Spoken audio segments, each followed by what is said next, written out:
Hello, hello. Checking the mic, checking the levels. And we are live. What's the scene? Alrighty then. Hopefully you guys can hear me loud and clear. Looks like all the cameras are working. OBS says I have a great connection, so let's get into it. I'm going to tweet that I am live. Shared on all the normal kind of venues. I'm hoping that we can finish the build tonight and get it to kind of a place where it can technically get its serial.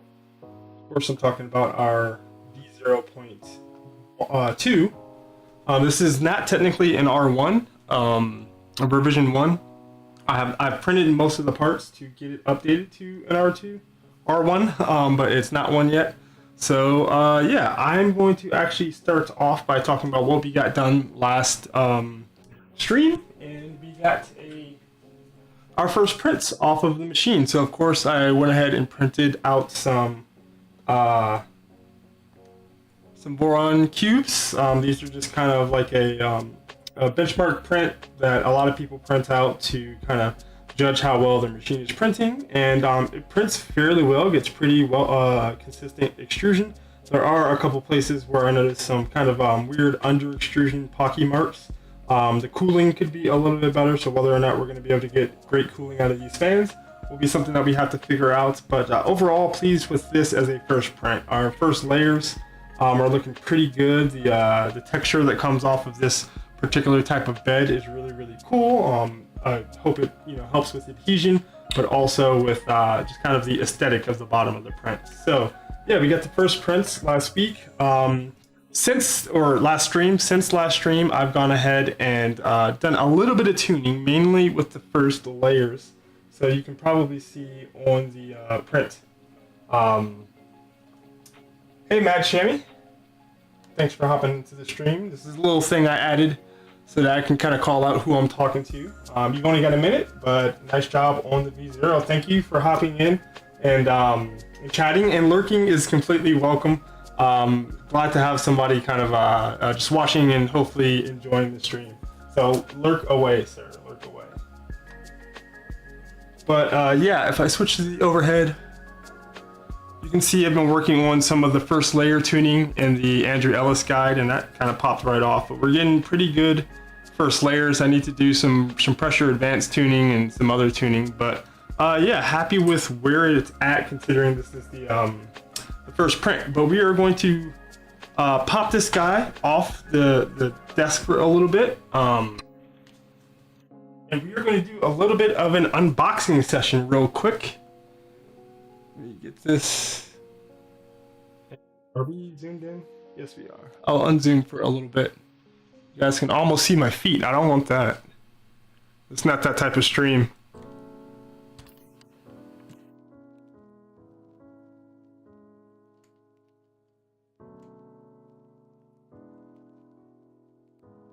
Okay, a little bit better. Let's start with this. This is from a viewer, a guy. Goes by Truggy online, and he's actually from over on the 3D print SOS community, Fetters community, and he sent along this guy, which is his Formbot kind of stock extruder. So with this kit, you can get two different options on the Formbot site. You can get this, which is a CHC kind of V6 extruder. And I got one with my print or with my kit, and I wanted to kind of build it with that originally. But when I went to hot tighten it, I kind of had a little bit of trouble with the ceramic heater block on there. So basically there's like this little flat in the top of the block, the metal part of the block, and I had a wrench on there, and I was going to hot tighten it, and I just kind of, I guess the wrench slipped and it hit the ceramic part of the heating block, and it kind of shattered on me. So I was doing it, of course, with it in the actual hot end, so there's not a lot of room up there. I would assume that most most hot ends you would want to be able to and expect to be able to hot tighten the nozzle with the hot end and the tool head. but maybe that's not the case with this guy and this particular tool head. So I still want to kind of test this guy out, give people some kind of an idea if it's going to be a decent kind of hot end and option. And so he went ahead and sent this to me. It's an interesting hot end, you know. It's got a ceramic heater core, which means it's going to be able to heat up really, really fast and hold heat pretty well. It's got a built-in thermistor, so you buy this whole unit whenever you need to replace either the heater or the thermistor. It's got a bimetal heat break, which is pretty interesting for kind of a lower end hot end. So, you know, we're kind of seeing some of the higher end hot end stuff trickle its way down into some of these low end offerings, like the fact that you get this basically free and a Voron kit is kind of interesting. So it's an interesting hot end. I want to actually get it on the machine eventually and try it out. So what's on the machine right now is a Dragon High Flow. So I chose that because I had one, and it is also an option that you can get from Formbot stock. So if you buy it from the Formbot site, they should have multiple options that you can pick: the V6 CHC, the Dragon, and the Dragon High Flow. So I put on a Dragon High Flow to work with until I can get this guy back on. So hopefully I'll give you guys an idea of how it performs. I assume that some people are going for this kit because it is lower in the price point. You can get in at like $350 plus shipping, probably around like $420. So some people might want to see if they can get away with this hot end for a little while. So I want to give them an idea. That's too. So huge shout out to Truggy. He definitely didn't have to send this over, but you know, he said he wasn't using it and he knew I wanted to test it, and he's been enjoying the stream. So thanks. That was really, really nice of him. Next up, we've got a box from Feder, Mr. 3D Print SOS himself. If you guys aren't familiar with his channel, go check him out. He's actually building a trident. He's building the FISEC trident kit on his channel. So if you're interested in that kit, or just kind of following along with somebody who's kind of like me, hasn't built a Voron before, is kind of like discovering the process, making mistakes, having chat help him out, go check out his live streams. And he's also got a ton of content on is it Voxel series of printers? I forget what the brand is, but they're basically a kind of version of the Creality Ender 3s and the Creality like CR10s and stuff like that. He's got a lot of content on those. He's just put out a video about putting or accessing Clipper on your Creality K1, which is their new kind of Clipper printer, but they've got somewhat of a closed down version of Clipper. So he put out a video on how you can get it running with, you know, kind of real Clipper, if you want to call it that. So he's got some cool content. He also has just started partnering with this company, 3D Max, who is a US-based filament manufacturer. So he sent this over. This is their Silk PLA in Pearl Black. So I'm going to be doing some prints with this. I guess we can open it up and take a look at it. I've been really wanting to get into some kind of the like pearlescent and silk filaments. They can turn out some really, really cool results. So we'll see what we can get out of this guy. I can always use more black filament. I print like everything in black, unless it's, you know, a specific purpose I need a color. If I'm kind of prototyping stuff, I go for black. So we'll print with this. Give you guys an idea of what it's like. I hadn't heard of 3D Max a whole lot before I got onto his channel. So, you know, props to Feder for turning this on to a cool filament manufacturer. And last, we have a package from Fabrico. So this is my latest order from Fabrico. I find myself on Hector's site basically every other week, kind of trying to convince myself not to buy something, but I always end up buying something. So I bought a lot of extra spare parts for this build, which mostly I haven't needed. I've got a set of fans, I think they're Honey Badger fans, in here that were ordered from there, and I ordered them as extras, and I just prepared this as the V0.2 R1 tool head and heating shroud that I'm going to eventually put on the machine. But so far, I gotta say, with the Formbot kit, I haven't needed any spare parts. Except for the Hotend, which I broke, which is kind of my fault.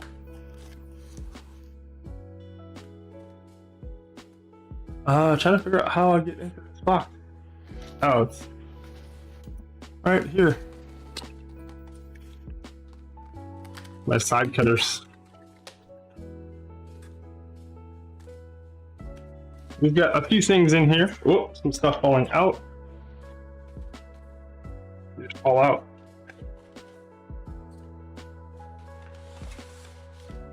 And everything. All right.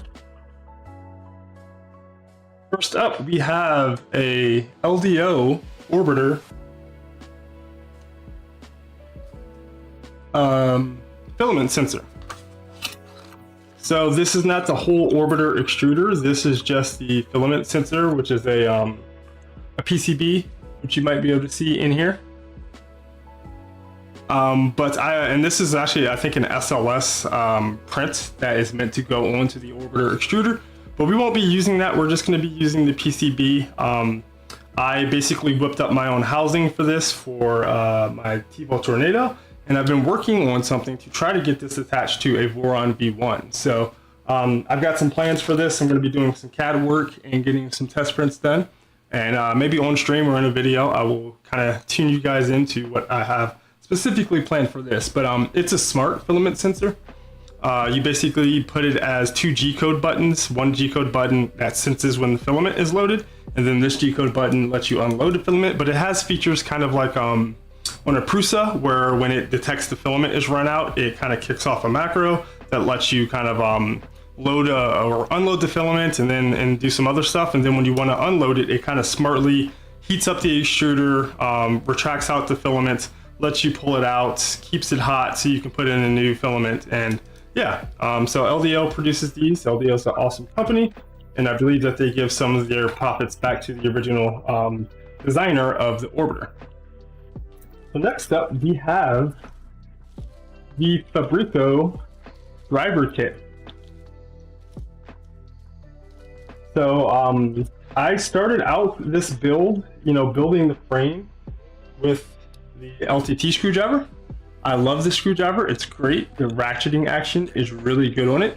But I found that the bits I had, wouldn't stay in here very well. Even though it's got a pretty good magnetic base, they just didn't kind of seat in there really well. And B, they kind of were a little dull and would strip out some of the very small like M2 screws. So what I ended up going with for most of the build are these kind of drivers. And I have 4 of these in kind of the common sizes. And I saw that Fabrico had a kit on their site, and I saw that T-Build had some, and I decided to just pick some up myself. So they are red, which I love, red and black. They're branded Fabrico, which you can probably see there. And they've got like a nice smooth top so that you can kind of push down pressure and turn like this is what I assume they're for. They're Fabrico 2.0 on here.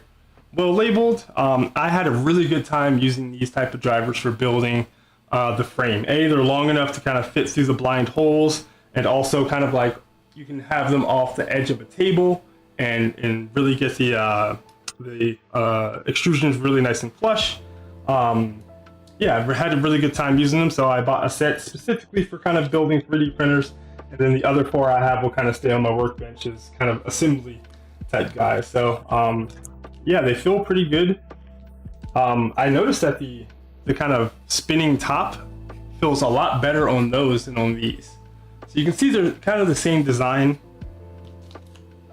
but these just feel like higher quality. They feel a bit heavier, and this spins a whole lot better. So props to Hector at Fabrico. Happy to support him. I know he's like sponsoring content for people like Modbot and some other folks in the YouTube community. Helping people put out videos about these kits, and providing pretty good products as well. So I also got this mat, this Voron mat from Fabrico. So it's actually RGB, and I keep forgetting to plug it in. There we go. I expect at least like another 100,000 views for the RGB mat. Leave a like for the mat, the RGB mat.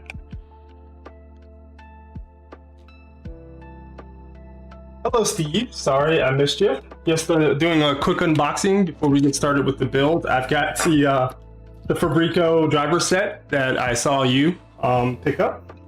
Kind of copied you there.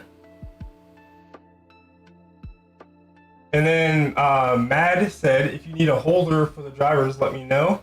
I have a nice STL that works great for them. If it fits like exactly this many, what is this? 7 drivers in this kit? I would gladly love it if you pass that along. I'm not sure if we're on any of the same Discord servers, but if we are, feel free to ping me and let me know. So it looks like this, we've got a 4mm, 3mm, 2.5, 1.5, 1.3, 2.0, and 1.0. So yeah, really liking these. Jeff Montgomery, hello. Nice to see you jump into the stream. We're going to be finishing up the build in just a second. Just had to unbox some stuff that I just picked up. And then Matt said, I'm on Steve's server, so you'll find it. Yeah, I just sent the stream out on Steve's server. That might be why you joined. But yeah, the last few things I picked up was an extra fuse. I was having some clearance issues on my Formbot Kirigami bed, and it turns out a few other people on the Discord are having the same issue. Basically, the place where they have the hole to mount on the bed for this fuse was really close to the edge of the Kirigami bed, such that when you compress the bed a whole lot, it actually started to interfere. So I ended up kind of shaving away a little bit of the bed. And what I've done to kind of address this is I've ordered an extra Kirigami bed, and I'm actually going to send it over to Christoph, who is kind of running he's the creator of the Kirigami bed. Formbot never sent him one of their beds, and there's a couple issues with it. One, it seems to be around 2.5 millimeters after their whole, not anodization, but their powder coating process. And 2, there's a little bit of a collision kind of issue with the fuse. So I bought an extra fuse. I have an extra bed coming, and I might buy an extra bed frame, and I might buy an extra bed.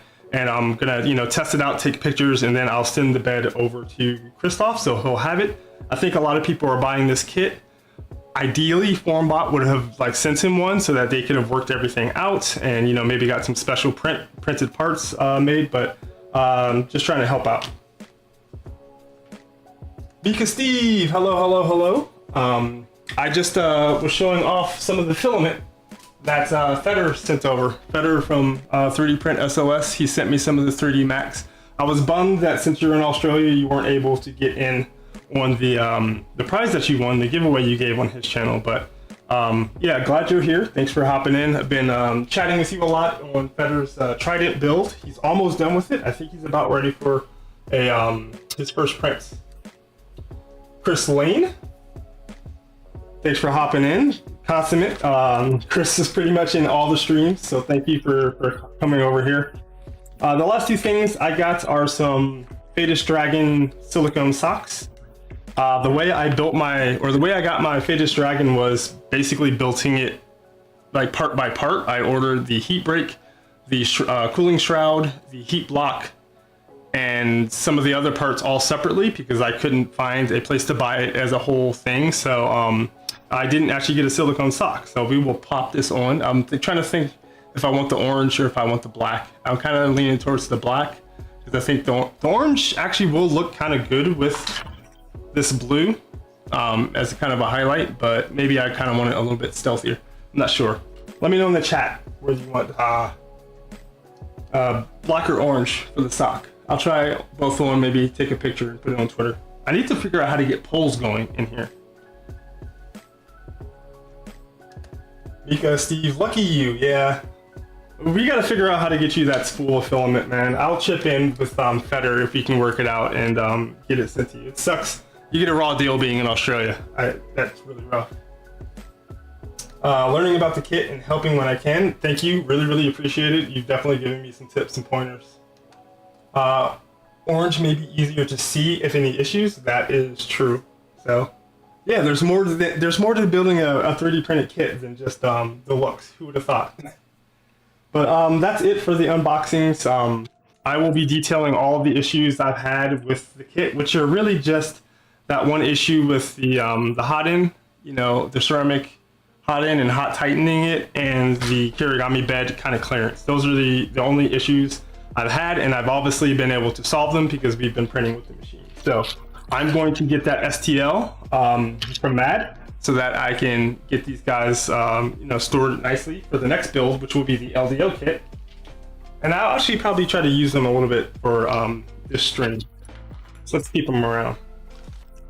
But now we are going to try to get into the panel building. So I've got all the panels here. I've got our VHB, which we're gonna have to cut up a whole bunch in order to get the panels mounted to the panel mounts. And then I've got our kind of weather stripping type stuff. And if I recall correctly, Steve mentioned that he tends to not use this on his V2s. I think he said that with the V2s he's built, which are mostly LDO kits, I believe, he hasn't really found this to be necessary. So we'll see. I'll read through the instructions, try to see, you know, get it dry fitted and see if this is going to be necessary at all.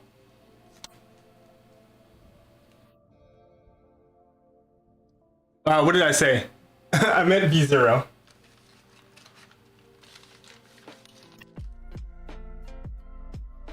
Yeah, I haven't found them necessary for the V0s. I said V2, I meant V0. I got my words mixed up at the beginning of the stream too, trying to say V0.2 R1. I was all over the place. The name is getting real long there.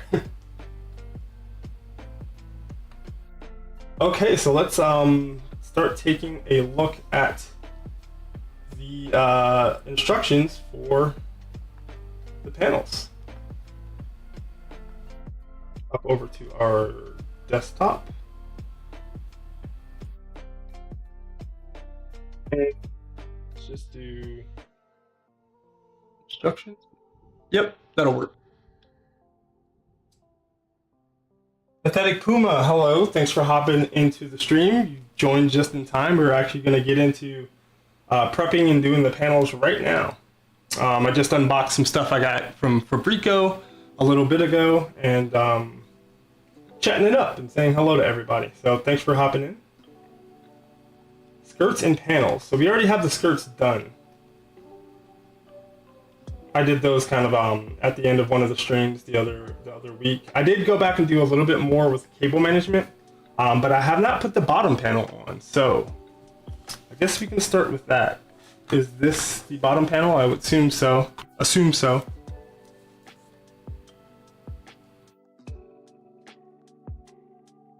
I do really like the plastic that they have on here. It's not the kind of papery adhesive stuff that's really hard to remove. It's this clear plastic on one side, which is super easy to remove, and then on the back side it's got this white plastic, and they just come off super easy. I'm not sure if it's because this is polycarbonate and not acrylic, or if it's just like down to the specific kind of cutting that they do, but that is a little nice kind of quality of life thing there.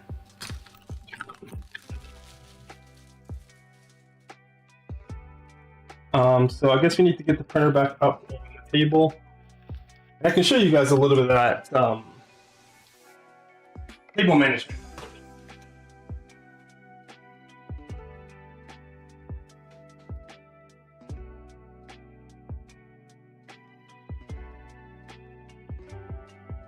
We got our reverse Bowden tube on there, and I did retract the filament before turning off the printer, so it should come out.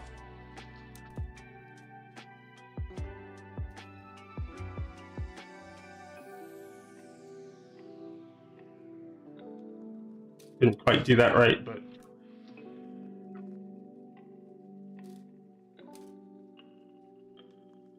that side. So how can we show the bottom of the printer without it interfering with this stuff?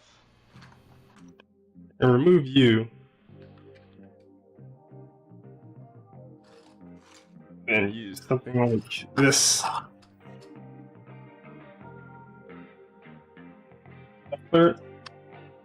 Kinda.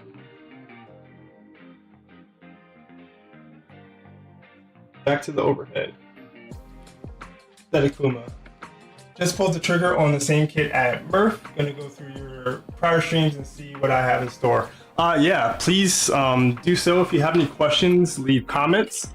I will definitely be going back through the videos, and I try to kind of respond to pretty much every single comment on every single video. So go back through, learn from my mistakes, and hopefully it helps you get a smoother building process. So I guess we just kind of take the feet off and then place the panel on and put the feet back on.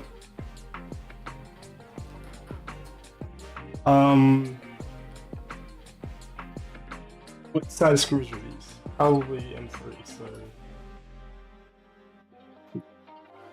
is that right?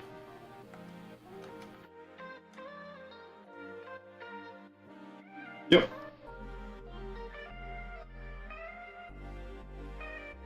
I'm trying to think of other places where I had some issues that weren't necessarily down to the kit. The centerless homing, I did have some problems, but I was able to get them all sorted out. And I just noticed that I submitted an issue on the GitHub, and the dudes on the Voron team are awesome. This is an open source, project, of course, and they are really on it, especially for the V0.2. In terms of getting people's issues addressed and getting revisions out. So I kind of want to highlight that because it can be a little rare depending on the project, but if you go to GitHub or the V0,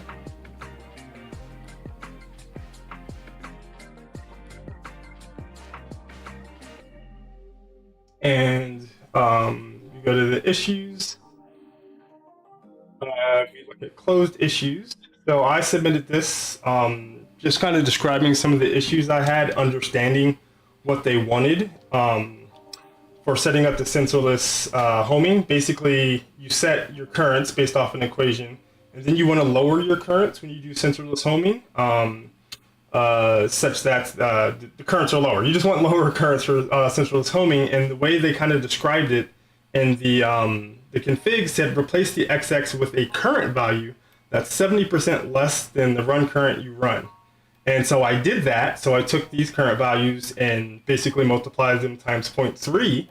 And the current that it set it to ended up being super, super low. And that basically was kind of causing some issues with finding a good sensitivity for the sensorless homing. And so I just described the problem I had, where I had confusion, and made a small suggestion about what they could do. And the result is that basically they're taking that home current and they're multiplying it times your base run current. So really, I think what they were looking for is a kind of a multiplier or a coefficient, of sorts. So I just kind of put that in there, and within a few days, they've adjusted, left a comment, changed all of the where can you see it? Changed all of the config files to basically clarify that. So you can see they went into all of the CFG files and I guess updated them. I actually haven't looked at the update. If you look at the Pico,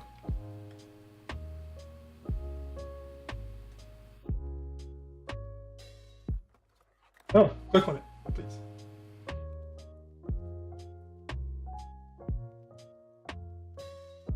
By default, we are dropping the motor currents during homing. You can adjust this value. So yeah, they've clearly addressed that. So I just got to give props to the team. Everything I've kind of had trouble with in terms of the manual, I've kind of put stuff out there where I noticed there were some missing nuts in the CAD file, and they're just getting it updated. So 2 thumbs up to the team for this. I just can't thank you guys enough for providing this project for us to have fun with and build, and then kind of updating it and keep making it better. Got a little bit of fuzz on this guy. I'll put that side facing up for now.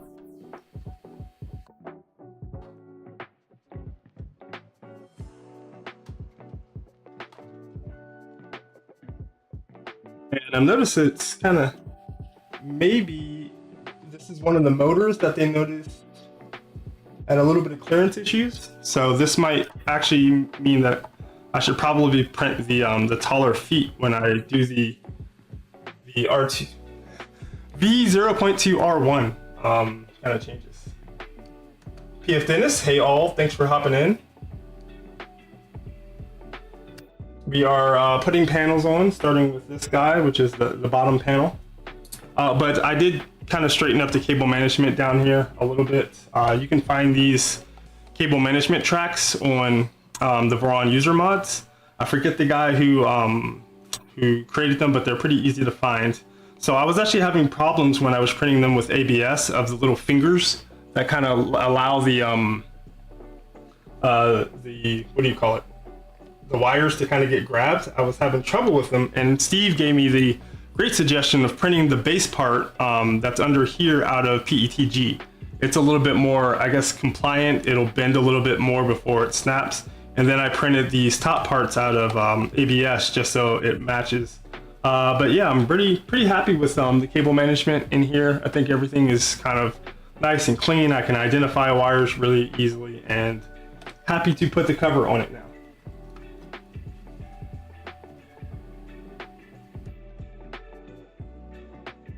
Better layer adhesion, especially on thin parts. True. I also increased my layer height just so that there are fewer layers, and I think that helped a little bit too. So thanks for that suggestion, Steve. If anybody's looking to print those parts, maybe look to print them out of PETG. So yeah, I think this motor is one of the ones that actually ends up being a little bit too tall.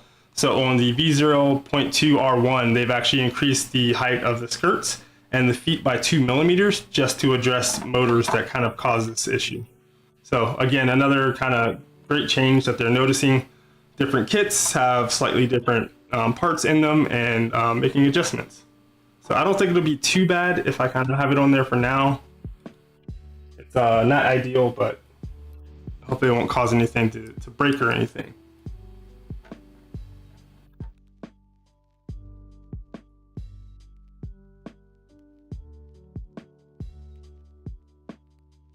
Getting them started with my brand new red, I love the color red, Fabrico drivers. So what do you guys think? Can you see that bend at all from the top?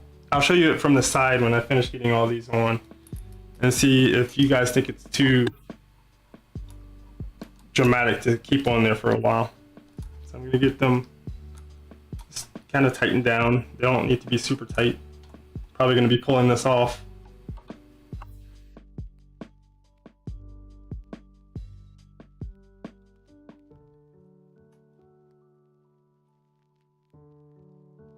But here you go. You can maybe see. No, it looks pretty subtle. There is a little bit of a kind of bend right here.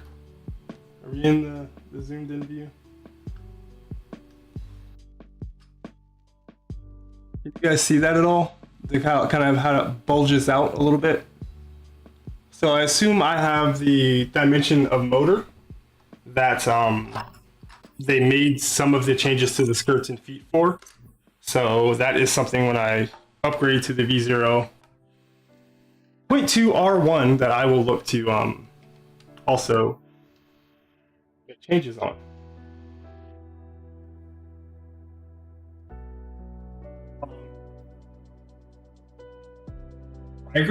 I'm trying to dive in headfirst into DIY printers. I started 3 months ago with a CR10 Smart Pros and got a Sonic Pad. Now I'm hungry for speed, quality, and customization. I think you were describing a Voron. Why are you off the screen? your text is going off the screen. I haven't used this very much, so excuse my. Let's see, can I move? Yeah, there we go. But yeah, if you want speed, quality, and customization, I think you're talking about a Voron, and a V0 is a pretty good one to start out with. I think Steve Builds, who's a member of the Voron team, would be a little bit more partial to a Trident. But I'm having a ton of fun building this, being on stream, talking with you guys. So I don't think I can recommend the Voron enough. It's a really fun ecosystem to start to get into. It could be expensive.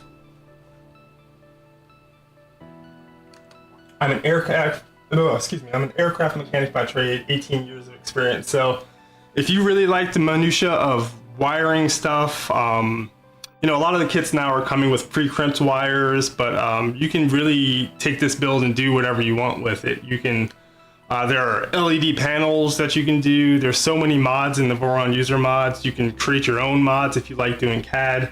I love doing wiring and cable management, so I've kind of spent a little bit of extra time. I've seen definitely some nicer, you know, cable management than this, but I spent a decent amount of time trying to redo this and get it nice and clean, so you can really kind of go as deep into the rabbit hole as you want. Steve, just a little bit more. Yeah, I think if I build another kit after the LDO V0.2, I'm going to build a Trident. I've been watching Feder on 3D Print SOS, and his build has just looked pretty awesome. He's building the Physec kit, which Steve, I encourage you to check out his streams if you want to learn a little bit more about that kit. I know you're pretty invested in the Trident, and I think Physec has sent a kit or two out to Nero a while ago, but it seems like they really improved it. Whereas when they sent it out to Nero, it seemed like more of a bomb in a box. Now things seem like they've gotten a whole lot better. So I want a Voron of every flavor. Don't even get me started, man. I kind of was doing this yesterday where I went down the rabbit hole, or the last stream, of printer for ants. I'm sorry if I'm showing this to you and you're just seeing it, because it could cost you a whole lot of money. But basically, if you really like these small form factor printers with kind of small build spaces, but you want to really go down the rabbit hole, there's so many different ones. There's Dueling Zero, which has two actual gantries that kind of go back and forth. Double Dragon, which is IDEX. Crucible, which is kind of a take on the Trident. F-Zero. There's flying gantries, moving beds, just every permutation of this printer and every other Voron printer. If you want to go down that rabbit hole, Riger, you definitely can. Who was that? I missed it. It's 3D Print SOS.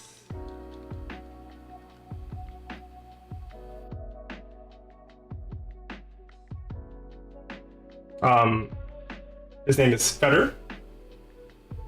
I was watching a video on Jeremy by Pearl Jam, and it had a suicide warning. That's why I was up there. But he's been streaming his whole build process.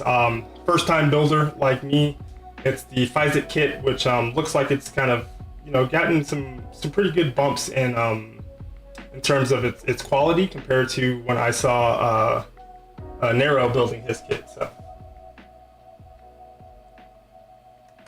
I build and mod guitar amps, pedals, guitars, not a stranger to electronics, and you'll enjoy these kits. I can definitely tell you that. There's also, you know, rat rig kits and a few others. So it's a very deep world. I'm just at the tip of the iceberg. 300 Trident is going to be my next printer, V0, for the kiddo.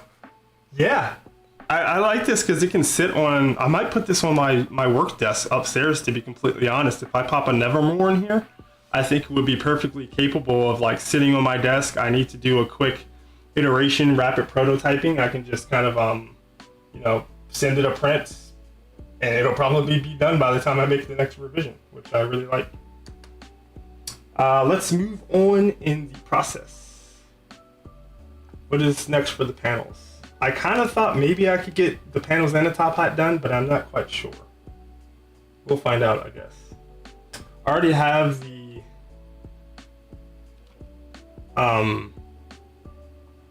spool holder assembled and attached. Okay, so they want us to do the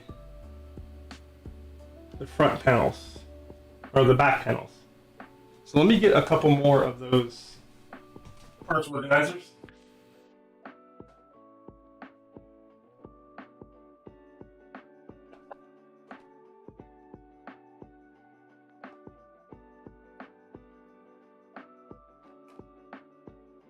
So that we can prep this guy up without, there's a screen and a knob which protrude out the front, so you can't really set it flush on its front.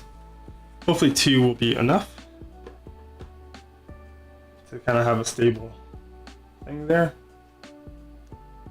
Riker, I originally built a 3D printer to make my own aggressive rollerblades parts. Lol, blame Clark Kirkman, who owns Faction Skate Company. I used to be into aggressive rollerblading in middle school, a little bit before that movie Brink came out, but I used to watch the X Games, and I just remember I was watching ESPN and there were some aggressive rollerbladers, and the names of all the moves that they were doing were so ridiculous, like Farfennugan and just all these crazy things, and it stuck with me for some reason. And yeah, I know aggressive rollerblades have the kind of in between the middle 2 wheels, they have that kind of grind patch, and I know people were starting to look into like CNCing and 3D printing those so that they're replaceable, because they used to kind of be built into the bottom part of the skate, but you grind them away, of course. So that's pretty cool.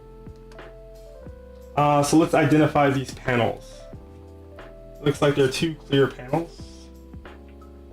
I assume this taller one maybe, or is this the front? No, it's a shorter one.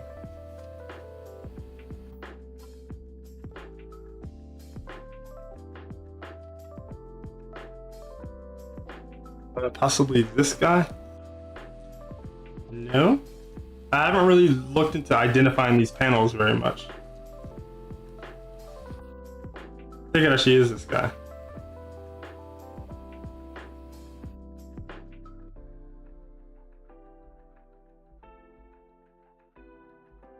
Blading is very much alive, and the tech is amazing now. There's a guy on YouTube and TikTok, which I don't really partake very much in TikTok, but he's definitely like blowing up, and I've noticed bringing the sport into the forefront again. So let me see if I can identify which ones of these are for the hi-hat, and we'll get them moved out of the way. Oh, you know what it is? Both of these are black, aren't they? Because they're exterior kind of hide stuff panels. But these are for the hi-hat, I'm pretty sure. So let's move these off to the side for a little bit. Let's see if I can remember where I put those in like an hour. What do you guys think about this little kind of raised chat thing? I actually kind of stole it from Fetter on 3D Print SOS. I had seen it before, I'll say that. I had seen somebody else use it before, and then I saw it and thought it was pretty cool. So I think it's these 2.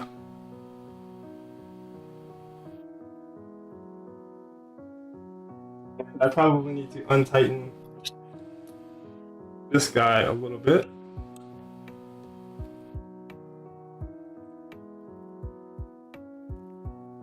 It's good for chat replays later. Yeah, that's what I was thinking. I think I saw it on kind of a talk showy type stream, and you know, they were getting Q&As from the audience, and it just seemed like a really cool integration. When actual chat replay doesn't show up anymore, yeah, very true. I'll keep it going. It seems appreciated. So again, I just love how easily these peel off. If you've ever had to do a printer or any type of enclosure that uses acrylic, and it's taking you an hour just to peel off all the pieces, then you might also appreciate this. So I think it goes short ways, like here.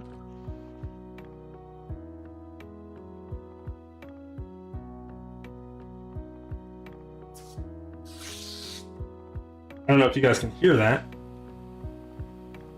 I've been trying to cut the NVIDIA noise cancellation down or back a little bit. I feel like it kind of cuts me off quite a bit. I don't know why my overhead camera doesn't feel very straight right now. Okay. You can see the reflection of the camera and the light. This guy will go here somehow.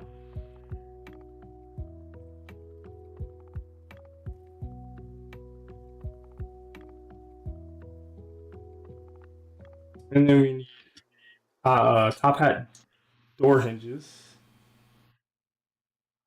So there's no VHB tape on this part.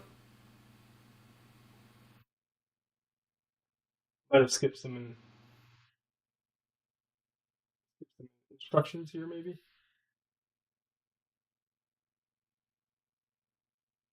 The PTFE tube, it's flush. I can use that. And I use M16, 316. Rear panel, split rear panels. Place 3mm panels in place and secure clips. VHB tape is not needed for to use VHB on panel clips. You will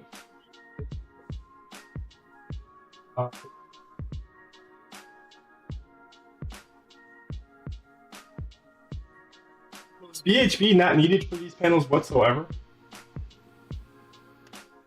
Chris Lane, the audio is good. Great. I've been really trying to get the audio balance working. I switched out my microphone. I went through a couple YouTube tutorials about getting the right gain and compressor values, and then using NVIDIA Broadcast to clean the audio up but not make it overly aggressive, so it kind of clips me. It doesn't clip in and out as much, or at least hopefully it doesn't.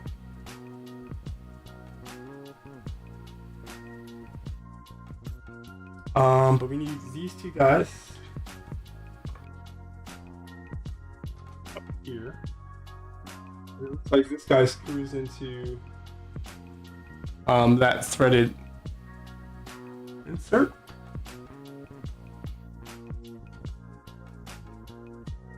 We need 3x10, 3x12, 3x8, all of it in 3x something. 10, 12, 8. Again, this is the hardware organizer by ModBot. If you're printing out, if you're doing a V0 build and you want a good way to keep the hardware, this is pretty awesome. You can kind of access stuff really, really easily. And I got the flathead when I meant to get the button heads. So up top we need 3x10s. So I haven't been short on any hardware yet. Knock on wood.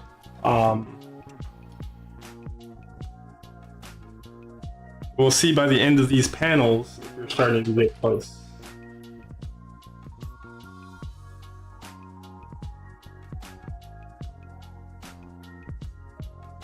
I guess this guy goes into the threaded insert.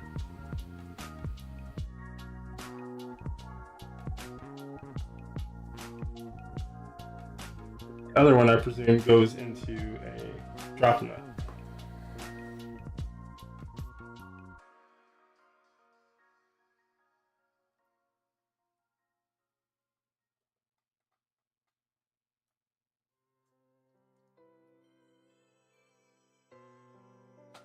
Oh, push that too far. I think some of the drop nuts can get a little caught up on some of the blind holes a little bit.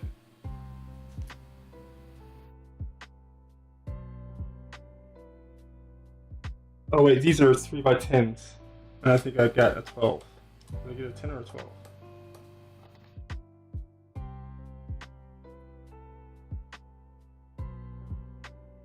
12? Any mods out of the box, Riger? Umbilical, V0 Umbilical is not in the Voron kind of you know, regular build, and then also the Kirigami Bed is not in the regular build. So those are technically mods that come in the kit, but from my standpoint so far, I haven't done anything I'd consider a mod. My goal is to build this stock first and kind of give my impressions of that process and everything that came with it, and then later on I will definitely be putting mods on there. So I've already been inside of Timot's mind a little bit, and I'm really looking to maybe do some of those RGB side panels. Timot is a member of the Voron team, and he's done some really cool PCB work. But yeah, right now it's mainly stock.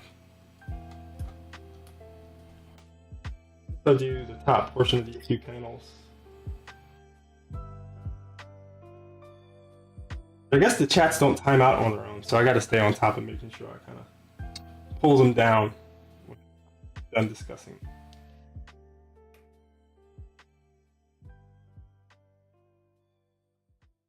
Do you guys have any suggestion for kind of like better camera angles, or if you think anything is particularly hard to see, definitely let me know.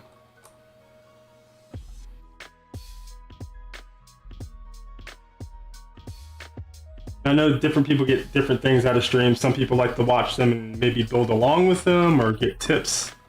And some people kind of just are in it for the banter, so to speak.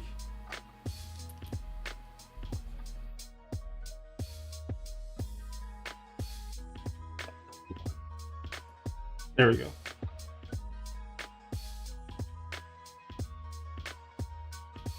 Nomi mod on a mini SB would be really nice. Yeah, so I have Nomi on it's over here, you guys can't see it off camera, but my Tivo Tornado, I put Nomi on that, and it's working out pretty well. I've done a lot of kind of basic cooling tests, and so far I can't notice very much difference between the Nomi and the stock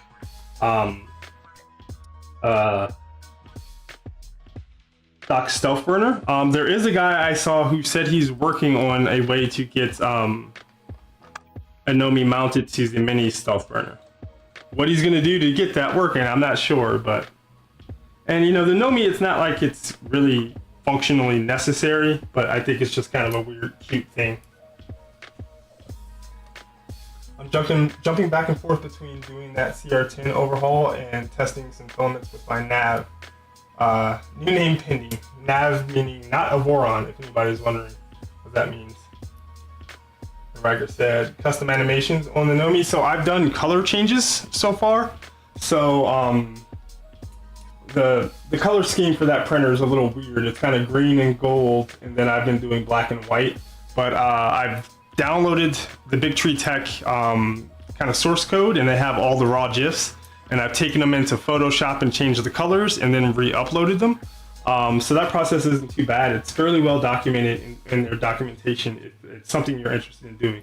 It would be really nice if they would put out a build that had maybe like 5 kind of primary-ish colors, like red, green, blue, yellow, white, and something else, just for people kind of not really into coding to kind of be able to say, oh, I want to use this build, and then they could just reflash the firmware.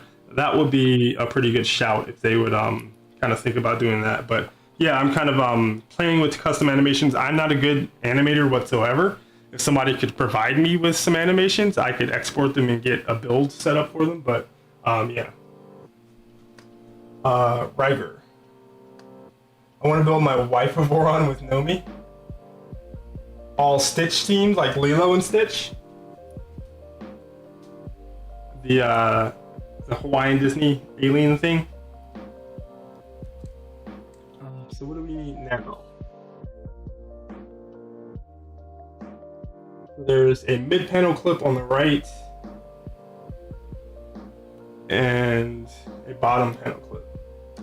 Yep, I think that would be awesome, especially if you kind of match the color scheme to the Nomi face. I mean, that's not kind of like about it. If there is no like real hindrance to the cooling, or it's minimal enough that you don't mind taking the hit for it, I think it's just kind of a nice little fun thing. There is another screen that's not meant to be kind of like a caricature kawaii face that Mellow is coming out with, and I think Steve mentioned that he has one of those that he's going to be testing out. I think that one's a touch screen, so you can actually use it as, you know, a little bit of an input device. So now I need to identify these different clips. So I've got like these tall long boys kind of separated. And then I've got all these corner pieces separated a little bit. And then I've got all these kind of side mid panel guys. If you do need parts for your kit, I can really recommend CPIF from Fabrico. Most of these parts are from Fabrico. I've reprinted a few of them because I wanted like a certain thing in blue. But I can definitely recommend looking at Fabrico. They did a really bang up job.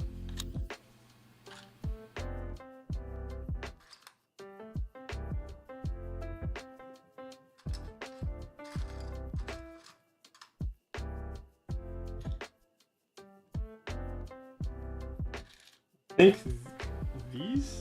No.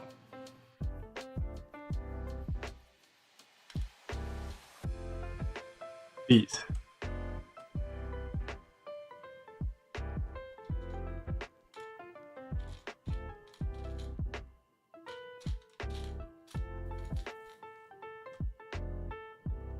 And there's one that's a mid panel. I'm not sure if these are all the same or not. I think that's right. If anybody sees me making a mistake, feel free to yell at me.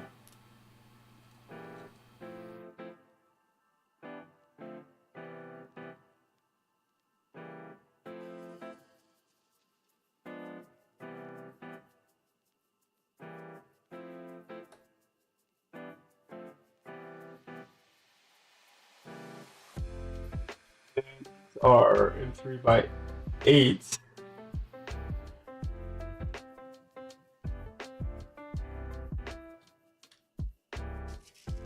Still plenty of M3x8, so I hope that's what most of this uses.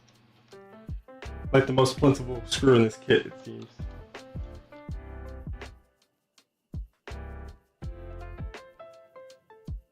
The one mod I am looking at doing is a clipper expander.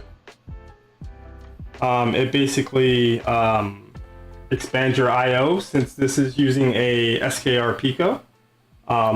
That uses the Raspberry Pi Pico chip, which is specifically, you know, kind of meant to not have a ton of I/O.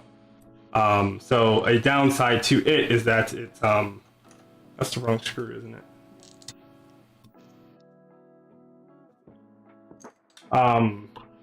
Yeah, it's a little bit limited. So, for instance, the V0 Umbilical has a chamber thermistor already included on it, but by default, the SKR Pico doesn't have an extra thermistor spot open for you to be able to utilize that. So, you know, Clipper is kind of infinitely expandable in that you can just keep adding MCUs, and the Clipper expander is an option for that.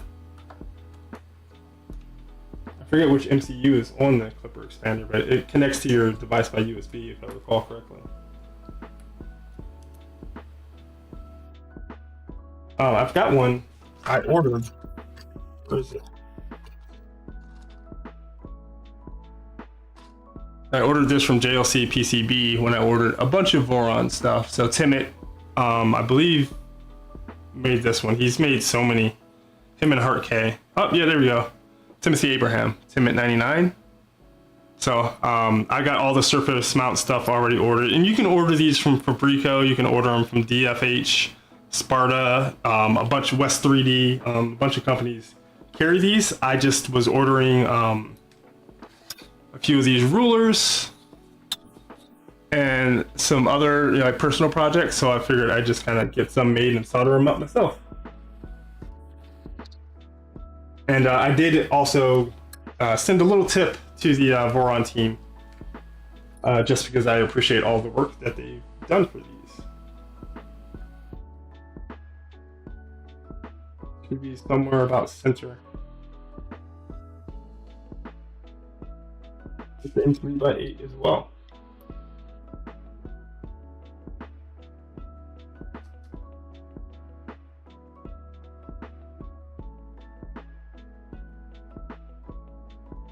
I chatted about it a little bit earlier, but like the fact that I can submit an issue, you know, whether it's just kind of like me being confused about something or whatever it might be, and then you can see them make a comment on it, address it, and then you see that your issue gets corrected and worked into a new revision or a new commit. That always feels good. It feels like you're somewhat contributing to the project and hopefully making it easier and better for other people to work on.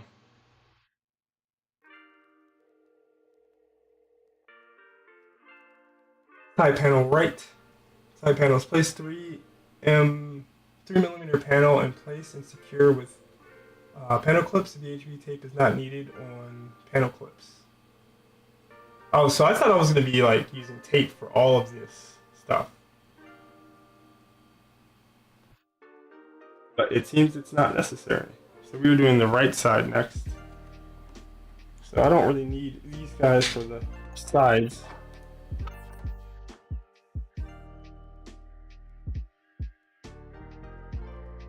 I will say that you know, compared to the 250, 300, and 350 millimeter tridents and V2.4s, flipping this thing around and doing stuff with them is a whole lot easier. I can see the struggle bus sometimes when somebody's moving around a 300 millimeter machine.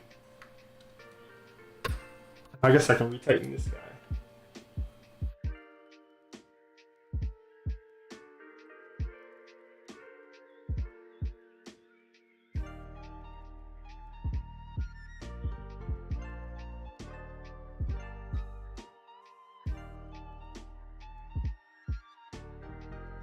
If anybody has recommendations for different music, this is Stream Beats, and it's like there's their lo-fi stuff.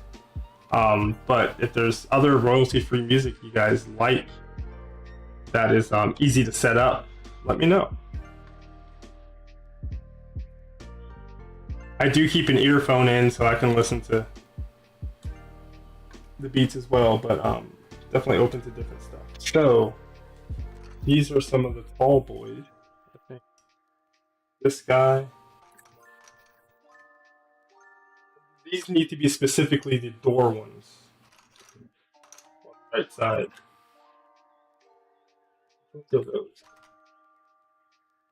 This one. Door.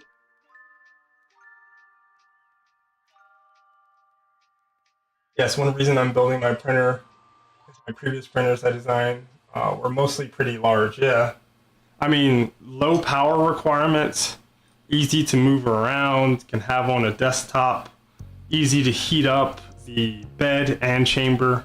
And if you have like a CHC ceramic heater core, then your hot end's going to heat up really, really fast as well.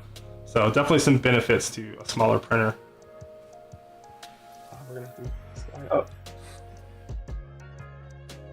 No jump nuts are definitely, I can see how they ease a lot of pain. Don't have to worry about shifting the printer around when you were building the frame and having nuts fly out everywhere. Go nuts.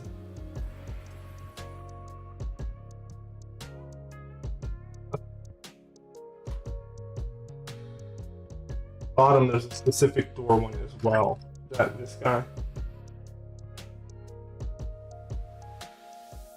I feel like I'm doing Lego, kind of picking out pieces like this.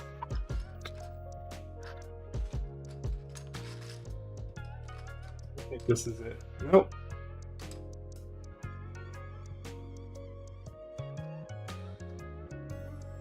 I can go up here though. Turn the nut up. Now we found out if I missed any preloaded nuts, I suppose. Then when we get to the door, if I recall correctly, there's a spot where if you did do no drop nuts, you're actually in a little bit of trouble. So we'll find out if that's the case.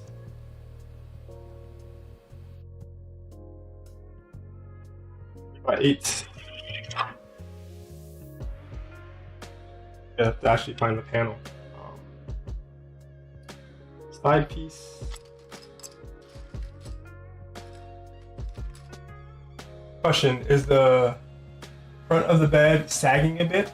Wonder if that's normal. So you can't trust this lens for one thing. It's a fisheye, and I'm doing some post processing on it to make it like unfisheye. So it looks fairly square to me, but like you can't trust any straight line on this lens, to be honest. Realizing the printer's on its side. Yeah, and this view is just like crazy distorted.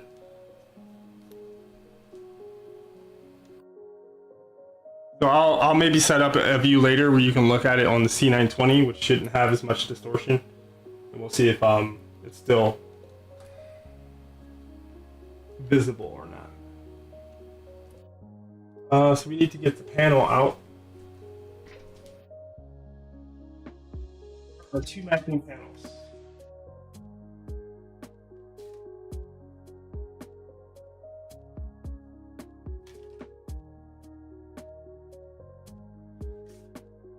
I think the only 2 matching panels have to be the side panels, right?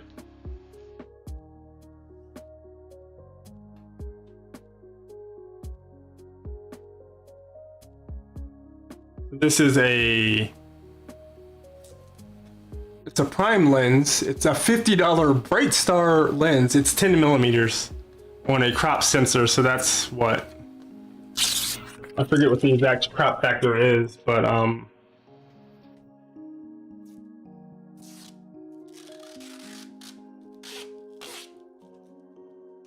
white stuff seems to have a little bit more adhesive on it. I'm very happy with this polycarbonate panel so far. It's nice and clear.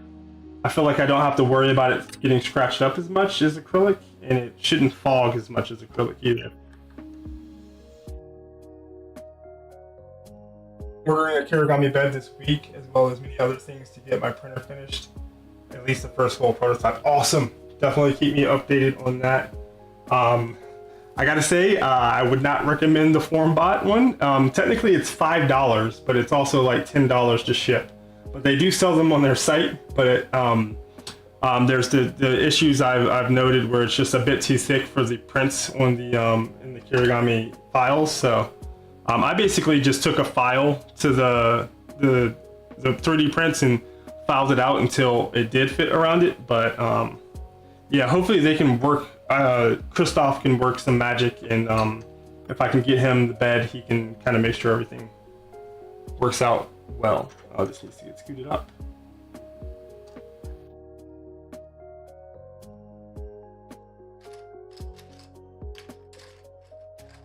But it's a great mod, I think, in terms of like kind of taking away some of the complexity from the build. There's like, I feel like 15 pages of steps in the manual that are just about getting, you know, the extrusion and the printed files for the bed kind of like together.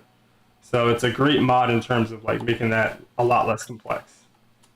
And there's a guy working on a manual for it. I actually was talking to him in the Voron Discord, and he was, since I was having some trouble with the Formbot bed, I was trying to provide him some insight onto like what the issues were.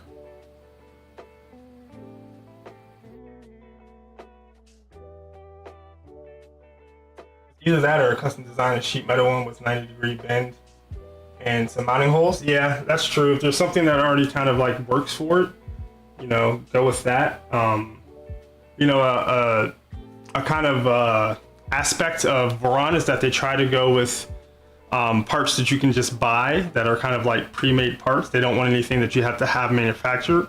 But now, like, you have user mods like Kirigami becoming almost spec parts to the point where like most kits are including them, or a lot of the kits are including them, and a lot of people who are self-sourcing are using it. So it's kind of an interesting ecosystem growing around some of the user mods as well. we'll see how they kind of decide to handle that, I guess.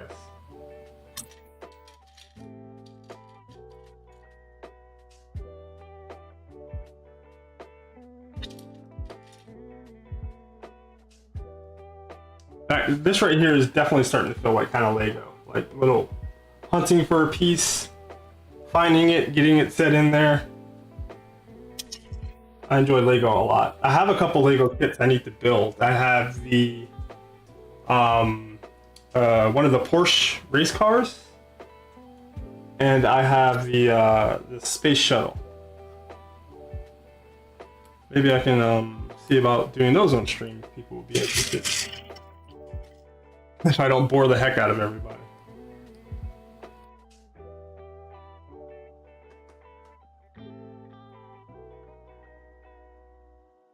It's just kind of a relaxing thing. If you guys noticed, the second stream I did for this was very much kind of an organizational stream, and it was this one isn't any different. It was and it was like me kind of nulling everything out, getting everything sorted and put into organizers. And I'm very much the same way with Lego. I don't know if you guys have ever heard of nulling. It's kind of this like weird esoteric thing that people have found that they like to do and other people like to do, and they didn't know it had a name. But Tom Sachs kind of made it very famous, and then guys like Casey Neistat and Adam Savage have kind of shared that. Yeah, Adam Savage talks about it. I'm a huge Adam Savage fan. I've brought it up on stream numerous times. I wear his t-shirts a lot, Savage Industries and Tested. He's been a huge influence on me kind of starting to stream and make content around some of this geeky stuff I'm into. I just love how enthusiastic he is about stuff. But yeah, I found when I was really, really little, I would just dump Legos all over the floor, you know, kind of like a kid does. And as I really started getting into building the kits and making them look exactly like, you know, what they're supposed to look like, I found myself naturally organizing them and laying them out in what ended up being a very visually pleasing manner. And then, you know, finally, X number of years later, I'd never really noticed anybody else doing it. And X number of years later, probably like 20 years down the line, I'm watching Tested and Adam Savage, and I see him doing the same thing. And I'm like, oh, I didn't know anybody else did that. And then he talks about it and talks about how it has a name. And the derivation story of it is so hilarious and amazing. I recommend you find that video of Adam Savage talking about it, because he tells it way better than me.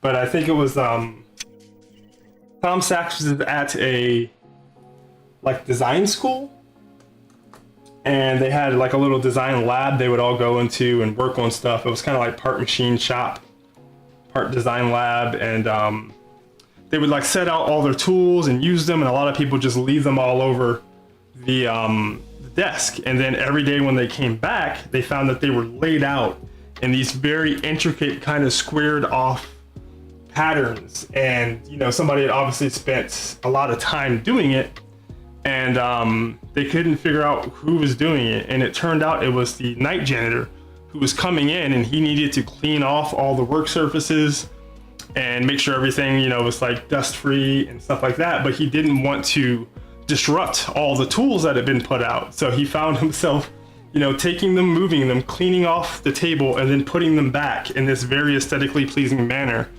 And then finally, I think it was Tom or another person ended up kind of staying and seeing him and asking him, oh, what do you call that? You know, that process you do. And the brand of the table was called Knoll or something like that, Knoll. And he said, oh, I guess I just call it knolling. And then now, so it's a cool story. Definitely watch Adam Savage tell it. It's way better than when I tell it. I wish I was that organized. Yeah, it's kind of like therapeutic for me, to be honest.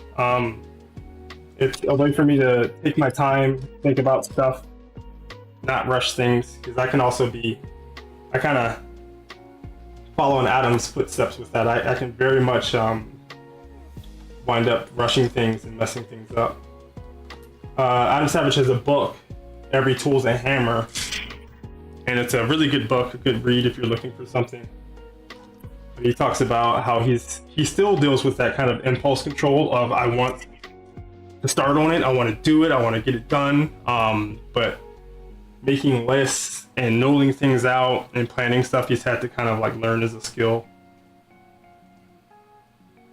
Let's see, what corner piece is this? They're not symmetric.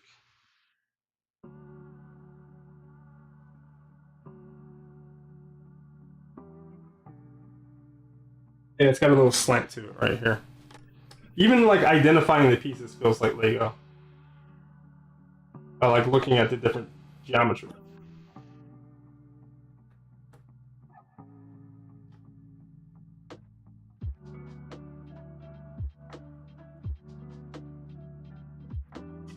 But yeah, knolling. There's a r/knolling on Reddit that has a lot of posts. You can kind of just go on there and click next, next, next.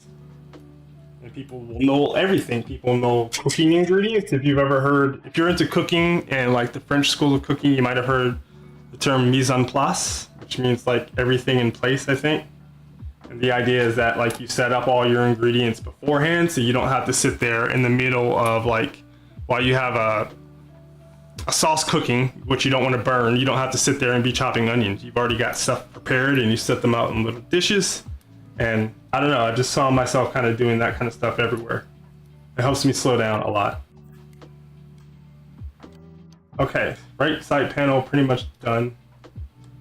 We might have to realign some stuff when we put the door on to make sure everything actually fits. Tighten everything mostly down.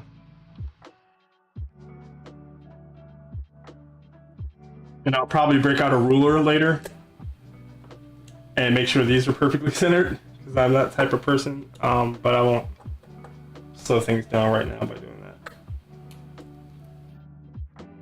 that. Did I skip any steps? Hinges. Use hinge right here.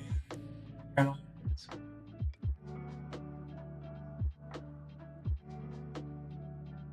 I hope this is the right one.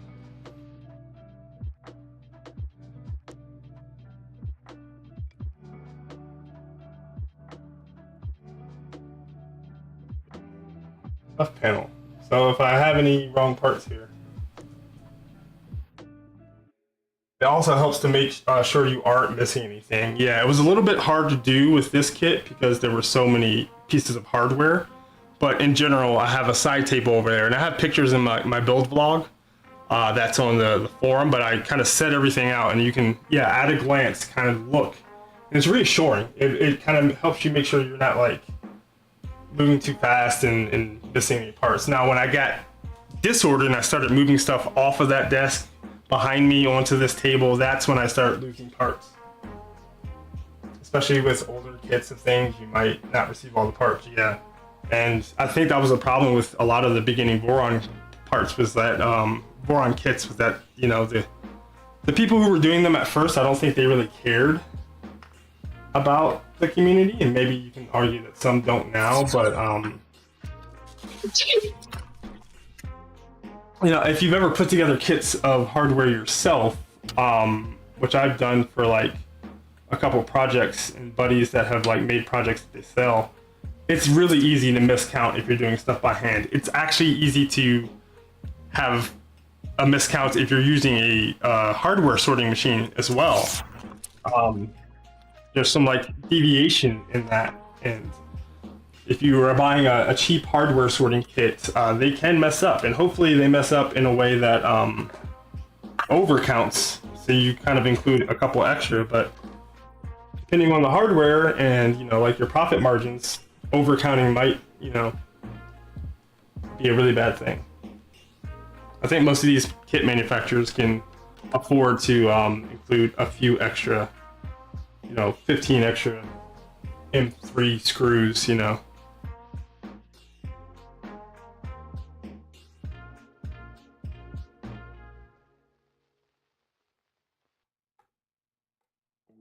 All right, hopefully this one will move a whole lot faster.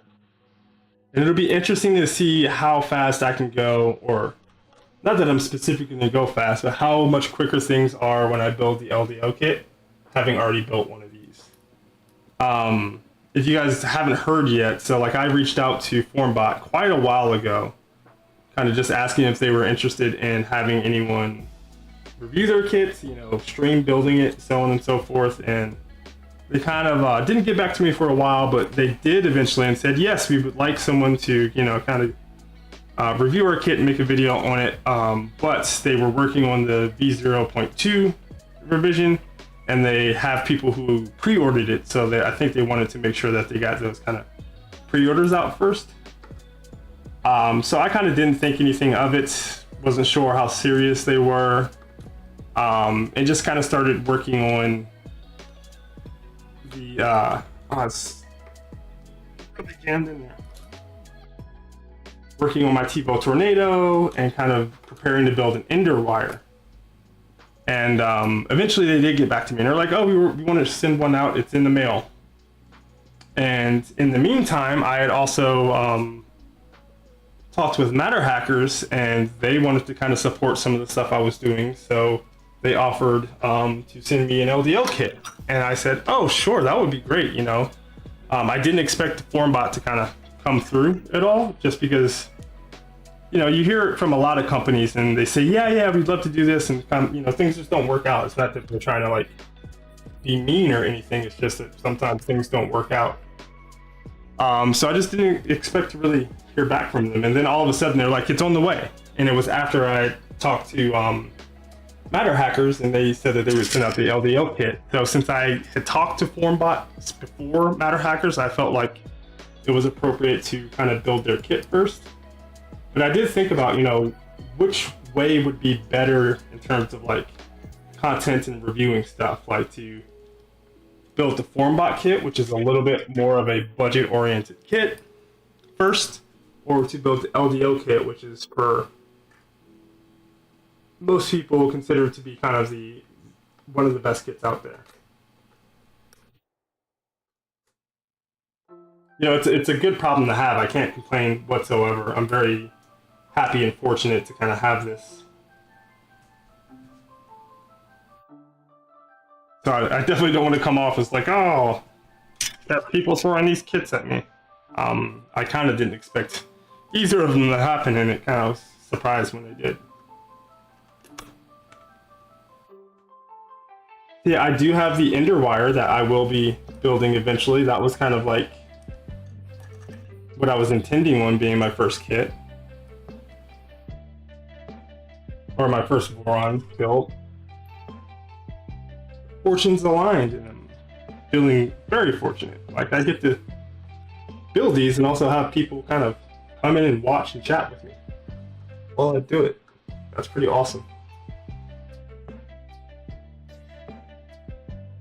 I think I'm doing this right. I'm really surprised. I thought this was gonna be like VHB City, which, you know, if you've worked with VHB, it can be a pain in the butt, kind of getting it peeled and stuck down well. I wasn't exactly looking forward to that. And then the weather stripping, I assume, would be kind of the same thing, but having Steve note that he didn't really need it in most of his V0.2s. That's what I was meaning to say, V0.2. But not even all of his kits are V0.2, so. Just got my merds mixed up.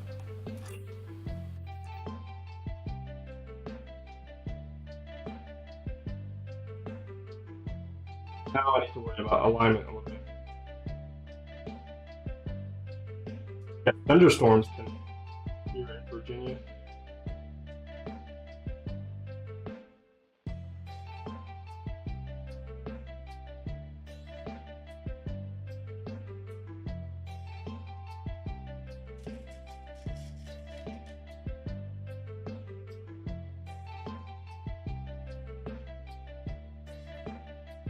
Hopefully we don't have any power outages. Oh, I did see an interesting mod that's a little mesh piece to put here to kind of break up some of this. Some people don't like the look of the electronics kind of being visible there. Maybe I'll look into that. There are interesting snap-on panel mounts for, I know they have them for like the V2.4 and Tridents. I assume that they probably have some for these guys as well. Is there any difference in the clip? Yes, I think there is. One of these is...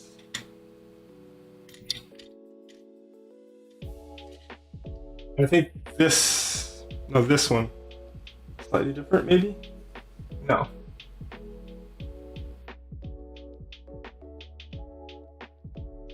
I thought there was something for the handle or the magnetic kind of release for these, but maybe not.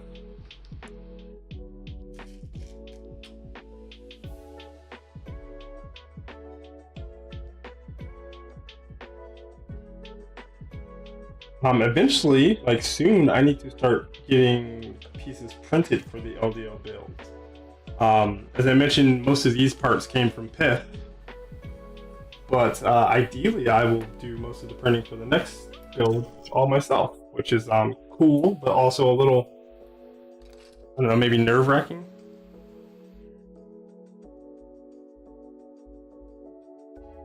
I might have messed up and not used the right piece. No, I think that's right.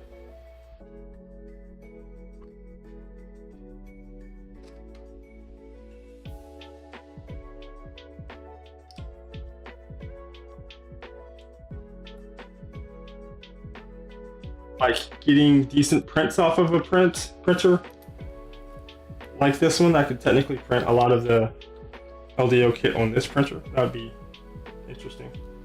But I feel like that's one thing, but another thing is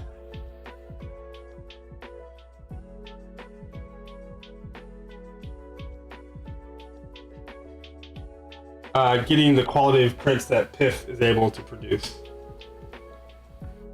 That makes sense.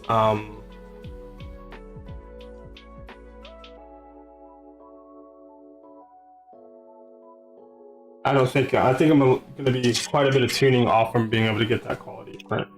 This quality of print.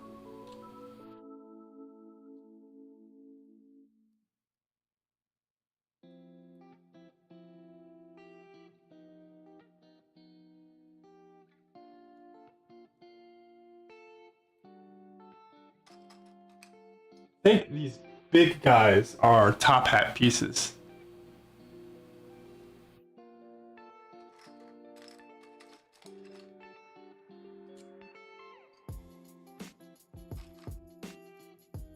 So this is a door piece.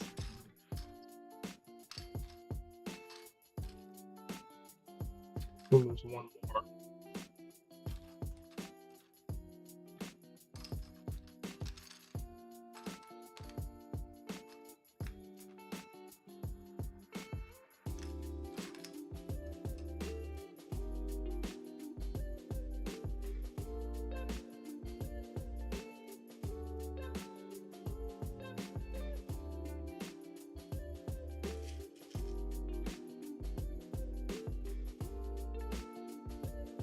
So Chris, has that been like an interesting problem for you, trying to figure out which pieces for your NAV, what you want to kind of scratch design or build, and what you want to possibly use that's already out there? Like not reinventing the wheel. Hello, Renovic. Thanks for dropping in. We are moving along with the side panels. I actually thought these were going to be quite a bit more painful, if that's the right term, or time consuming to put together. Because I thought I was going to have to like VHV tape every single panel. I haven't really watched, to be honest. It's not the sexiest part of the build, so I hadn't really watched a lot of people do their side panels. Like, I think Modbot didn't even stream doing his side panels. Chris Lane, hasn't been too difficult. It's basically a really small version of the tool changer I designed a few years ago. Okay, so that's, yeah, once you have designs, you can kind of pull from them, right? If that makes sense. Like there's things on the Prusa XL that has the same design language or kind of features, if that makes sense, that might not be the right term, as you know, the MK4, so on and so forth.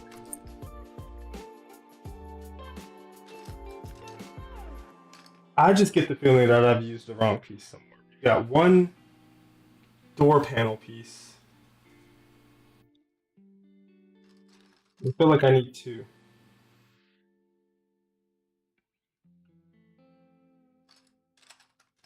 Let's play null the pieces.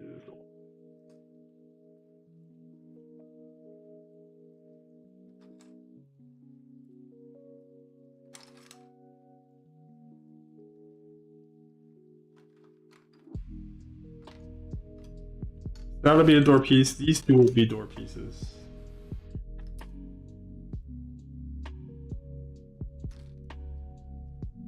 All these pieces with kind of holes in them.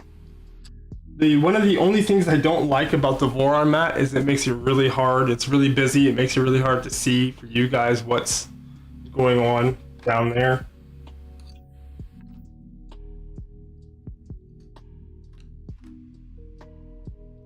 I don't know. I do have a computer I kind of exclusively use for editing and CAD, and maybe I'll go ahead and switch this out and use this on that computer.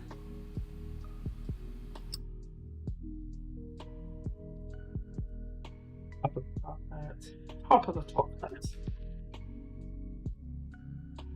Yeah, we're out of pieces in that guy. We need these magnets for the door.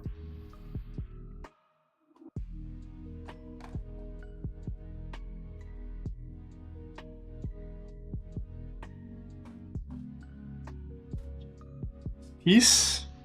Soon they're going to tell us what to do with the door next. Okay, so this is where we need to apply the VHB tape. Chris Lane. I have a plan for side panels that's easy, not drop-in nuts, but a whole slot-in rail that has screw mounts in certain places, 200 millimeters long. Masumi makes them in some Chinese companies. Gotcha. Yeah, you know, like they have the nut bars in these builds for things like the linear rails. I have seen people who have for the bed, a guy made like a little 90-degree nut block that kind of helps you make sure the extrusions are, like the nuts stay in place for that. How are we going to do this door piece since we can't really stick stuff down? So we've got, oh, this is the piece.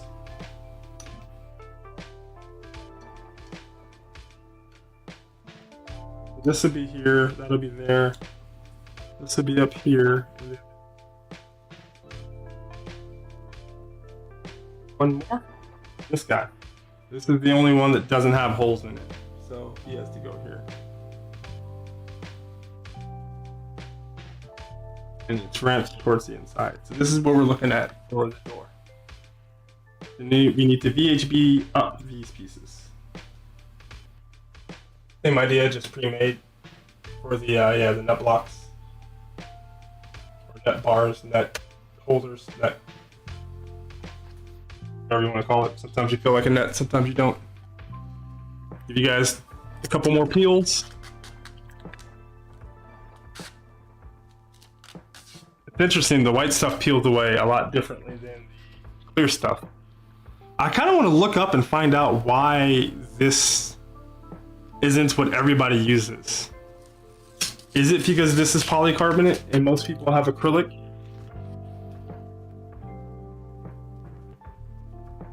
You know what I mean? Like, why do some companies have that terrible, terrible brown, like, sticky adhesive that's terrible to take off, but this has been the easiest in the world to take off? There's got to be a reason.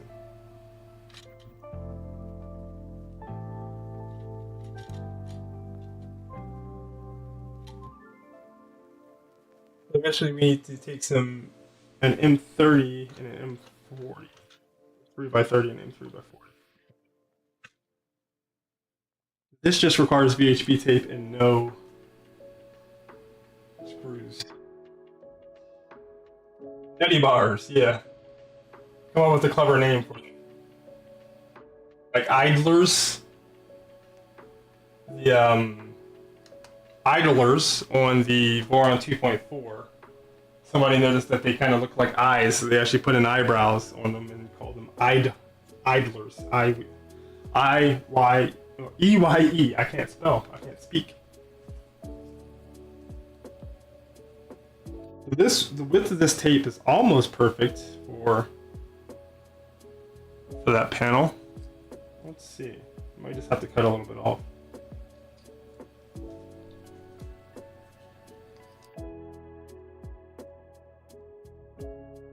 Yeah, it's a little bit wider. Would have been nice. How about this way? That's pretty close.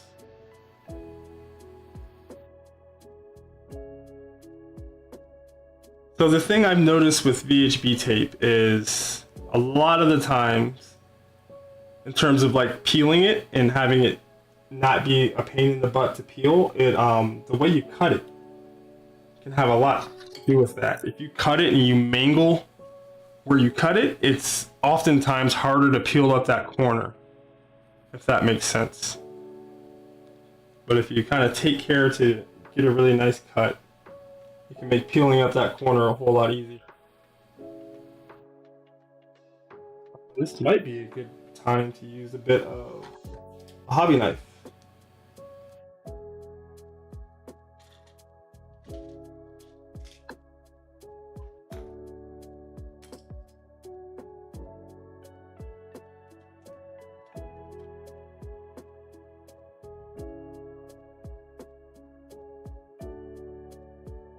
All about the stuff cuts with a hobby knife.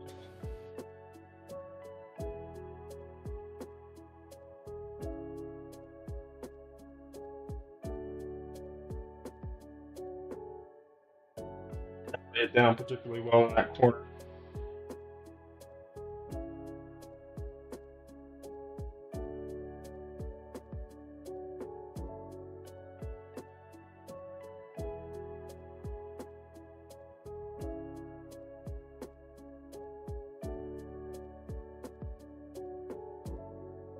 It doesn't cut particularly well.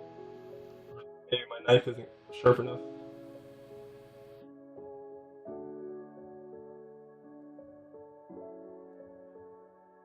Kind of cut away. Talk about having nice clean cuts. I mangle this like crazy. But what I mean by what I was talking about is that if you have a nasty, well, this is very, very nasty corner like this guy, it's going to be really hard to peel that corner up because the adhesive is like folded over. But if you have a really clean cut, you can kind of tease something underneath there pretty easily and get it peeled up.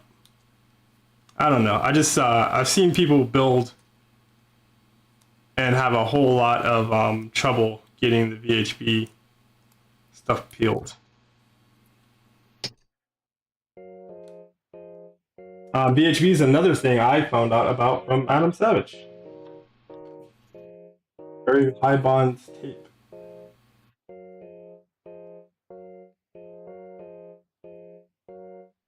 I remember to try to do stuff where you guys can see it. And didn't put it flush in that corner.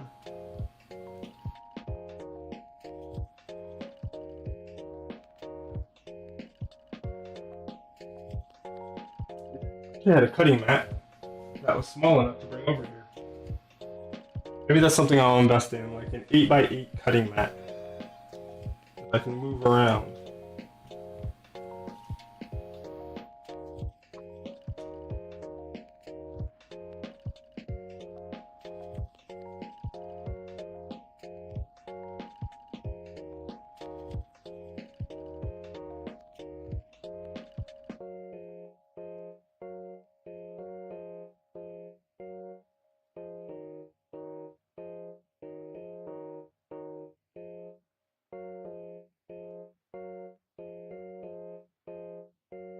So if any of the adhesive kind of from the side or bottom ends up getting in contact with this top backing, that's when it starts to like peel up the whole piece of tape when you peel it. Wow, this is going to be an interesting piece.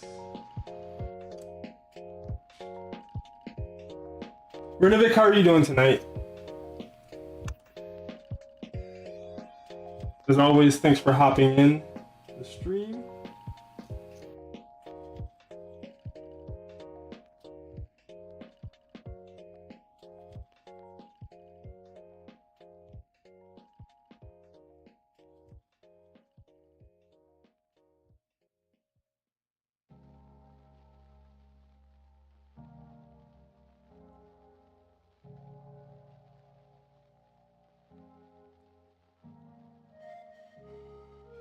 So I did watch this part of living room workbenches build, and he's one of the guys I noticed that had a lot of trouble getting the VHB tape cut and peeled, and I think that gave me the vibe that this was like something you had to do for everything and took a really long time, and I wasn't looking forward to it, but so far it's not been too bad.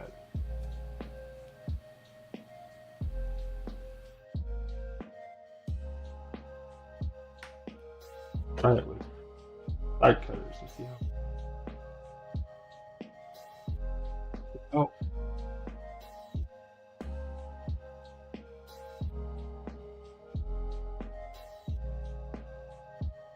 That's the best. Barely cut through the backing somehow.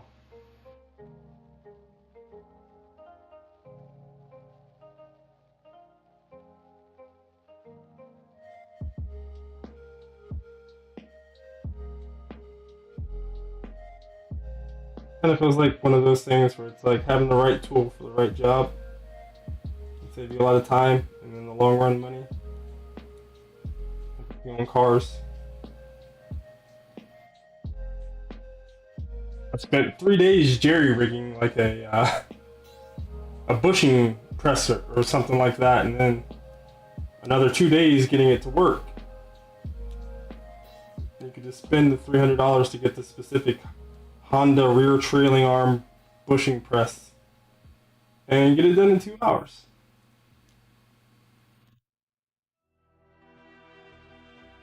What type of folks are you? I know you're DIYers probably, so that kind of gives me a hint of what some of you guys might do, but not getting very good cuts. That'd be a pain to peel.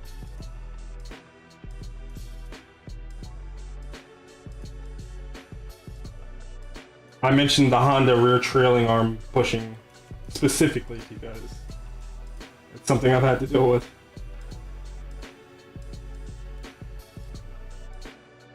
It is much easier with the tool.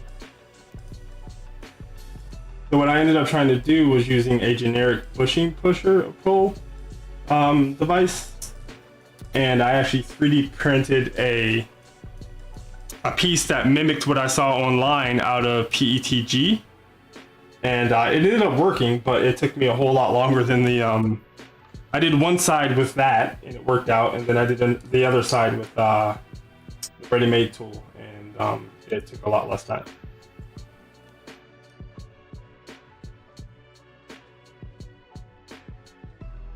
I have been doing some 3D printing for cars. There's a local car club here at Virginia Tech. You know, a lot of the guys are handy enough to print stuff themselves, but some of the guys are a little bit more familiar with stuff like CNC, but they recognize the value of 3D printing for like fast prototyping, and you know, the cost of material for CNCing is kind of prohibitive, and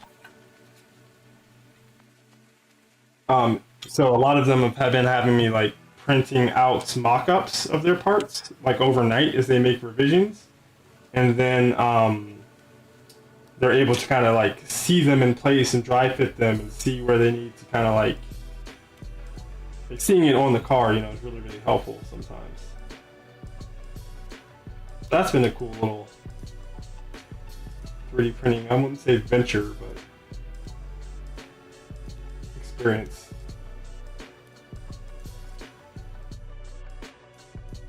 A little like spreadsheet that I found online for kind of 3D printing services, where you can kind of put in your kilowatts per hour, what kind of overhead you want to charge. And, you know, I kind of, for people I know in the car culture and stuff, I kind of do rates for mates, where I just kind of like, what's the price of a case of beer? Because a lot of times the plastic is like so inconsequential. A lot of the prints take like 2 hours or less. So if I know them, I don't really charge much. It's interesting 3D. It's interesting that 3D printing metal is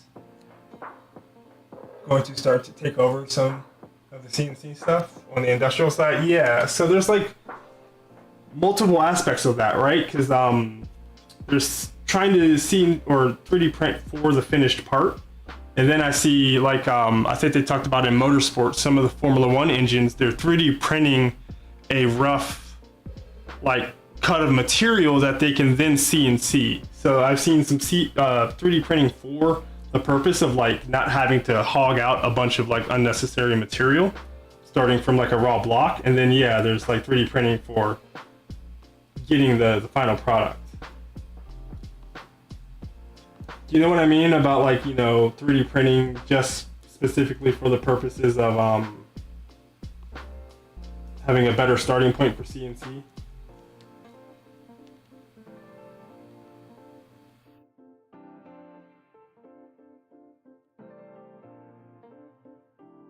I found I can't really get the scissors kind of in tight enough because they're so bulky.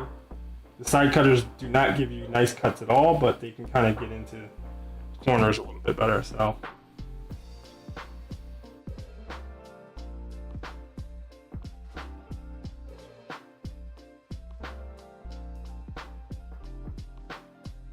yeah, the P3D one is insane.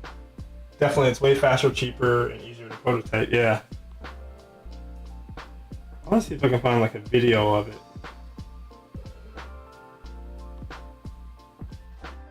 They talked about, like if you looked at a CNC engine block, the block they start out with is like sometimes up to 230% of the material of what they end up with. So if you can kind of 3D print a really rough arrangement with already that has the cylinder holes there, but not, milled out to what they need to be, has some of the passageways there, then you can use that and then just CNC away the stuff to and then you don't have to worry about like shrinkage as much, right? You can just take the raw block, annul it however you need to. It's going to shrink in that way, and you don't have to worry about shrinkage in the final dimensions. You have a lot less recycling needed, way more energy efficient. Let's see if they have like a video of it.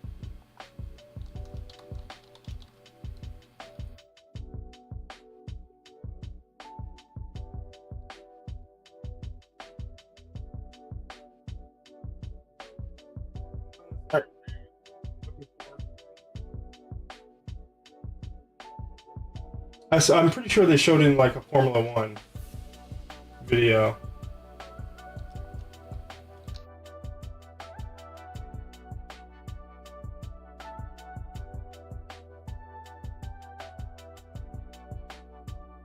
Yeah, Formula One uses 3D printing, but not quite the way you think.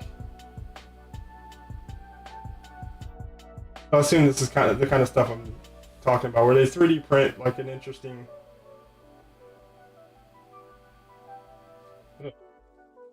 car scoops. Not the greatest website, but yeah, it's really cool. But I think we will get closer and closer to the kind of finished product 3D printing. I mean, JLC PCB is starting to offer SLM. It's just not the prettiest parts right now, and I'm not sure if you can like anodize them or do other processes to make them any prettier. So yeah, how are we going to get the front of the printer? Can I do this upright, you think?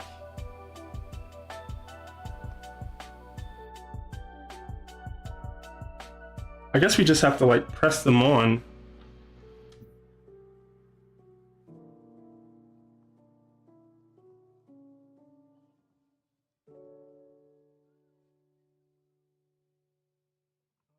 Desktop view up. See where we're at. Ugh. Don't stick to anything, please. Okay, where does this need to be aligned? It's not at the top of the... How do I know? Maybe I'll do the bottom two pieces. Just seem to have lost one.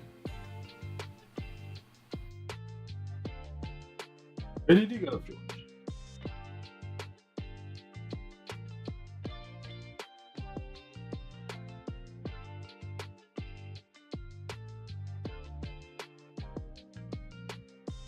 What did I do with that last piece? Oh, here it is. It's camouflage. I'll put this piece on this and made up the corner. Now we can get our M3 by 30, which goes on the bottom, and M3 by 40, which goes on the top.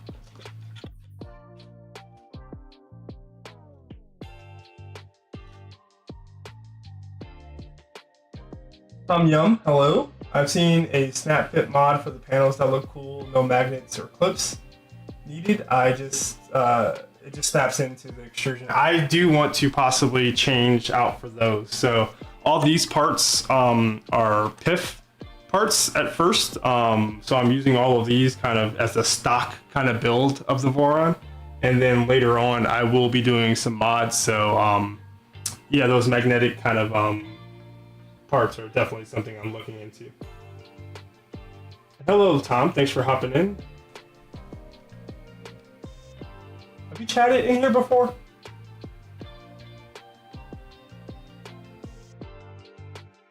Well, welcome, and thanks for contributing to the chat. So, this M3 by 30, is that gonna just press through? Or am I gonna have to get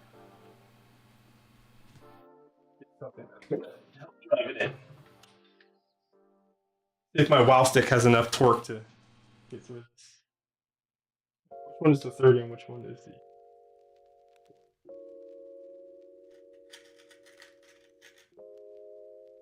This is the 30. Not really, but I've been enjoying the build series. Actually, the first time I've watched you live. Okay, well, thanks either way. Happy to have you. If you have any questions, let me know. If you have any suggestions, let me know. Like those snap fit ones. Are we in any of the same Discords, do you know? Like Steve's or Modbot? If so, feel free to find me on there and message me and send me any of the mods that you might think would be useful.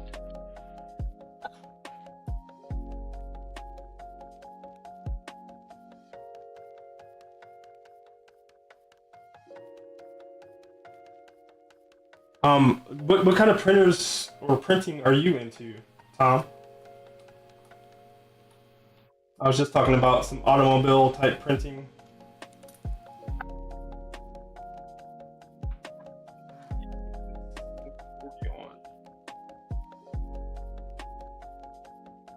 Having the spool holder on at this step in the process is a little cumbersome.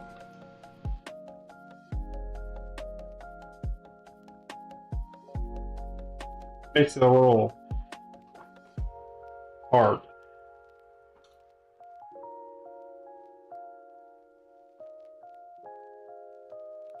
Will do, thank you. I've owned my Ender 3 pretty much since it came out and built my V2 over a year ago, I think. Okay, cool. So when you built your V2, was it kind of before the V... I feel like the V2.4 is when like I really started to notice Voron a whole lot. I think Tom 3D and Stefan from CNC Kitchen, that's when they started bringing it up on their Meltdown podcast. That's when I really kind of like tuned into it. I need a...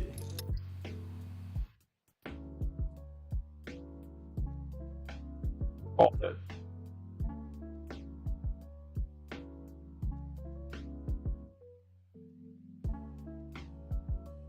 So you guys can't see all that well what I've been doing for the last 10 seconds, but also the reflections make it really hard to see through the panels. But hopefully now we don't really need.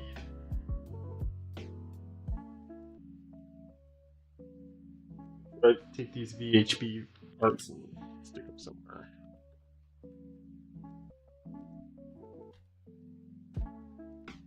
These out of the way.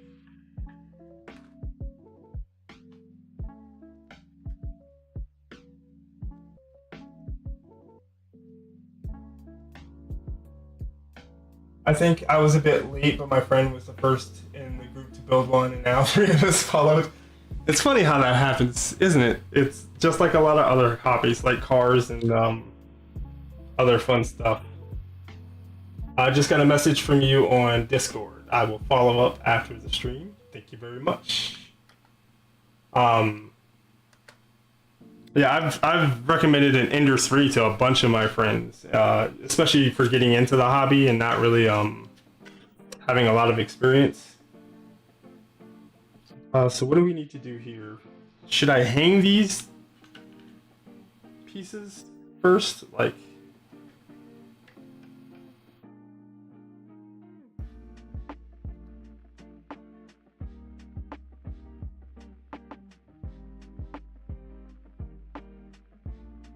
and try to for everything square and just like plop it on like this. But I know things are aligned well. We're doing it live. I kind of thought about it and then just did it. And then I can make sure that this guy mates up. He's down. Naturally wants to open, which is interesting, which makes me also think that these guys aren't aligned well. But I can just adjust that later. A little creepy.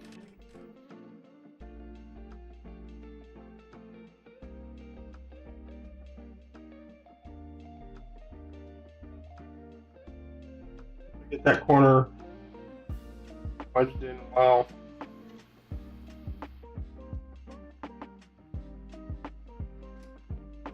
Yeah, you can see how that kind of naturally opens. I think I need to move these parts slightly out this way so it doesn't quite do that as much. There will be magnets to kind of hold it, but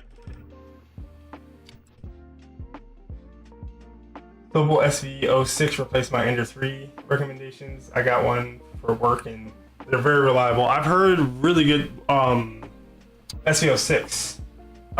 Is that the one that is basically a Prusa mod, or is that the SV03 I'm thinking of?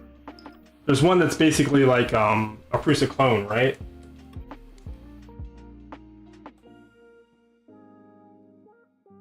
I'm using these guys.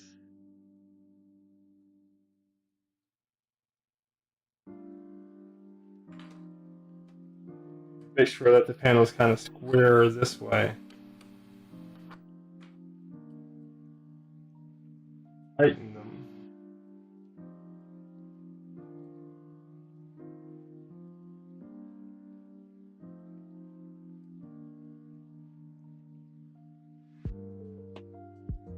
Like adjusting a door hinge in a house.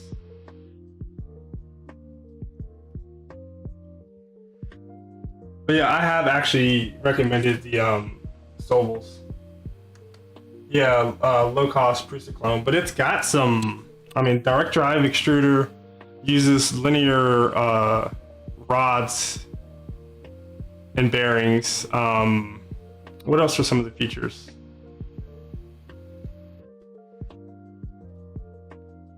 Obviously an i3. So I think that's all of the side panels done, right?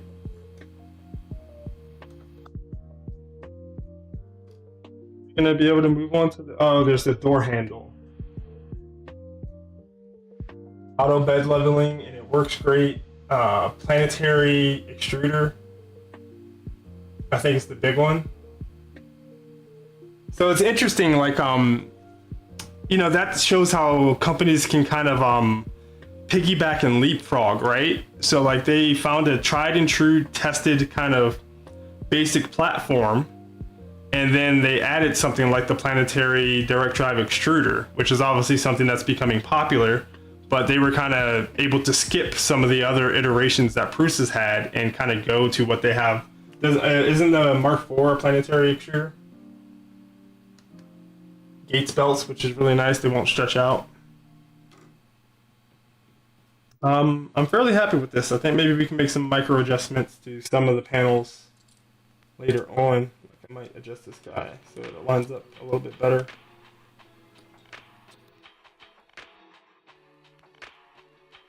I can see myself fidgeting and messing with this for quite a bit, so I'm not going to obsess over it now. It's probably not all that interesting to watch. Probably isn't all that tight.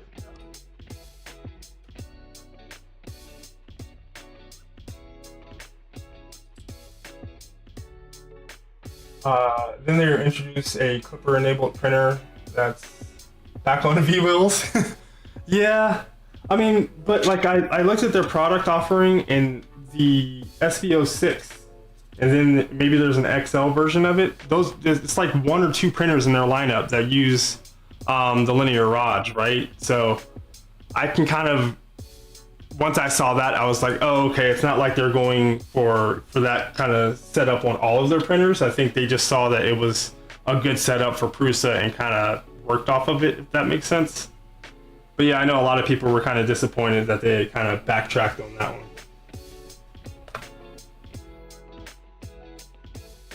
Yeah, SV06 Plus, but it's not clipper yet. Gotcha.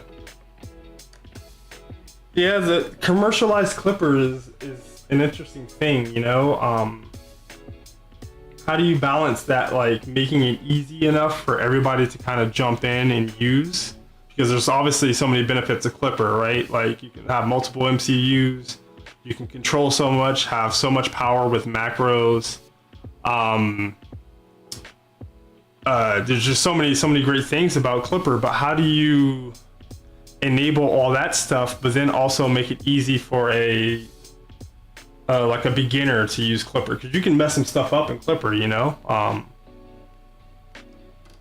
It's an interesting kind of problem that companies are having to deal with, and it's mostly been, you know, these Chinese companies that are having to deal with it right now. So obviously been like some GPL issues as well with that, and licensing and stuff. So now we need to do this, and this is where I hear having the no drop nuts is actually going to be an issue for us. And let me see if I can show why. Take the door off, which I thought you could do. Yep, there we go. That is a really nice kind of feature of the V0.2, which I don't think was on the V0.1. The fact that you can just kind of pull the door away. But if you look inside here, the no drop nuts give you a certain minimum spacing that you have to have. And this particular piece has holes which are smaller than that spacing. I'm not sure how clear that is for you guys on camera. So it is recommended by many, or recommended by some that have run into this problem, that you don't use no drop nuts here, that you just drop in regular nuts, or you can utilize the LDO nuts that you can put in after the build. But then you just have these random ones kind of still floating in there. To jump on what's popular, we're going to see a lot of AI enabled printers, I'm sure, next, even though it won't really mean anything specific. Probably, yeah. AI is interesting. I'm working with large language models at work right now. I do kind of like support software for telecom companies. So if you go to Verizon.com and you say, I can't connect to Wi-Fi with my Apple like iPhone 14 or something, then we make some of the products that they use to help people troubleshoot that stuff.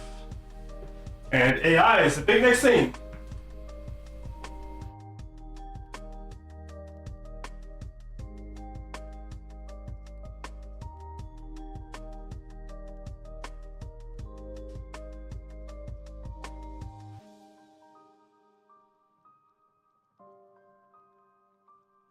And sort of like you said, whether or not the AI is meaningful or not is another, thing. But a lot of companies just know they want it. So these are just spare nuts. These aren't the drop-in nuts, I don't think, from LDO.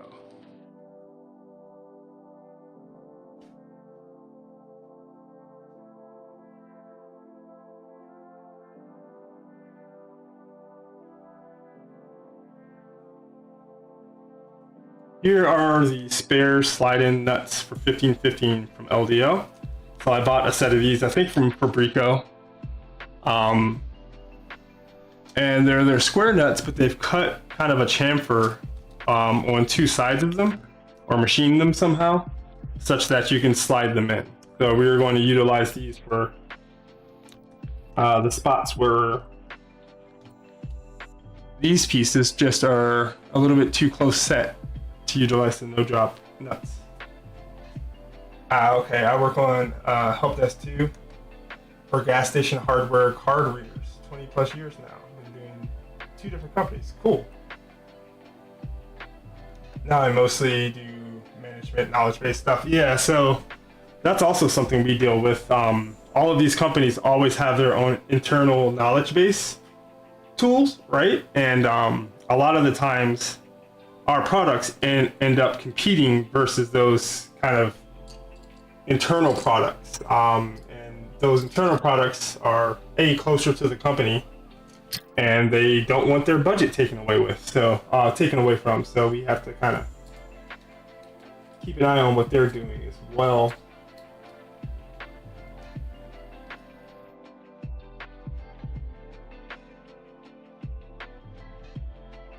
I've not used any of these sliding nuts before. Not even sure if they work on MakerBeam, to be honest.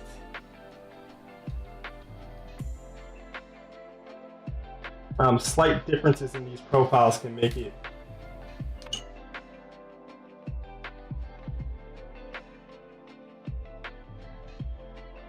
so they might not work.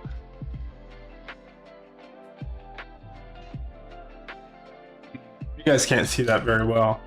Basically, I'm trying to figure out the way that you can slide these nuts in so that they'll kind of pivot around and be able to get square.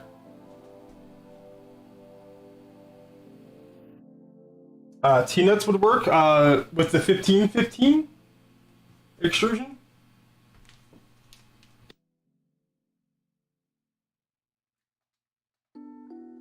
Like the hammerhead T-nuts, is that what you mean?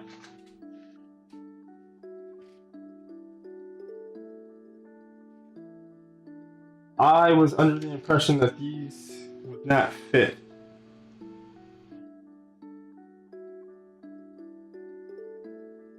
These are M3 T-nuts, but they're meant for 2020, so I don't think that they'll fit inside of here. But this is the pain, from what I've heard of, building a V0. That since these are 1515 extrusions, they don't really make. Well, maybe they make some, but they're not like something most people typically have on hand. Nuts that will kind of drop in.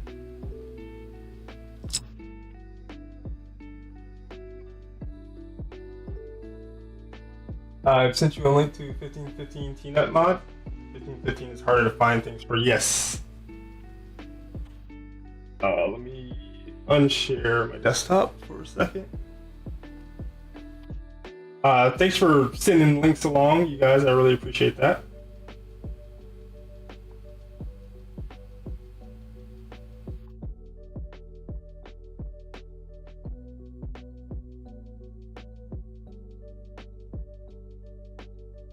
Also got tagged in Steve's chat. Thanks, The Legend Chamois, I got your bit holder driver. I think you sent that to me before, but thank you for that as well.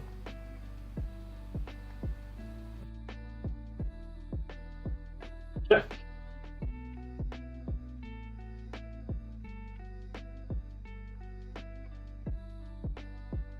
So, are you able to slide these in somehow? Tom?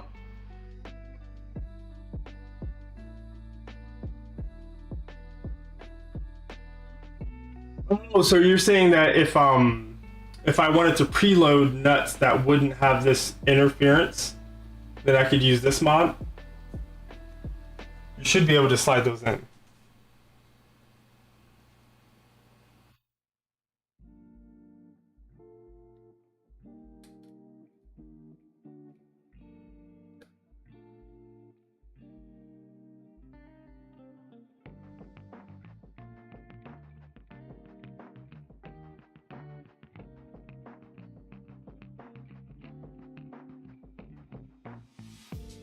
I wish I had a better way to show you guys what I was trying to do with these LDO slide-in nuts, because I thought that they were gonna handle what I was having issues with. Let's see if we can use the C920 for this.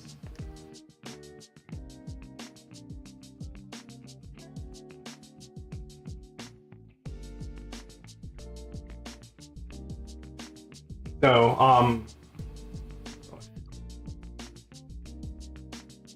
I ran into magnetic piece spacing 2. I used a pick and snapped the no-drop nuts in half with tweezers and pulled them out,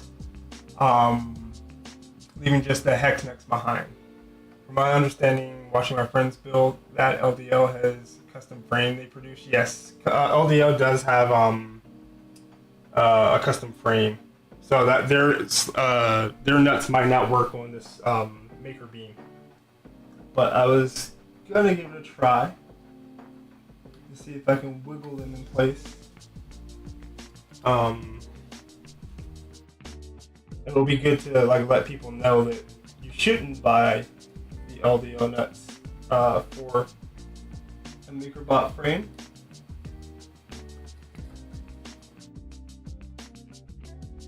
You guys see that? Basically, it has kind of two chamfered edges on opposite sides of them, and the goal is to be able to kind of shimmy and slide them in. Why is this off on every single view I have?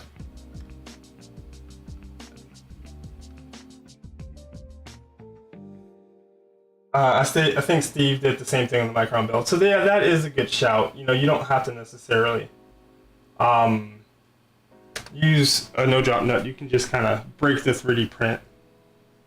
I'm gonna try for like a couple more minutes to see if I can get these to work.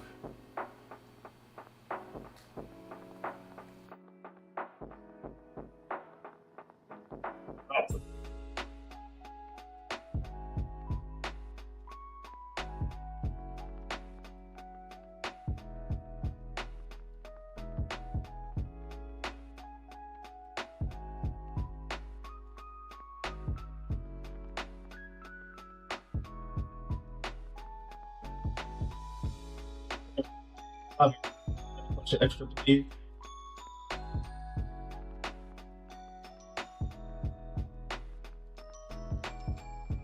Yeah, so it seems like the angle these chamfers and nuts have don't really work for this maker beam itself.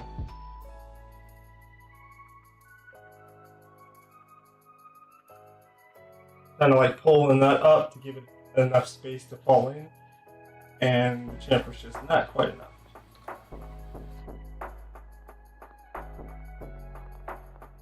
You guys have presented me with numerous options to go upgrade, so feel free.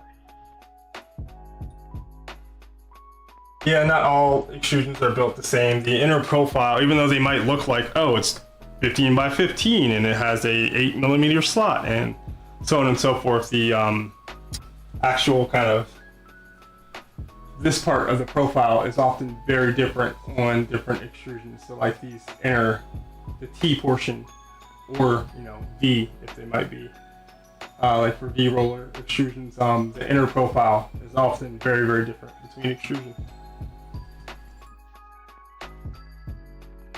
So, excuse me, you should not buy the LDO drop-in nuts expecting them to work, at least for my 2 minutes of trying, but we can probably take our hobby knife and tighten it up so it doesn't pop off and stab me.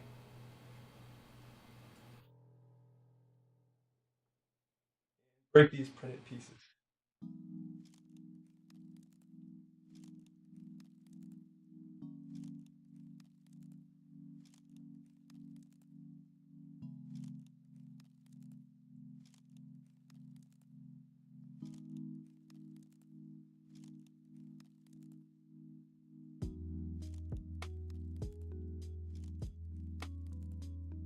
Oh.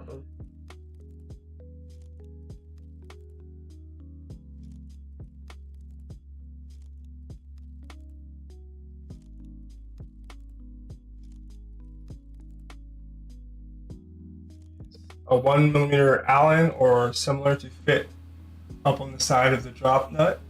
You pop it in first and get it to snap. Took me a while to figure it out. Get a flathead screwdriver instead. Oh, the blade looks scary. Agreed, Tom. Sorry, don't want to give you guys any triggers. Let's see what's the smallest flathead I have. It's a decent view for you guys to actually see what's going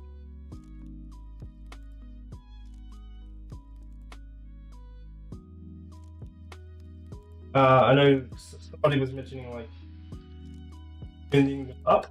Possibly.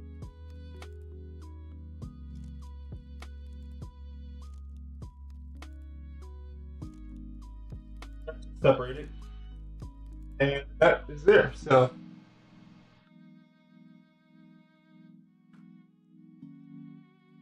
right here, the printed parts are debris.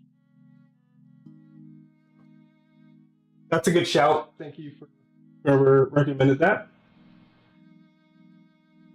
I can usually get away with sharp tools without hurting myself too bad.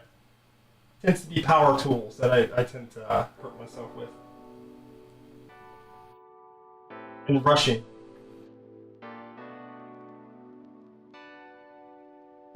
And not using enough lubricant.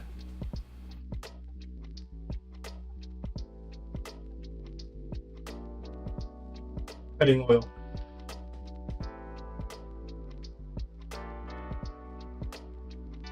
Kind of make an indent and then kind of get the driver in there and then pivot it to pull the printed piece apart.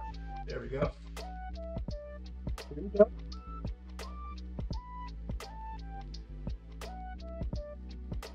A bit better than the knife, you guys think?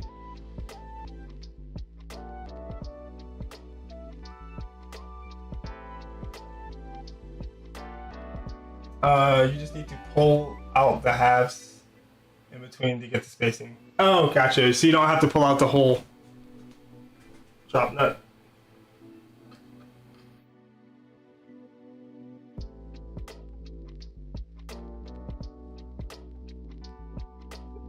Do one side like that.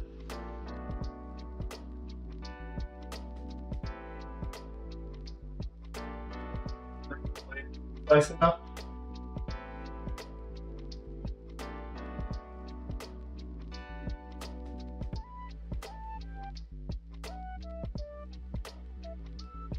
Kind of hard doing this and giving you guys a decent aim to see what's happening.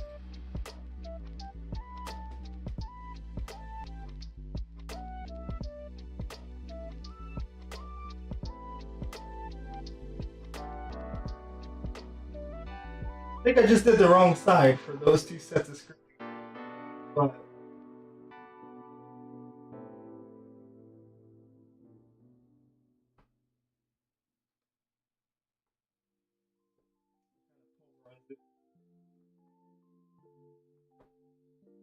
But this is not my strong suit. Try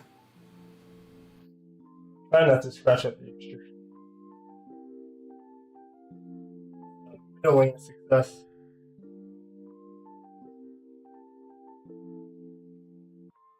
I kind of cracked the first two in half completely. But all I needed to do was take apart the inner two, or somehow peel off the inner side of it. Is what I think you guys are saying. I read you, I'm just not executing well.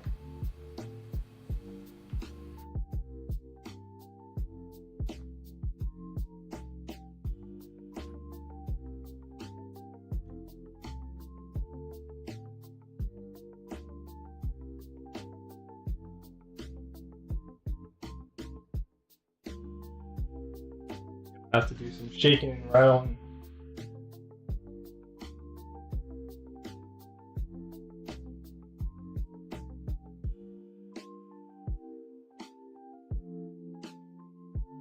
Still have to get this piece out.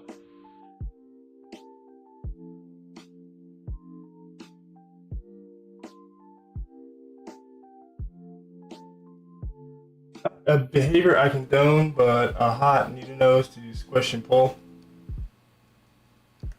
I'll probably do it.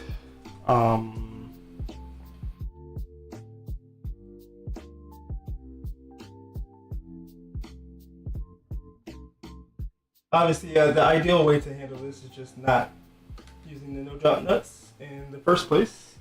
Let me see how much plastic will just fall out. Not a lot.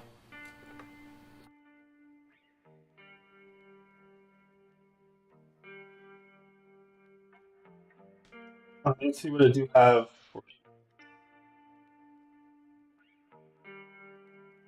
Hey, Feder, 3D Print SOS. Yo, just popping in to say hi real quick. Can't stay tonight, unfortunately, but nice to see your progress, man.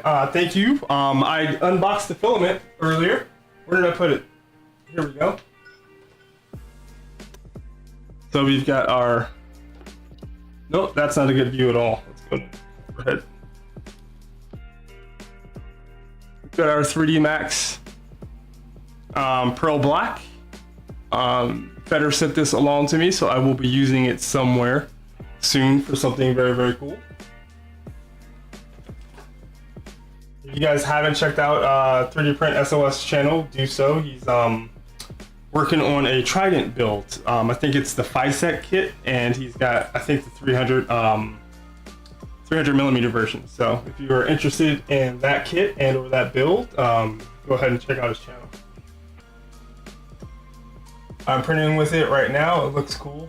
Moist. Okay. That's an interesting term to describe a filament property.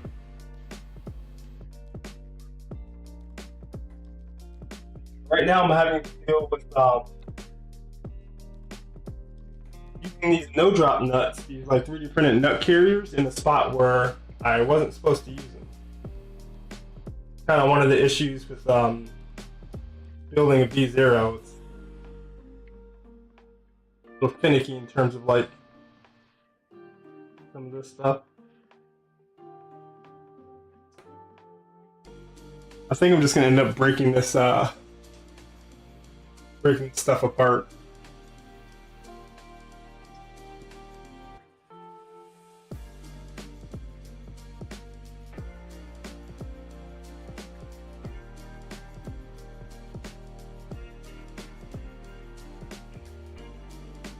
Like we're both fighting something in our builds, yeah. Did you got your chains completely redone? Right now you're fighting your 80XL. What's with the 80XL? The like wiring of it, or just getting it to work?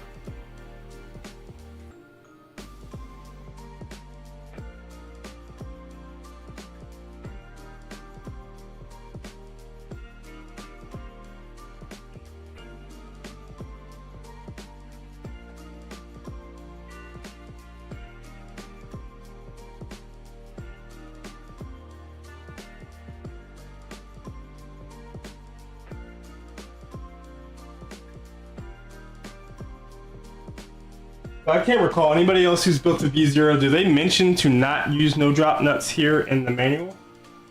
And I just did not pay attention to it? Or is that something that they I've needed to address.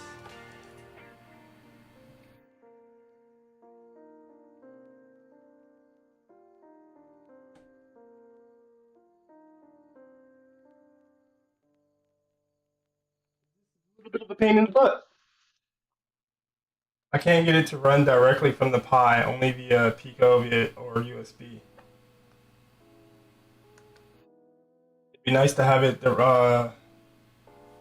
directly run from the GPIO pins. I'm too much of a noob to just get it.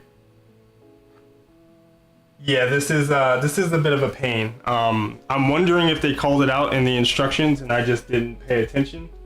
Because you have to load so many of these preload so many of these nuts. That's definitely a possibility.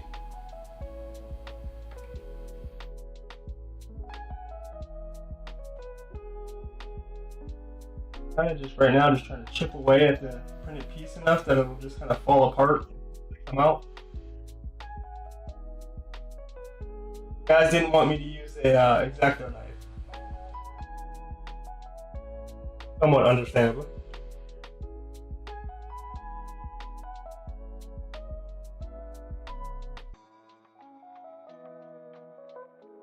However steady-handed someone thinks they are, it's kind of hard to watch that.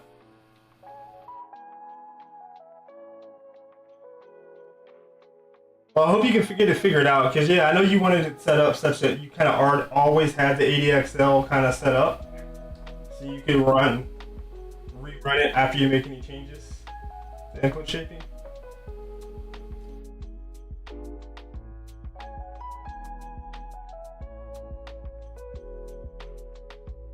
About my flush cutters, I just scratched the very inside of the extrusion a little bit.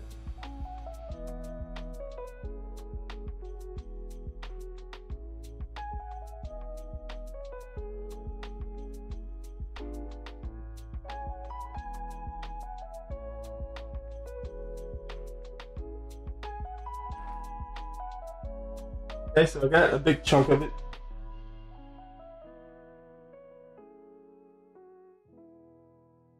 I guess the other solution would be to disassemble stuff enough that you can get these idlers removed, and then you can pop them out.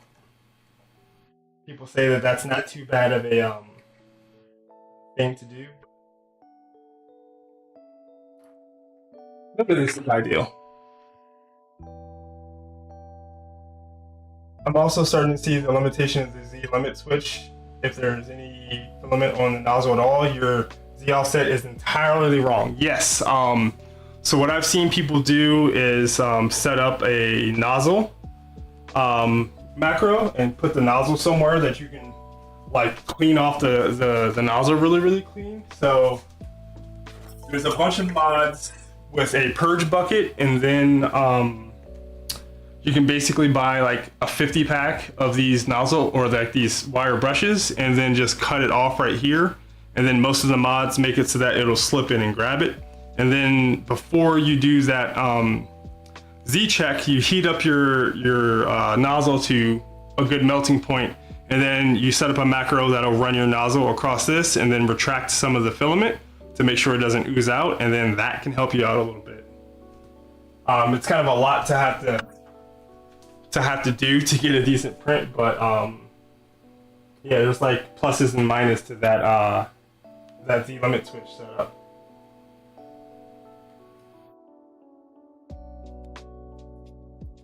So flush cutters, it's kind of working really well to kind of chunk this out.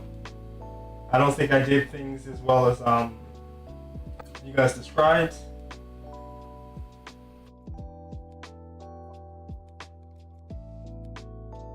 I can get a bunch of this out and clean it up.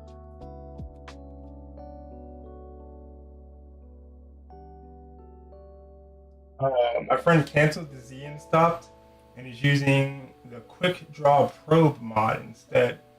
But the Kirigami bed was too flimsy to work with it, so change it. Formbot Kit. The Kirigami bed on the Formbot Kit is something that I'm gonna have to like address in my review. Like I've got it working, but it's like too thick. Well, it's relatively square, I'll say. I've seen people with Kirigami bed mods from other companies, and they kind of had to bend them into compliance a whole bunch. But I didn't have to do very much of that with this Kirigami bed. But it's definitely a bit too thick.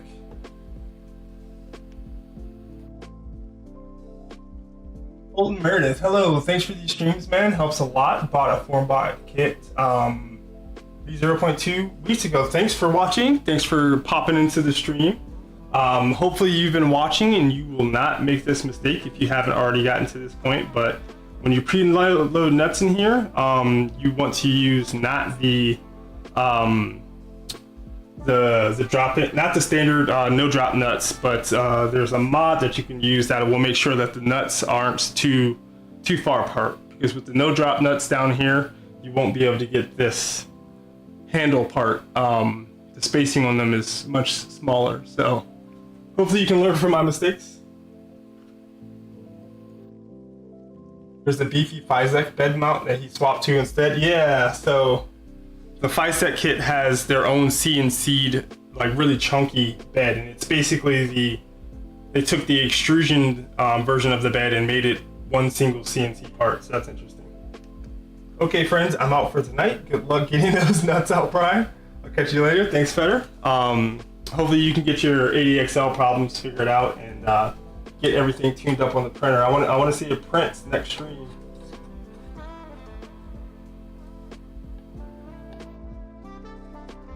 Right, getting some of the plastic pieces out. You can kind of still see some of it floating around in there. Or maybe you can't. Just kind of chopping it up, scratching the inside of the frame a little bit. This is way less than ideal.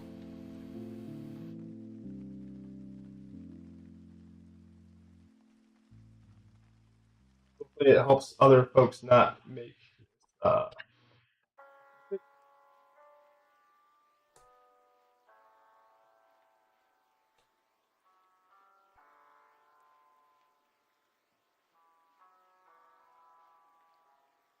has to be able to just pull out by now.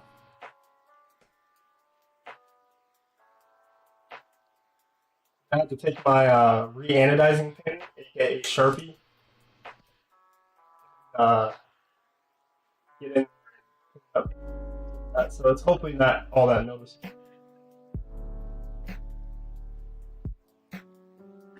This is the way I broke these nuts apart. They're not apart very easily.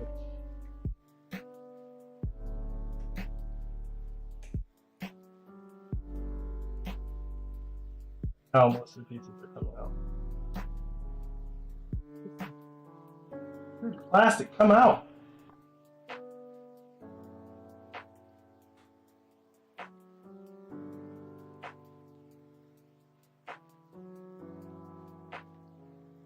Alright, so these two are the top portion of the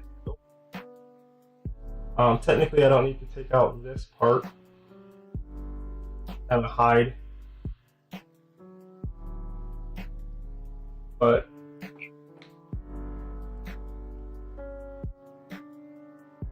just rename your printer the Nut House. Oh, thank you very much.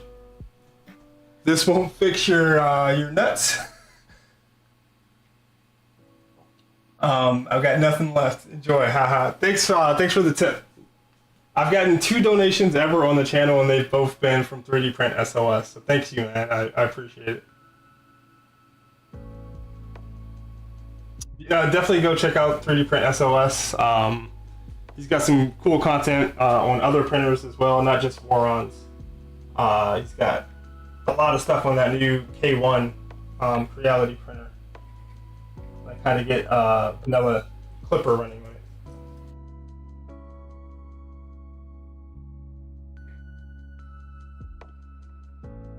Oh, I'm frustrated with these. Want them out. I think I could have done it better and just snapped them enough such that they space correctly. I kind of messed that up, so just working on it.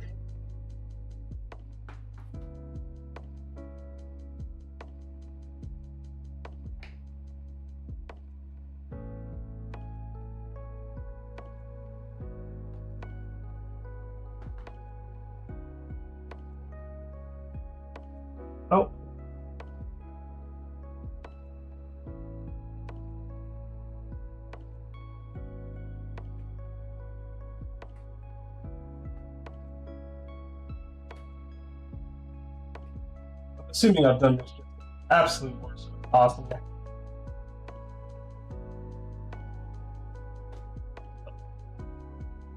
Kind of sounds like you guys had an easier time doing it than I did.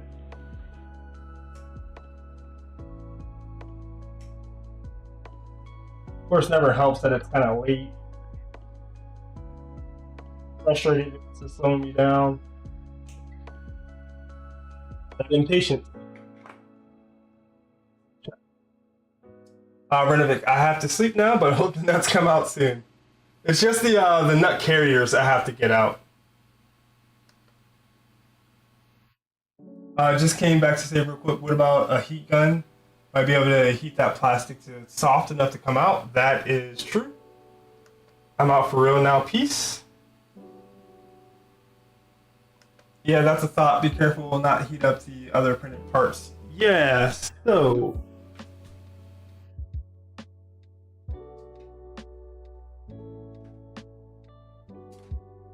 We have a heat gun.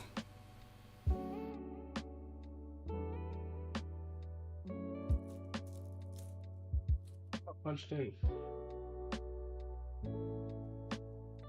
I can plug him in.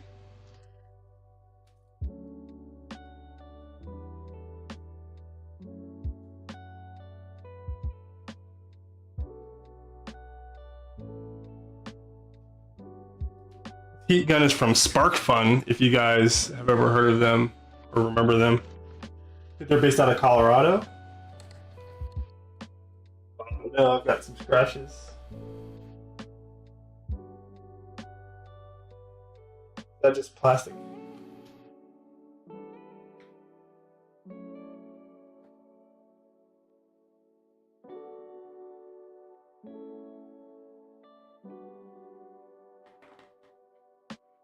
A couple chunks will actually. Maybe for the next one. Okay, what's the technique I should use for these next two ones? I'm gonna read what you guys say and try to apply it, rather than just going ham this time.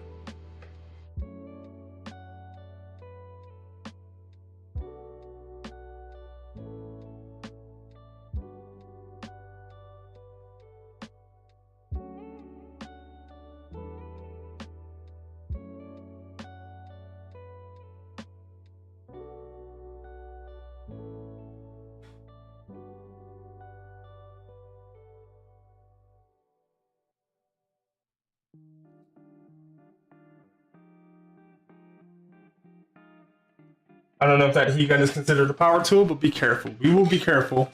If necessary, I will go and get some safety squints. Or real safety glasses. But we just need to get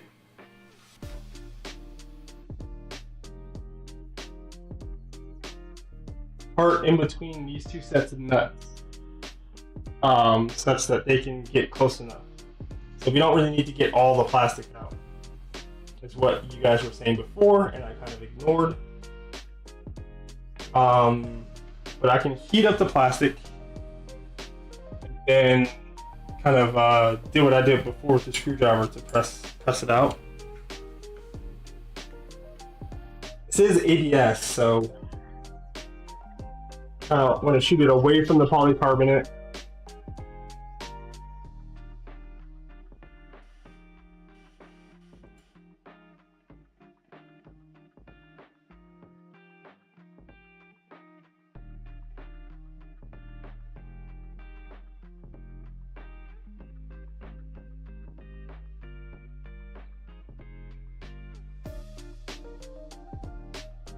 Make sure I'm not messing up the panel at all.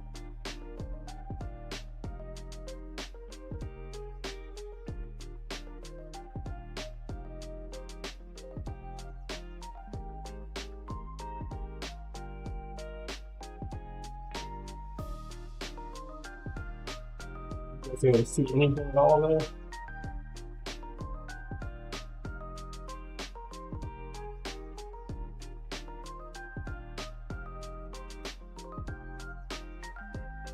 Starting to give a little bit now.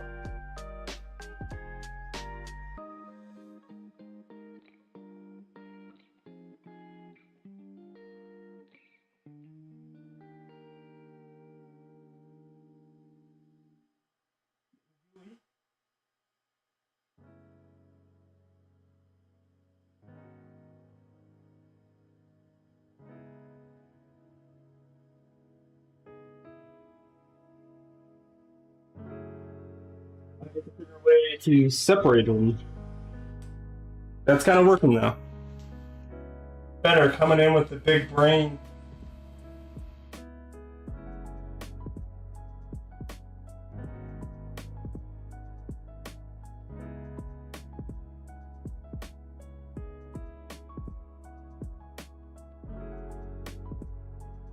All right, that broke away much easier. See if I can out.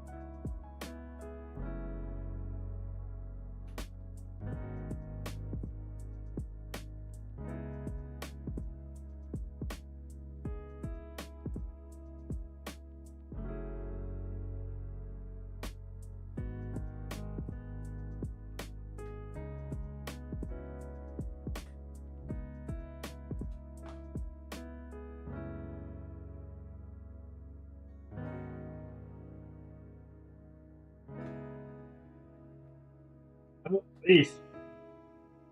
Okay, so that worked, I have to say, way better.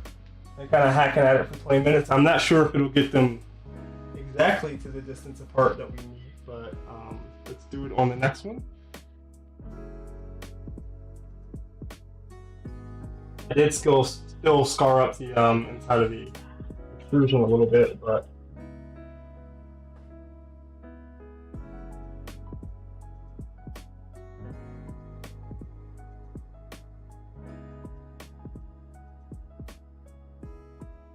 ABS smells now.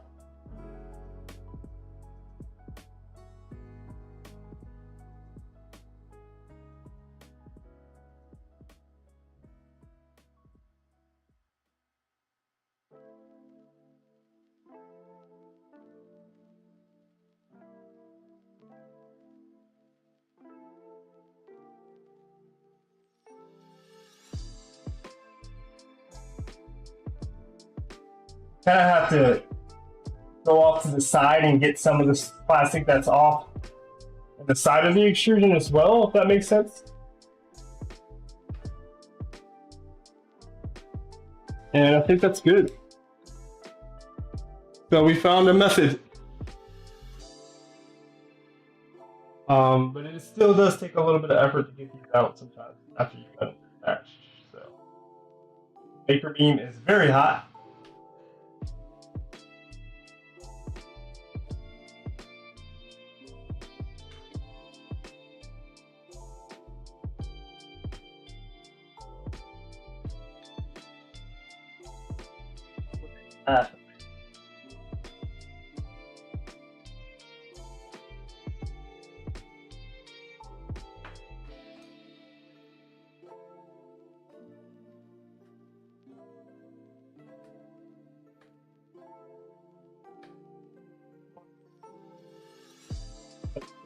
Plastic to separate.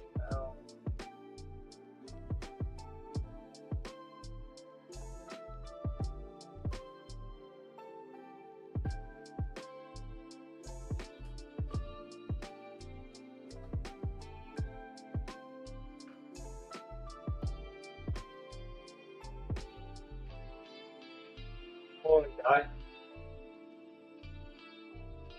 All right. There we go.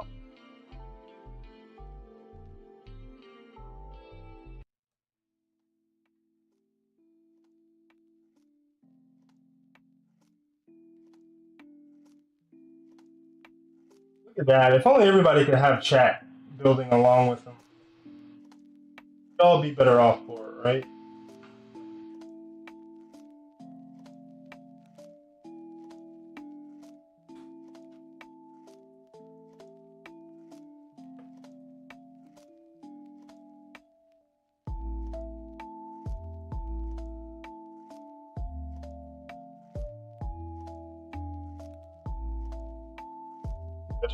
Just 1 second.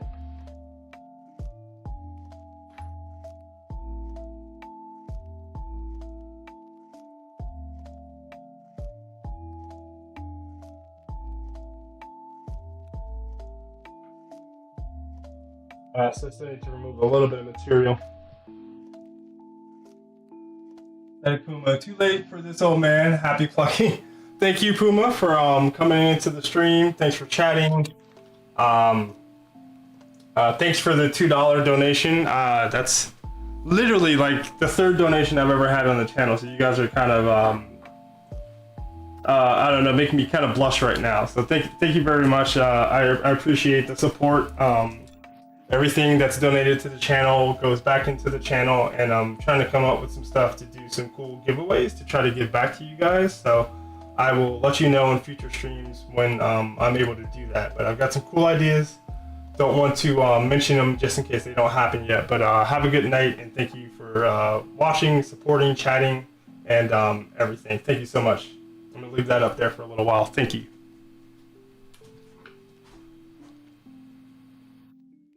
Of course, donating is not required of anyone. It is hugely appreciated.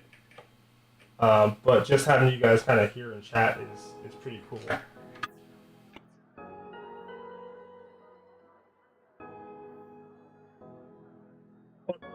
Plastic.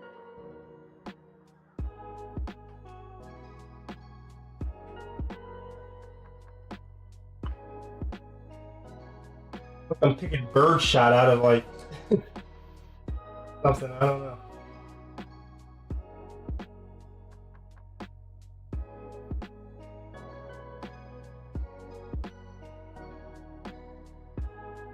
Let's get the printed piece and see if that will fit close enough. Yeah, that's like exactly how far apart they need to be. Okay. We're somewhat back on track.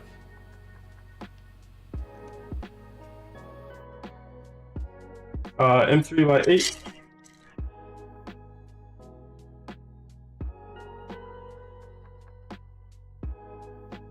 I do with the 2.0. Here it is.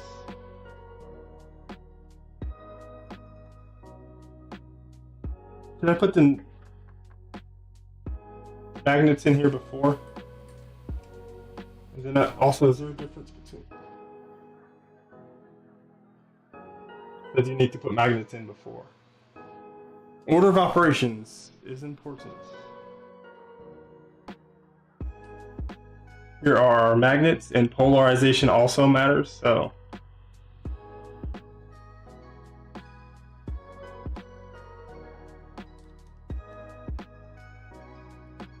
Let's see how we can do this such that we can keep things consistent.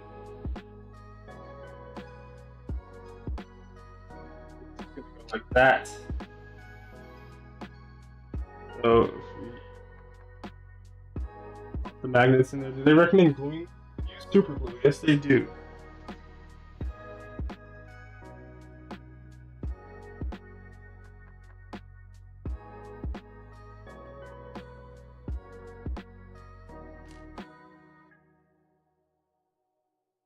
I'm trying to keep the same polarization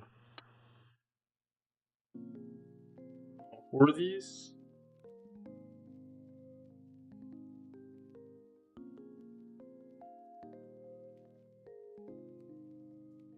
And unfortunately, my super glue has seen much better days.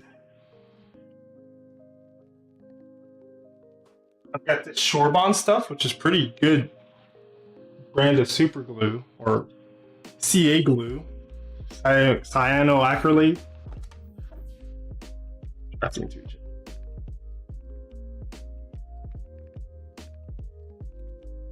Cyanoacrylate. Another thing I learned from Adam Savage.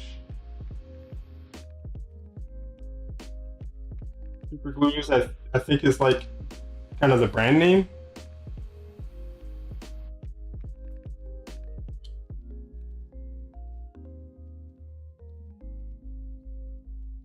As it's crazy glue.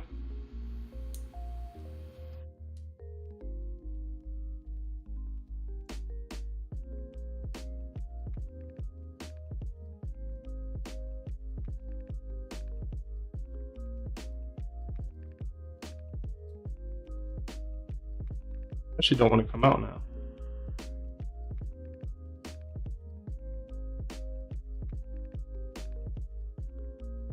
But yeah, the applicator tip to my super glue is kind of not the best, and that's very overexposed. What can we do about that?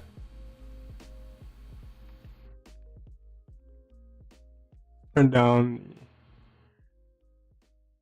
Oh no, how did our shutter speed get so off? Did that darken it up a little bit? Tiny bit. And then down on ISO.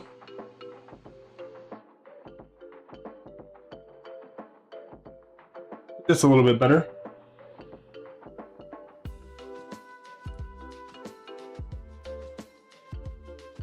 Yeah, my plan was just to fill the rest of this gap with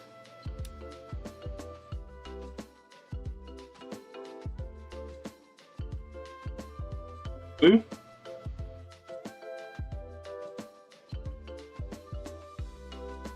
This is like the medium glue, so it's not very flowy, and then my applicator is just non-existent now. Chris, I have to go as well now. Have a good night. Thank you for hopping in as always. You make these builds a whole lot easier for me to get through. Having somebody to chat with. Good luck with your NAV printer. Looking forward to seeing as you progress with that. Have a good night, Chris.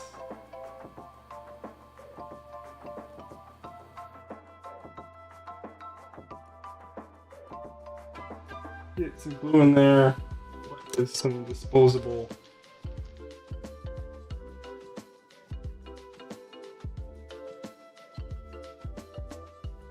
Off the excess, and then we have some that kicker there. So this is an accelerator kicker, whatever you want to call it, for CA glue, and you can kind of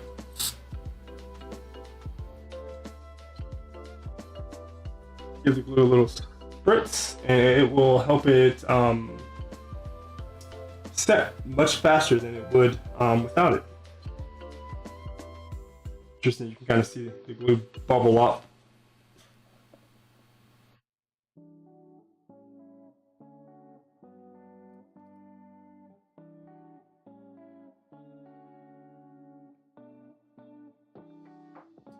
But now for these guys, so that they're kind of in the same orientation.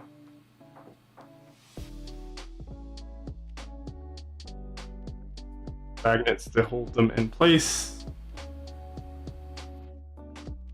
Same thing. That guy, is that a sloth? It's kind of hard to see.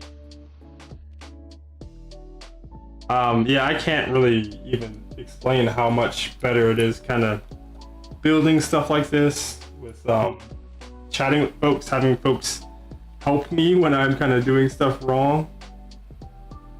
So thank you guys a ton for hopping in here.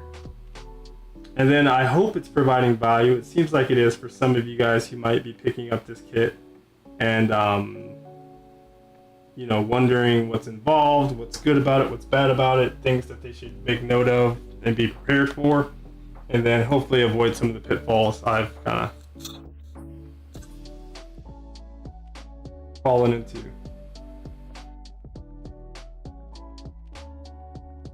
So yeah, Zap and Instaset, some pretty cool things if you guys have never used them.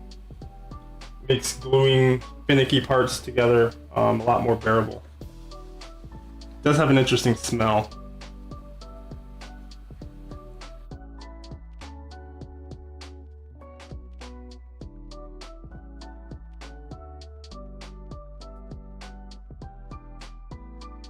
Those are all opposites, so that should be good.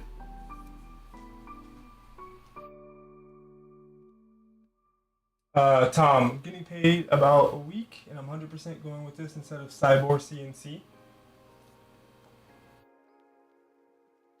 Even though your friend helped Cyborg with that kit. So yeah, that's interesting. Cyborg, of course, their base kit includes 3D printed parts. I can't speak to the quality of their parts. I've heard some mixed results, but I've heard Modbot said that his parts were, for the most part, really, really good. And I think another Gred's Maker Corner said that his 3D printed parts were really, really good. But if you consider the CPIF program is about $120-ish for the V0 parts, and they basically just print out all of the V0 parts. They really don't even ask you what mods you might be doing or what they just give you I think their plates are just all of the printed parts. So that's like $120 value. And then they also have the CNC version now, which is another premium over top. But yeah, it's an interesting kind of battle going on with the lower end parts.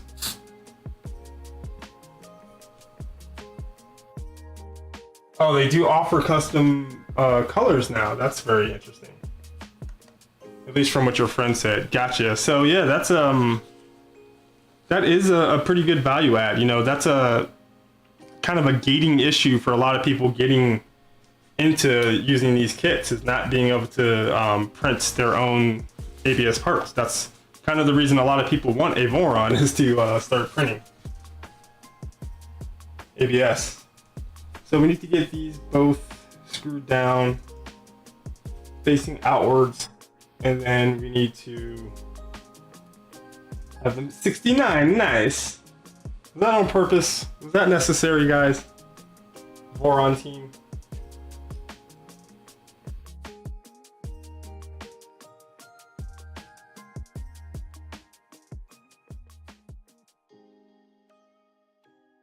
So yeah, I mean, I'm trying to think of these lower price kits. We have LDO, which sits kind of at the top. Their kits for their V0 S1, I think, is what the most up-to-date one is. Although I heard that they're gonna have LDO Jason just announced that they have their V0.2 R1 revision will be coming out soon, and that is that's going to be called like revision A. So their kits that ship soon will be having that now. But yeah, that's the kind of the most expensive kit. It has the most feature adds. It has like an ADXL sensor in it. It's got Pico Umbilical, which is a smart version of the Umbilical with an extra MCU in it, so you can use that for, you know, expanding and getting more ports, or GPIO rather.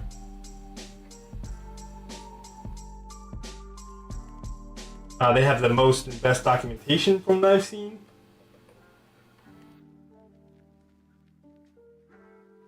And they've worked with the closest with Voron from what I've seen to get their kit working well.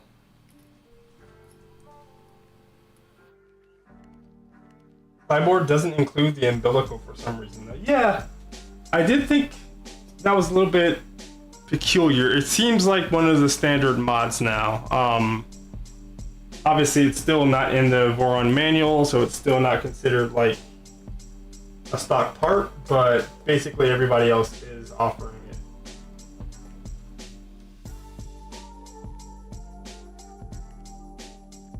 Tightened up just so that we can position them.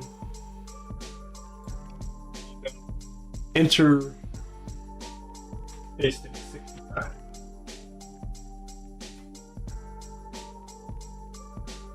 These gigantic calibers, which are pretty impractical.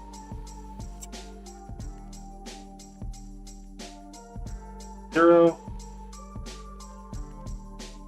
Alright. Or we're at impression. I'm honestly willing to build every kit out there. I'll obviously mention I'll be building the. So we've got 69 on there. You guys can see that. These out to exactly 69. It doesn't say how far up or down they need to be. I guess kind of centered.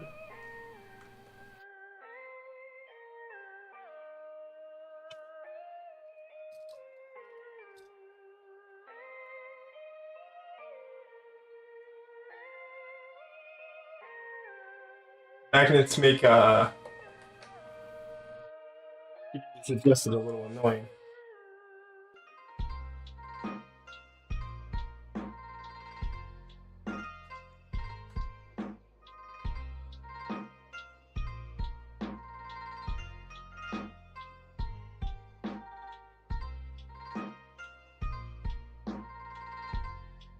And the magnets are also sticking to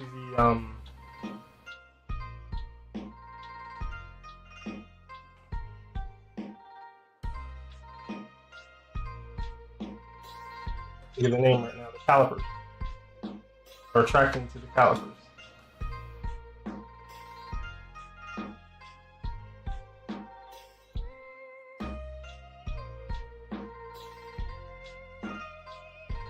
Does Mello offer a V0 kit?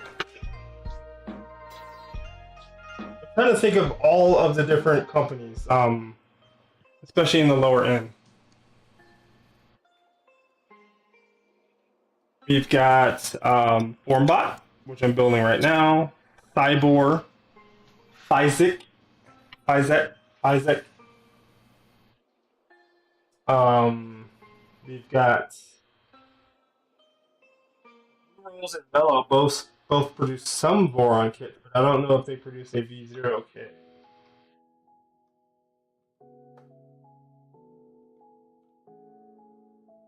And I'm not sure if you guys can see, but there's a little bit of scratching side of the panel from where I kind of got a little heavy-handed. But hopefully we can take a handy-dandy re-anodizing pin. Yeah, it less noticeable. I might need like a different pin. This won't fit inside. Won't be particularly visible, but I'll know it's there. It's one of those kind of things. So those are both 69 millimeters apart. Still gonna giggle like it's a cool kid about that. We need to put the other magnets, making sure we keep the right orientation inside of the handle piece, which is here.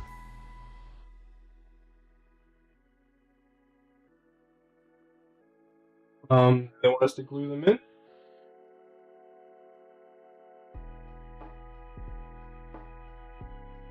No, just add VHB tape over the top. So, kind of just distribute them.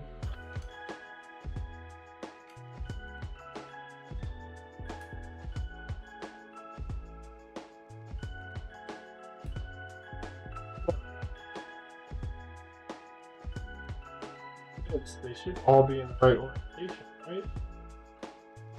That big brained, or am I just?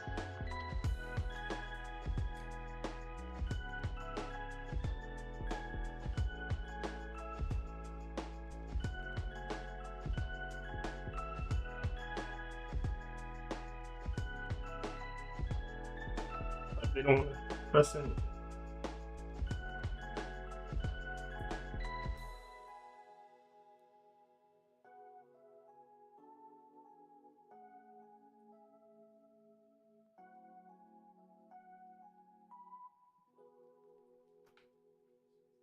Make sure these are pressed in as flush as possible. We cover this in BHB tape, and I'm gonna get this super glue out of the way. But we've got our magnets in. They should be in the right orientations. That just they'll connect to those guys.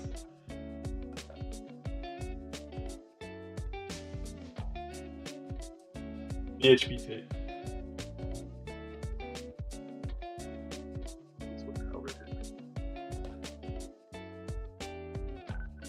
This is going to be a little taller. Set it up more than I want. This tape. I've got some actual 3M, and no, it's even chunkier.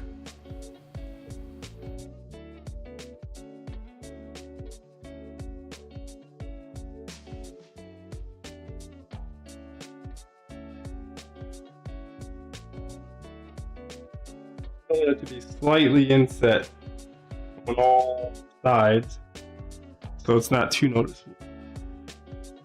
Now it's like too dark for this view. When I had the paper towel up there, it was too bright.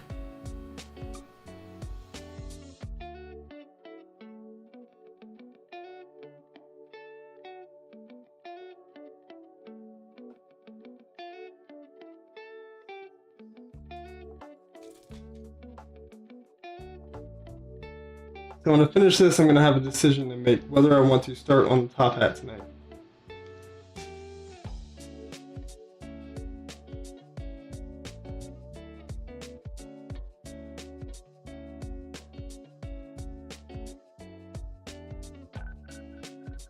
That's kind of rooted our process or our progress a little bit more today.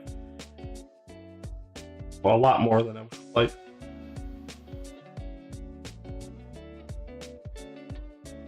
Magnets are sticking to the scissors too. I'm left-handed, so everything's awkward.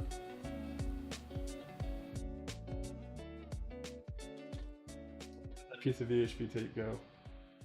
They just stuck to something undesirable. Sure.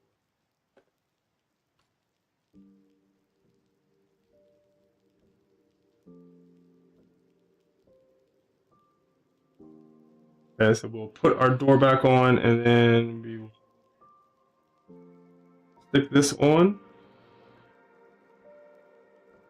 Did they say anything about that being perfect?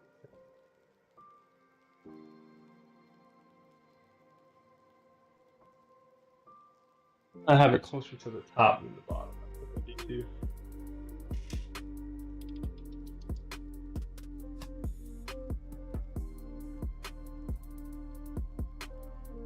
For you guys still in the chat, have you guys watched anybody do the top hat portion? Does it usually take them quite a long time, or have you guys done it yourself? Kind of decide if I want to tackle that tonight or wait for another stream. I titled it Top Hat and Side Panels, but I can always retitle it.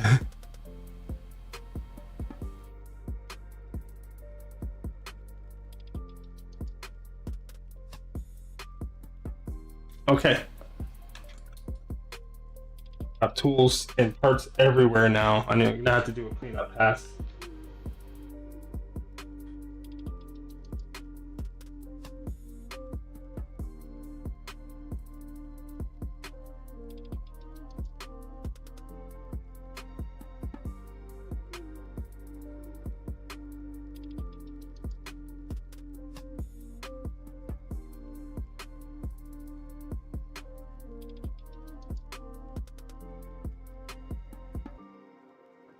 Alright, we can grab the door.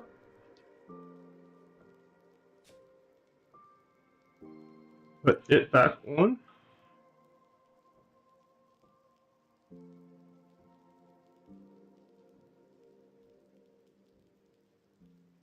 This all made it up as nicely as possible.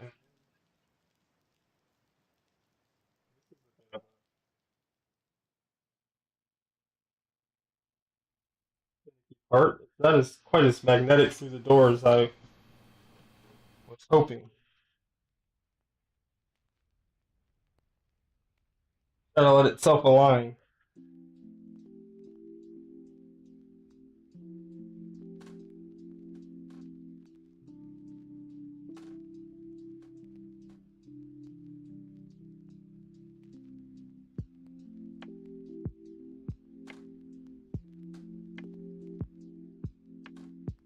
That's not quite as strong of a magnetism as I had hoped.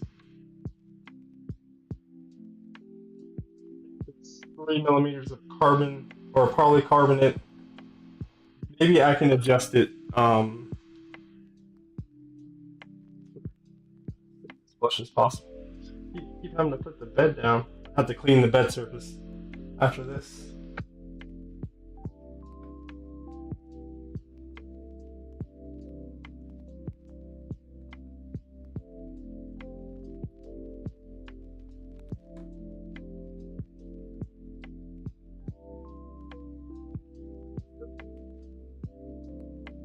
As hard as I would like.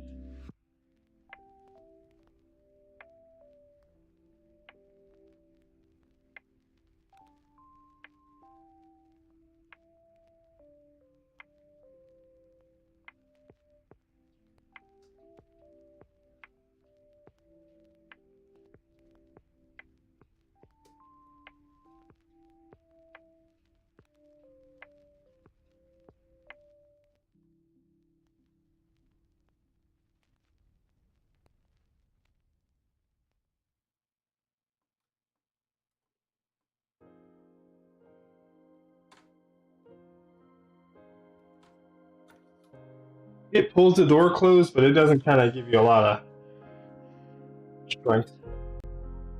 At least the way I've kind of put it together.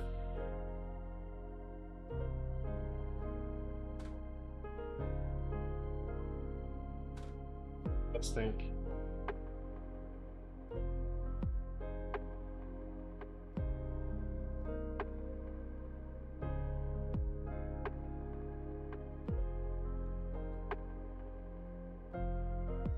Am I expecting too much?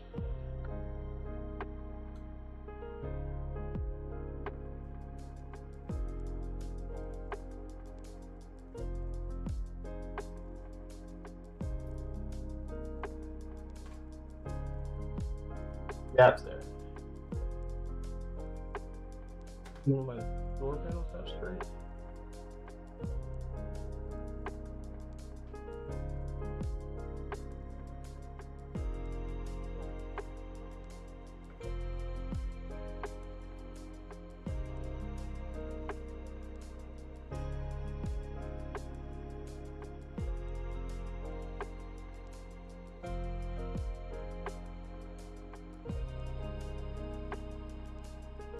Trying to get the spacing so that there's the minimal gap.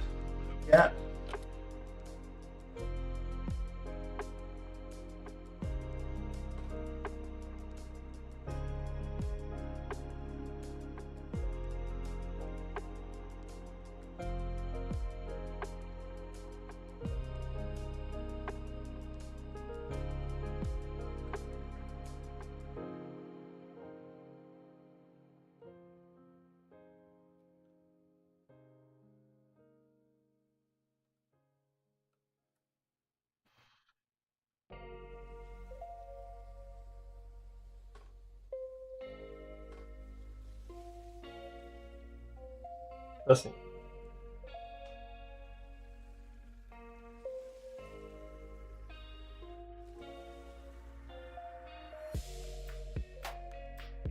I don't know. I'd like to get that feeling a little bit more solid when it closes. A little bit of rattle.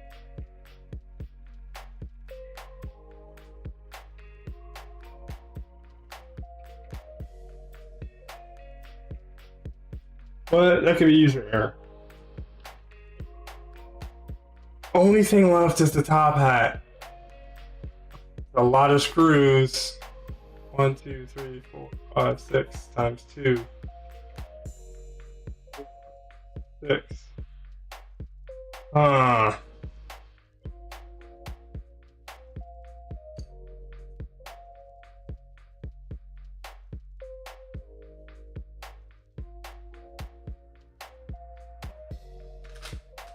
Knocking stuff over.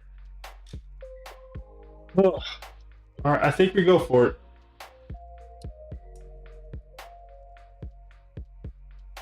Looking at the manual, I think the top hat, it looks simple enough, but still a lot of steps. Yeah, it's a lot of screws. They do give you 2 extra magnets, it looks like. That's something to note. If you lose one, neodymium magnets are pretty brittle, so you can sometimes, if you drop them, they can cling to something metal and completely shatter. Having a couple extras is nice. Let's look over the instructions for the top hat and try to make a decision.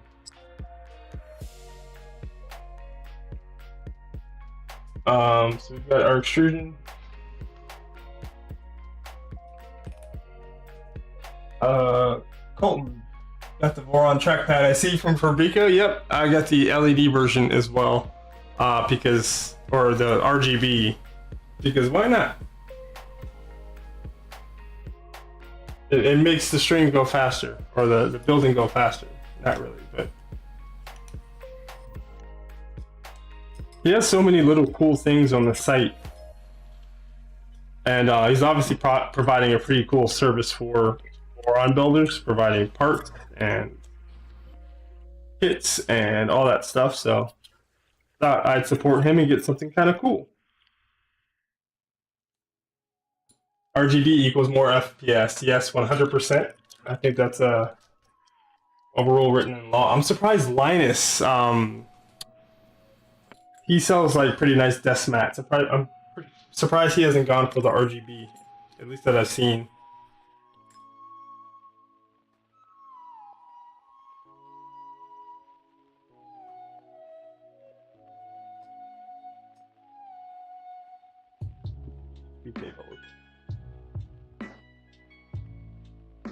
We got four of those, four of those. Oh, preloading nuts.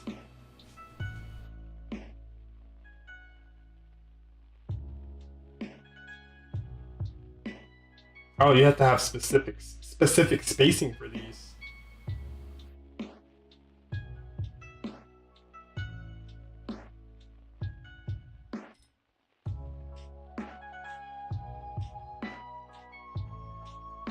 Colton, this kit doesn't have extrusion for the badge, right? Because Kirigami. I thought maybe I was missing extrusions, but this gives you hope. Yes, that is correct. It does not have any extrusions included for the bed. From what I've seen, there are some kits that include the Kirigami bed, but also still have the extrusions because the Kirigami is like considered an upgrade, but this does not have any extrusions. So if you go back to some of the older streams, I think in one of them I kind of go over my process for figuring out what extrusion was what. But basically, all the extrusions were mixed up, which was a little kind of, I wouldn't say nerve-wracking, but like it just took me an extra amount of time to figure out what was what. And these extrusions for the Tophat are basically exactly the same as some of the other extrusions that are in the kit. So, need M3x10s. Have those. We only have a few M3x10s left.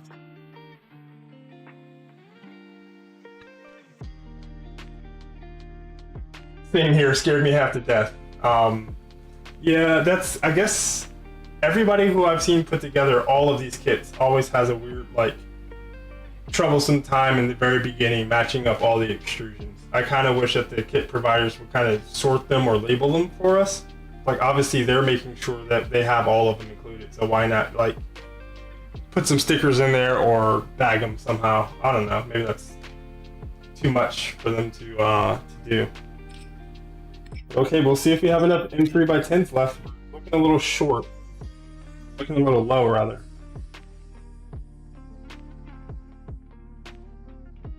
Control C, Control V. For all four of this component, we need to do the same thing. I don't think we have 8 M3x10s left, but I have dropped a couple and picked them up and put them kind of together in the same spot. So what do you guys think? Do I need to do no drop nuts for this? Is it all that necessary for this? Like, this isn't all that complicated of a thing, right? So I'm kind of thinking you just slide some nuts in here and go. That's that.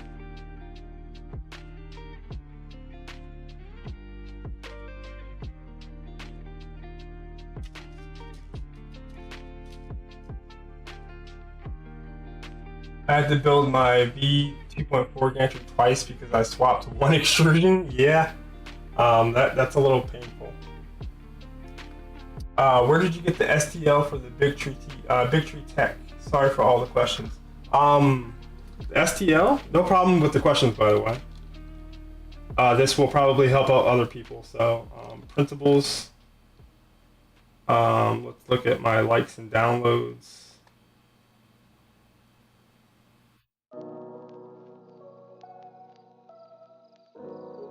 And Big Tree Tech mount. So let me see if I can comment on the video.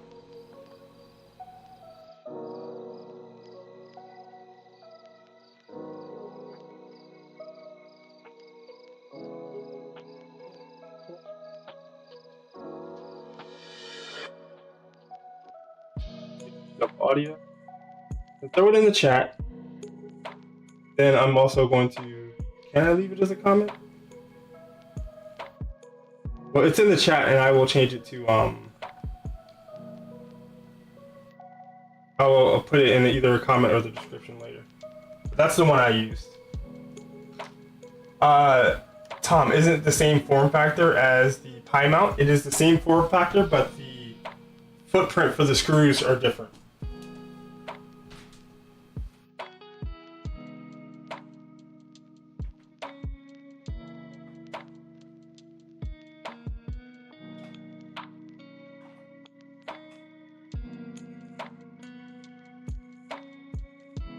I have an extra. And I have the regular Raspberry Pi mount. Last question, is no drop nuts required anyway? Is it worth printing? It is not required. If you watch back Steve builds, a lot of his old V0 builds do not use the no drop nuts. But you can also see that he has issues where he's moving the frame around and the nuts just slide out. So there's portions of the build where they have you preload nuts, and then you have to move the frame around, and if you're not careful, those nuts can slide out, and then you have to deal with nuts sliding all over the floor. So they're not required, but I did use them, and I think that they were beneficial when I didn't have to peel them out and break them apart. They were beneficial for just like not having them slide around. But here is the Big Tree Tech Pi, and you can see it is the same form factor as a regular Pi. Let me see if I can grab one.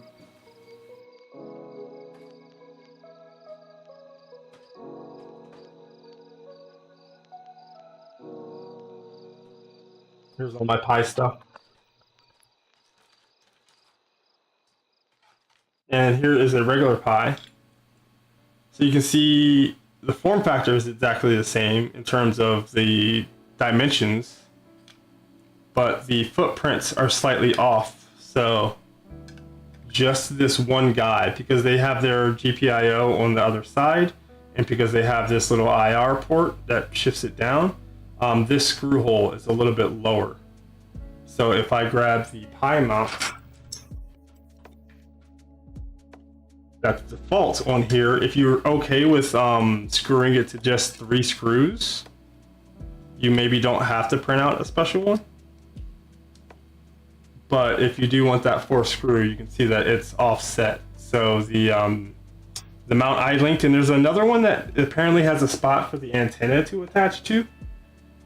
I hope that was clear enough and I didn't have like text blocking it, but it's the same shape and form factor, but you can see there are differences where stuff is. The GPIO is on the different side. The Ethernet ports are kind of swapped with the USB ports. The audio port is in a different spot. The HDMI is a completely different type of HDMI. It's like a micro or mini HDMI. And then it's got the CAN bus stuff and some other differences. So yeah, it doesn't not quite one-to-one. Oh, that's good to know. Yeah, very, very good to know. I thought that they were exactly the same footprint, kind of just looking at them online, but slight difference. I got so many random Raspberry Pi things. Remember when you can get one for like 20 bucks and just like set up a virtual arcade or whatever your desire was? Those were the days.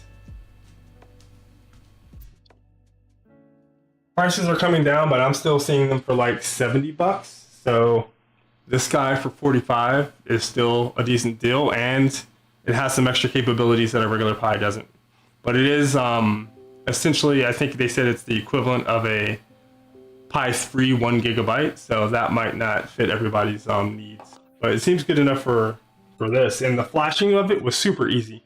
Hopefully you guys can have seen that stream or can go back and see it. And I was really impressed with how easy I was able to get that imaged. The last 3 times I've kind of used Raspberry Pi Imager to image regular, like real Pis, I've had so much trouble. So definitely recommend putting in the nuts before you put on screws, so they get in the way. But here, like, you'll have a good example of like what it's like to not use the no drop nuts, and it probably won't be too bad here, and that's why I'm doing it. But in other parts of the build, it's a bit more of a headache. if you can find somebody who kind of did this back before the no drop nuts were a thing, maybe you can look at their build and see if they have any trouble with it. 2 and 2.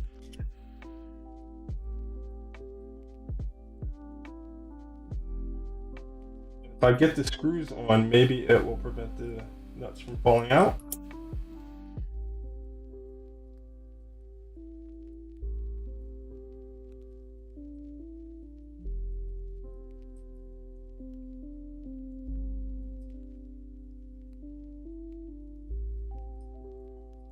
Let's see, will they fall out? Yeah, they'll still fall out even with the screws. So you can imagine if you're like building the frame is shifting everything around and these are just kind of going all haywire.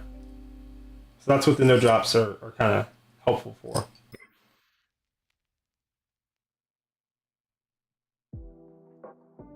Honestly, Pi 3B is more than enough to run a webcam, USB to CAN bus, and the SB2240 CAN bus board with no issues. Yeah, that's true.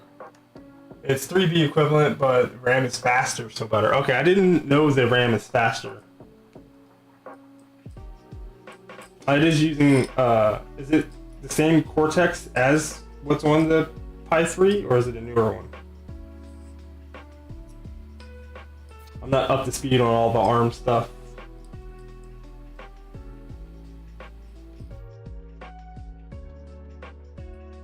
So hopefully you can see it's just a bit fiddly trying to get these nuts preloaded and staying in place. What some people will do, which it's possible, but it's a bit of a pain, is you can preload the nuts and then take 1 or 2 on the outside. Say there was like 4 preloaded nuts here. You can preload the nuts and screw in a screw, and that will keep it in place. And if there was 5 of them in a row, you could do the 2 outside screws. But then in certain places, that would interfere with you being able to square up the frame, if that makes sense. So I'll see if that ends up causing us an issue. I'll do it here.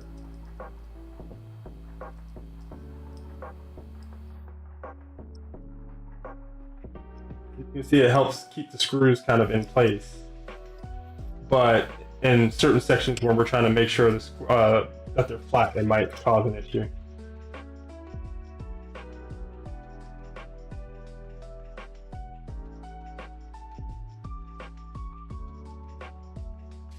Because the no-drop nuts kind of act like the roll-in ball nuts or the leaf spring nuts, and that they help hold the nuts in place. Need to keep doing this for all 4 of these extrusions.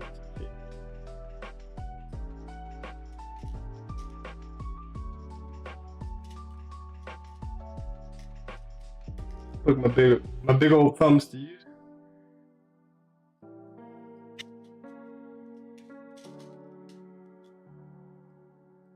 Also, I've been building the Voron V0.2 non-R1, so R0, but I do have some of the parts printed for the R1, the revision 1. The main thing I'm looking for is the improved cooling, apparently, from this cowling. And then the skirts are taller, and it's got the filament runout sensor, which are kind of like nice to haves, but not necessary.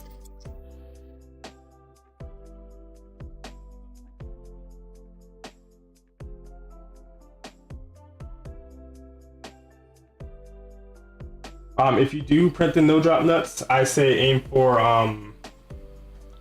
under extruding them a little bit. If they're over extruded, they're going to be really, really hard to get in there, and you notice that you're going to have to press them really hard, and it's going to scrape away any of the extra plastic. So maybe print 1 or 2 and kind of test fit them with a nut inside of them, because they actually do kind of need to conform to the nut, and make sure that they'll slide in well before you go ahead and print like a giant plate of them. Are the ducks that much better though? In one of my previous streams, I showed them like literally side by side. So there's the fact that there are 3 of the ducks, and the ducks are much bigger in terms of their cross section. So they deemed it beneficial. Printables is down for you, huh? I wonder if that's a regional thing.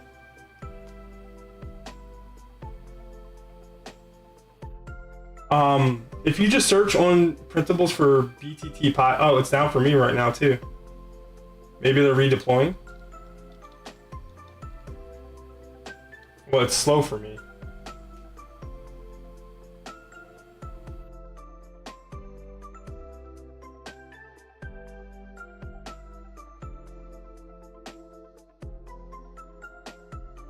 I'm not sure what's up.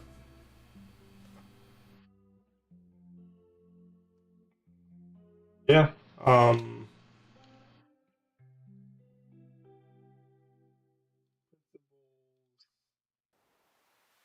First page. Have one.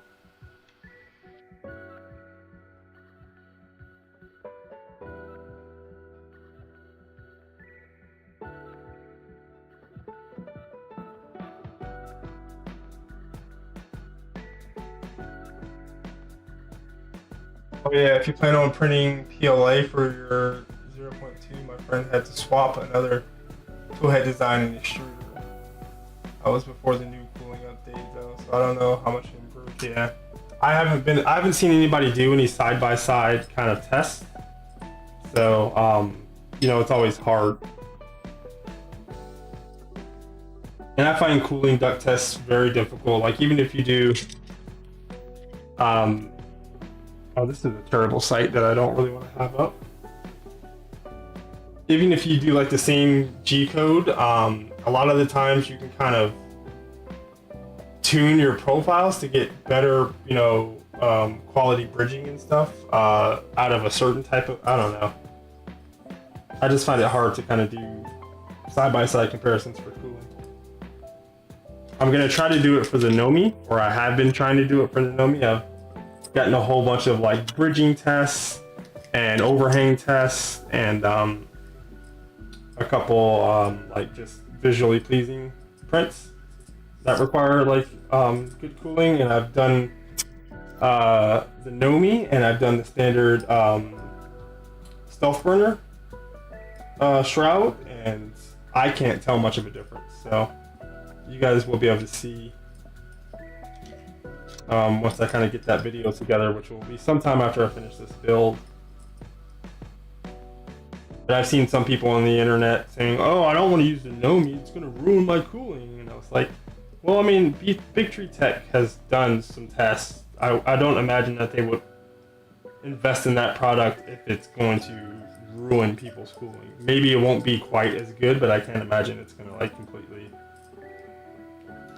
suck in comparison.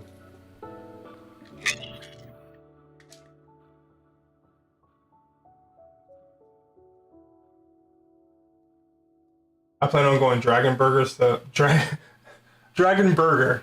So the mini stealth burner is more of a temporary thing. I recommend you do the same. I've seen the Dragon Burner. I know a lot of people who want to, especially print very, very fast, are tending to go with it. My whole plan is to do everything kind of as stock as possible to give people who are likely going to buy the kit, and you know, a lot of people are going to keep this fairly stock. Or maybe not. The cool thing about Vorons is that you can kind of make it your own and do whatever you want with it. But I want to kind of do a review that's as close to what the normal, you know, most basic setup is, and then do some mods and kind of make recommendations. So yeah, I'm starting with everything with pretty close to stock, and then we'll kind of advance later. So it looks like I am short 2 M3x10 screws. But I know that I have dropped several and might not have picked up all of them. So I might have to take a look-see around and see if I've got any floating. Yep. So this is a thing of screws that I have like just dropped and picked back up and stuff like that. Are these at 8?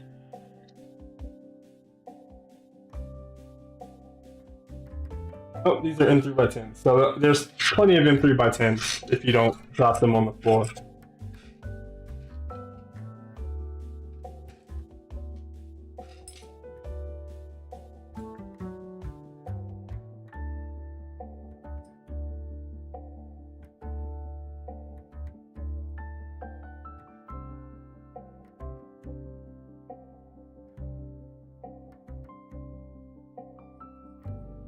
So I'm having to be very careful in balancing these to make sure none of these nuts slide out and just spew across the floor and disappear. To be found by my vacuum cleaner later.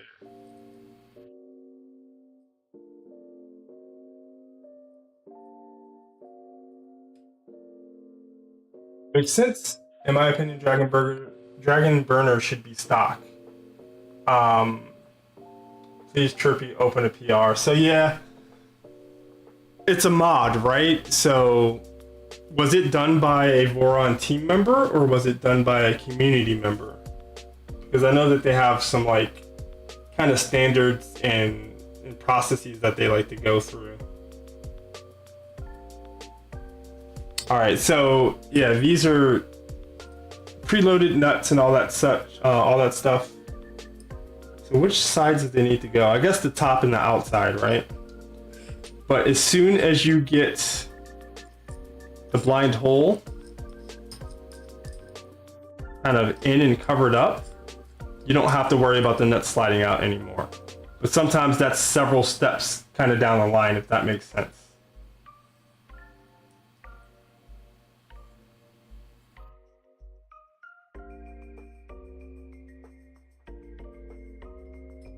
So now, if I kind of get these blind holes started and secured enough,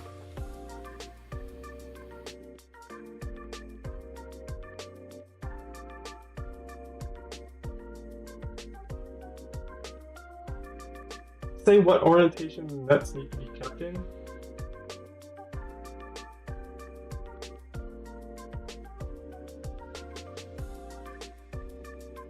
Top and facing out. Self skirts are done by a community member. If they open a PR and it's ready to release, they will use it. Okay. But what's the vetting process? Like, don't they have to do some type of a process to say that?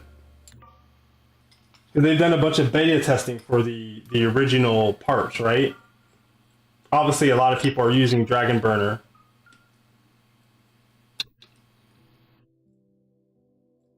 So I'm not saying it's like not a quality enough part for them to use. I just feel like they've got to have some kind of a process. I don't know.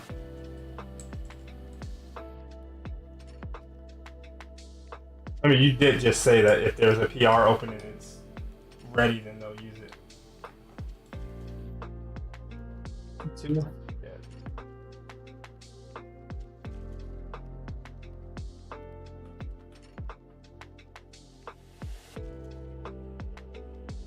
Taking a break from assembling the MK4 because Bruce's website is down. We were just looking. I was showing some people some stuff on printables, and the control shift tab will open back up. Yeah, I was trying to find out if printables was down, but it's down for me too. Are they getting attacked? Is this a like, because they just put up like an anti-DNS or denial of service type screen. You know those where they like check your IPs to make sure you're not trying to flood the site? I wonder if they're experiencing some nefarious from some people.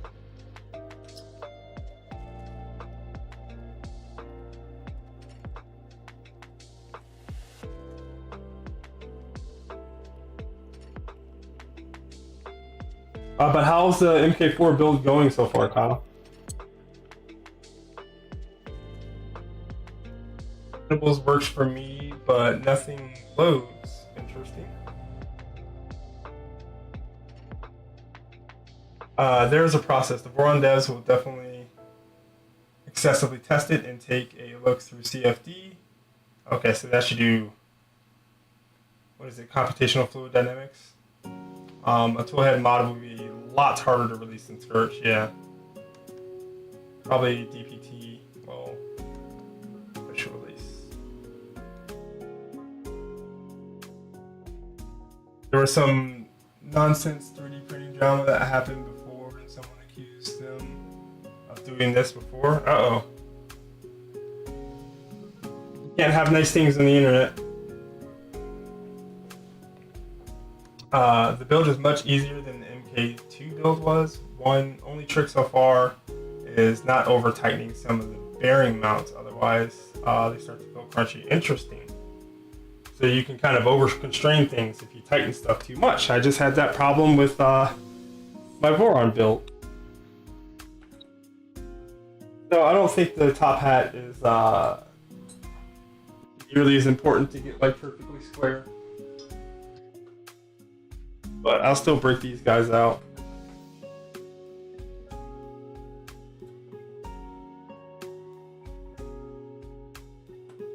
And a 1, 2, 3 block.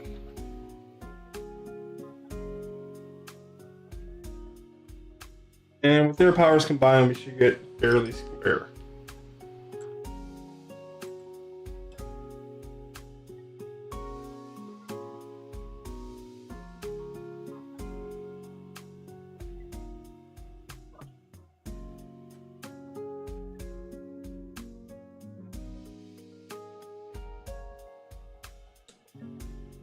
So when you start building your frame, this is kind of how I've been doing it. Of course, I had a big piece of masonry out that I know is really, really flat to do this on, but just two square things like this, one to go on the outside, one to go on the inside, that you trust the flatness and squareness of is pretty good. Lots of videos and like building Vorons and getting a square frame.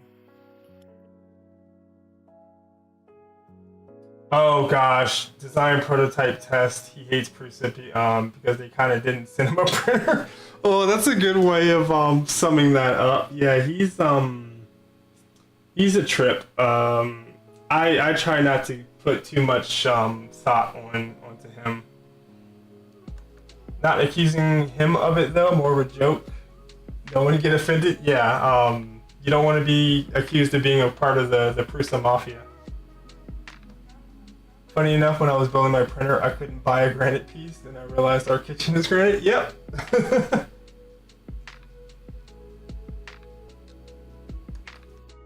Yeah, I feel like any attention or kind of time spent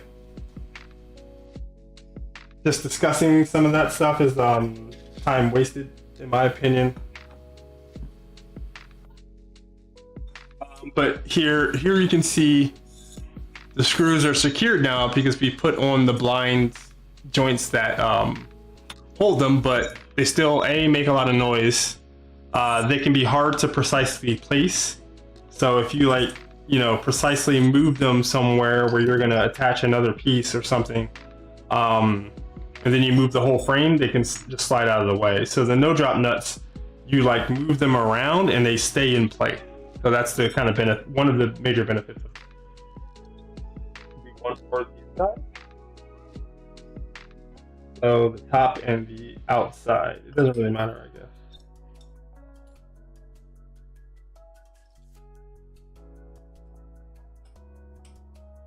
I just wish in the 3D printing community we could kind of all just get along, but just not hold each other back.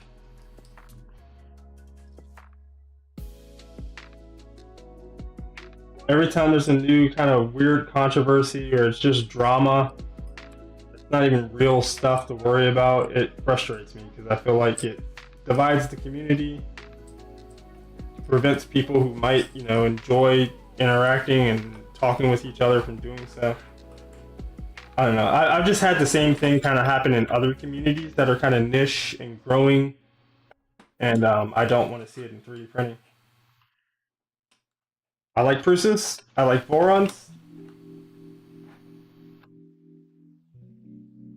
I like all the printers. I want to build all the printers.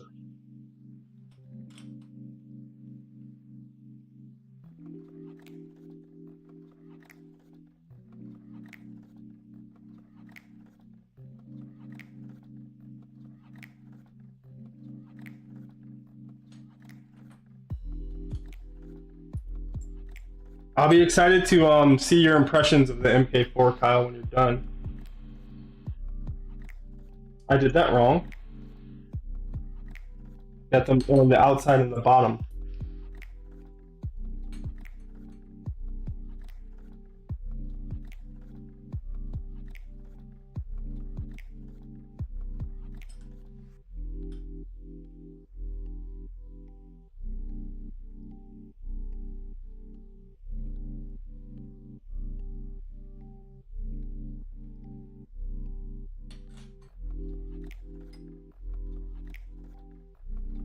I gotta say though, with the MK4, it feels like Prusa have really graduated into some actual professional filling parts, like the love board, extruder, breakout board.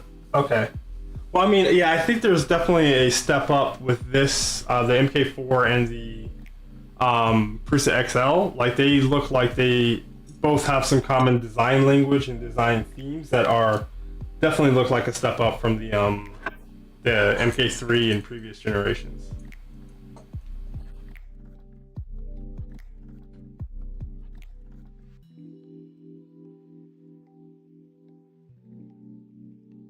Gotta make sure you don't have any shards of plastic that you just bulldoze underneath your frame while you're building it too, because that could throw it all. Is there more extrusion in this version in the MK4 than there was previously, Kyle?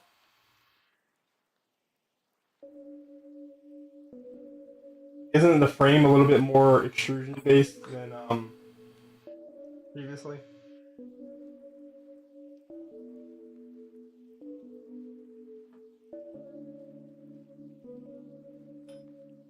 Hey, we've got the two parts of the frame done, with the blind holes. I don't know about more extrusion, but there are fewer 3D printed parts. Gotcha. So we need M3 by 10s on the bottom of just the front. And they need to be precisely a certain dimension.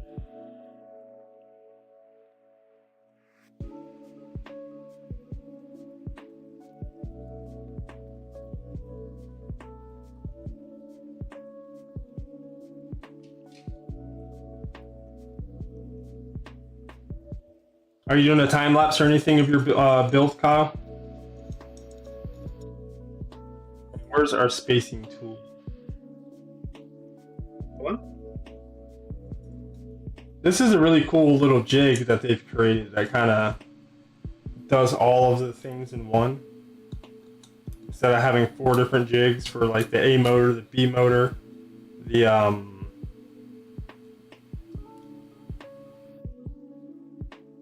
this, just one piece.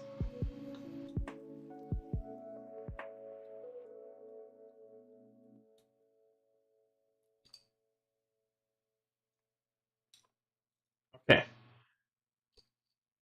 Got these 2 pieces of frame.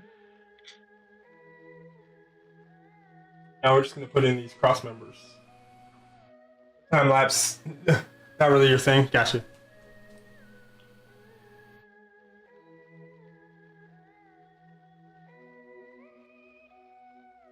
Okay, so we just need to make sure that these are on the outside and the top. But see, like this is what I was mentioning. If you like try to use secures to or screws to secure where those nuts go, then you can't really build the frame effectively. So it kind of gets in the way.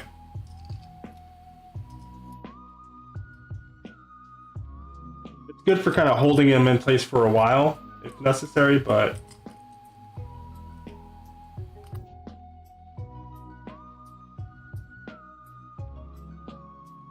my hands are starting to get less and less kind of sure about things as the night goes on. What was the estimated time for the MK4 build, Kyle?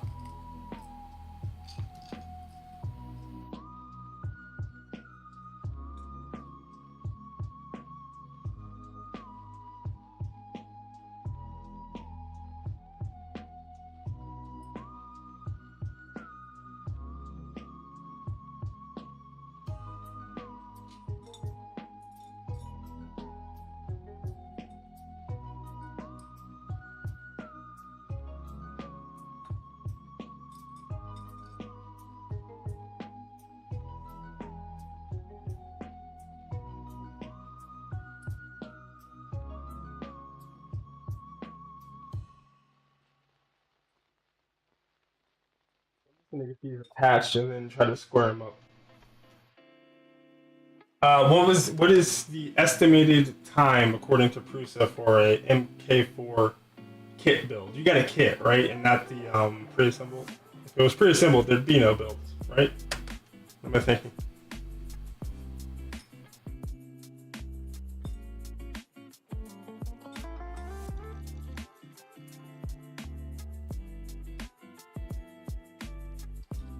Obviously, for the main frame, you wouldn't want to be building on a soft mat, but I think for the top hat, it shouldn't be that big of a deal. If I need to, I'll square it up later.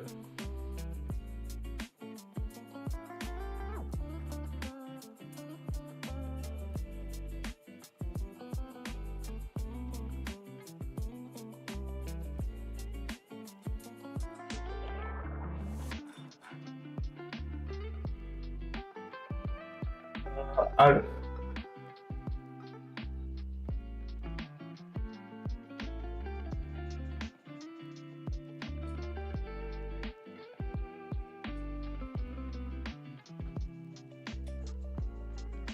yeah, definitely don't want to bring out that giant piece of granite.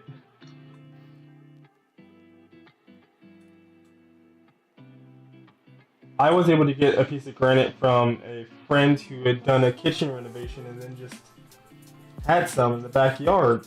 If you watch back my videos when I did the frame, it's kind of like a weird octagonish type shape, I think. Octagon or hexagon. And it's kind of like the corner piece where they had to cut off where a corner came together. Where like two side pieces came together, so it ended up being a weird shape and they couldn't use it anywhere else. So.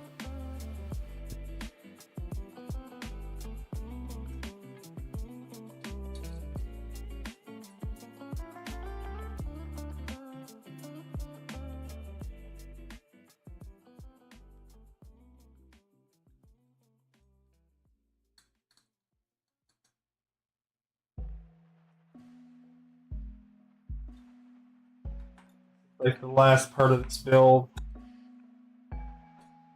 Sleepy, but I want to get it done.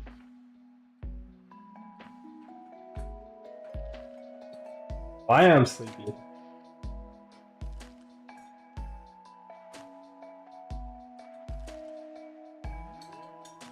Starting to feel it now.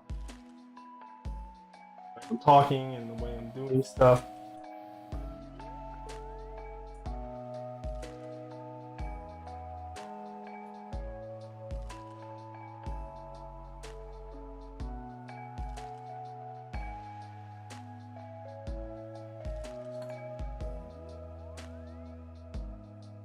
I don't think there's an official build time estimate, but people say 8 to 10 hours for a first time building. Do you know how far you were in before you kind of got disrupted by a possible DDoS?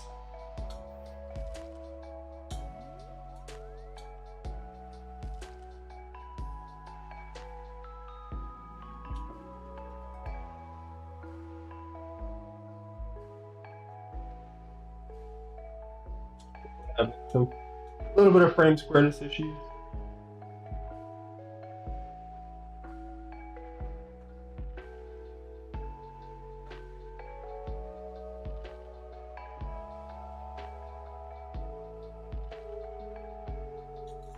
So I'm going to take this into my kitchen really quickly and check the squareness. I can feel that some of these edges don't feel like they're aligned perfectly. So I'm just going to set it down on my granite, loosen the corners, tap them down into place, use the square.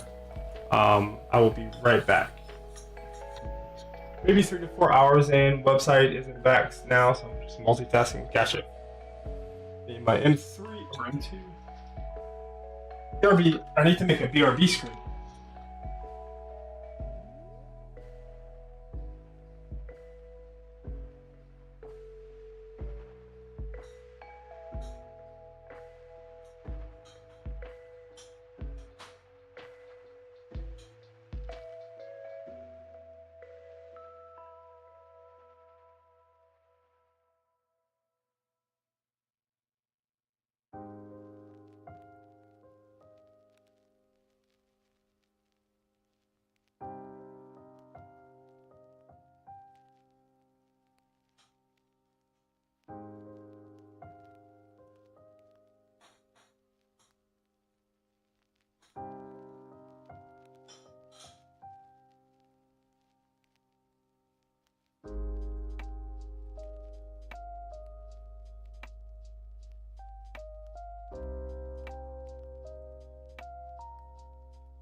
Alrighty, that is feeling pretty good. As I rattle around, shake, rattle, and roll with all these screws.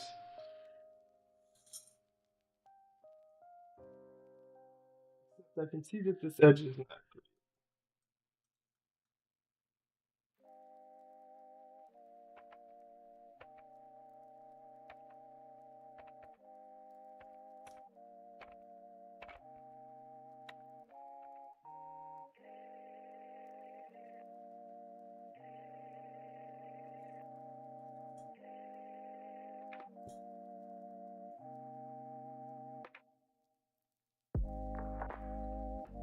Step.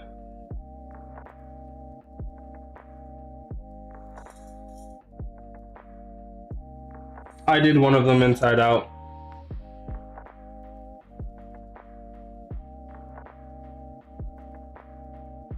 Outside in.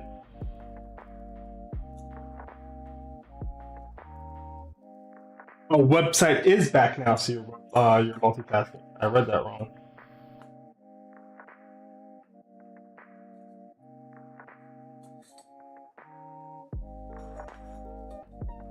Kind of funny, we're both 3D or building 3D printers right now, though.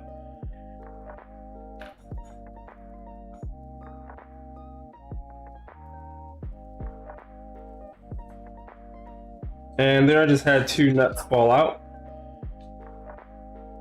That might kind of demonstrate how much of a pain it can be.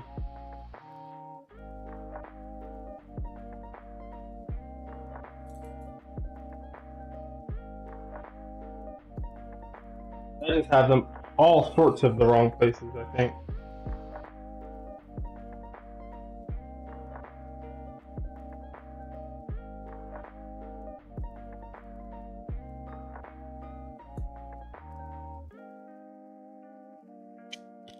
Whatever.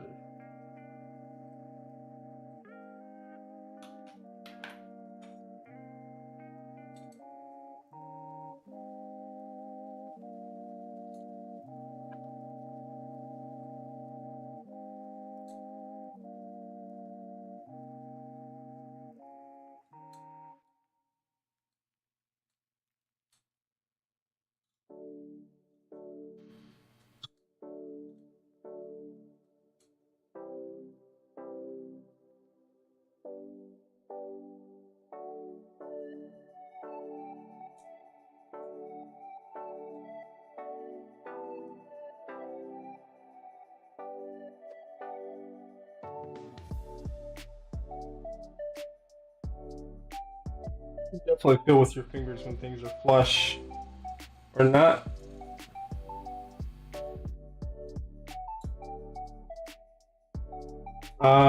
Two,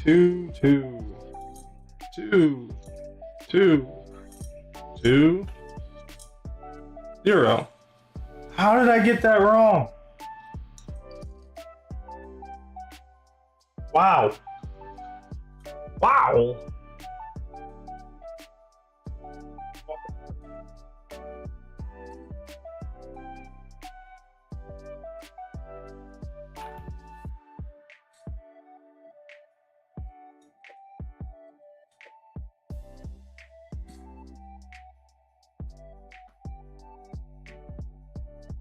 Throughout the whole frame, I didn't have any like this nuts. I didn't have to like disassemble anything to put nuts in, and then tonight, just like all over the place messing up. At least it's on something that doesn't matter so much.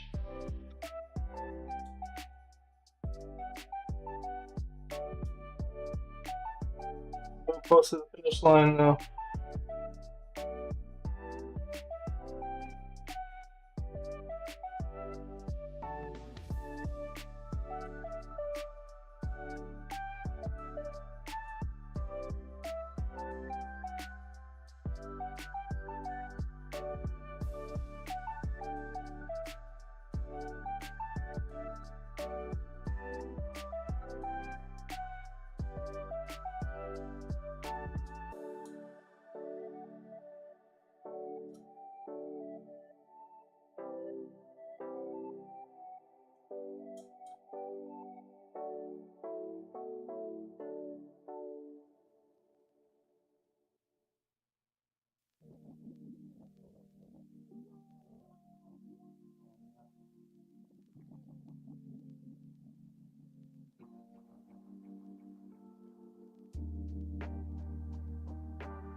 Weird and frustrating phenomenon that can happen when you're tightening extrusions with blind joints like this, where the screw grabs and tries to walk the extrusion up in the direction you're torquing it, and it's a pain in the butt.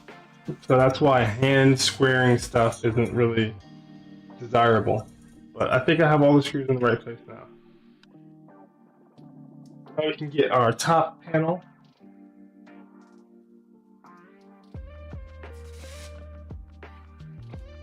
Gotta do it on film. Plastic steel.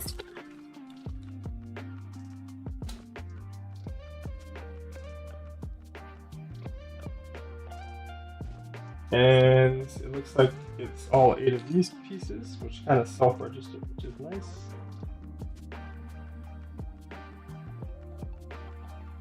Our hardware.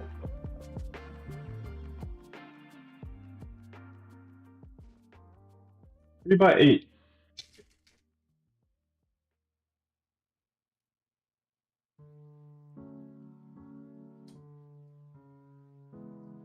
Started.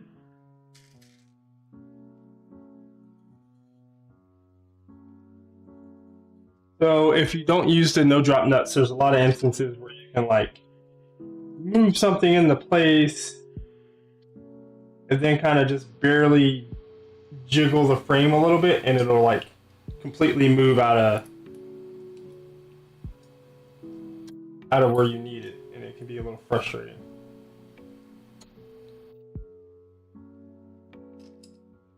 Opposite corners first.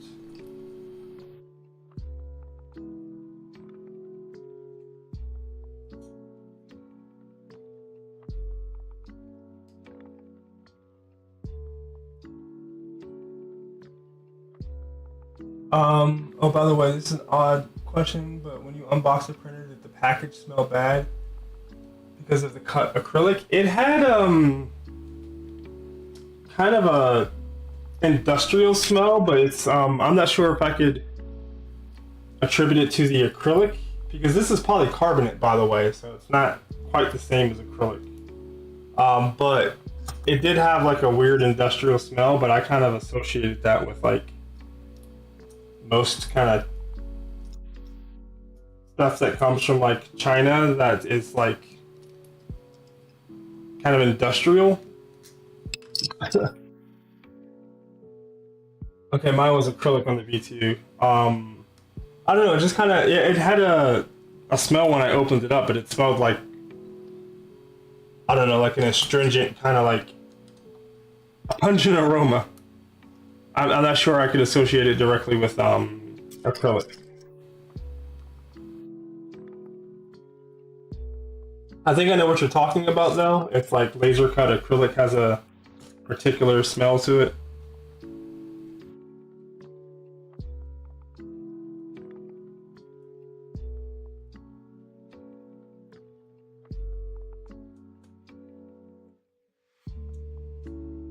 But you'll notice like this is kind of, it almost looks like this was CNC'd or something, like the way that this is frayed. And it's not that typical paper backing that you get on a lot of acrylic. And it's much easier to peel off. I probably stated that like 2 billion times, but definitely mean it.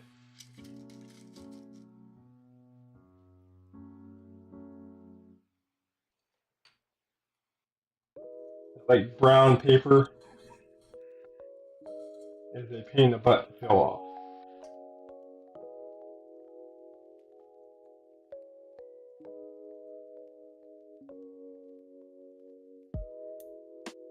Getting towards the home stretch.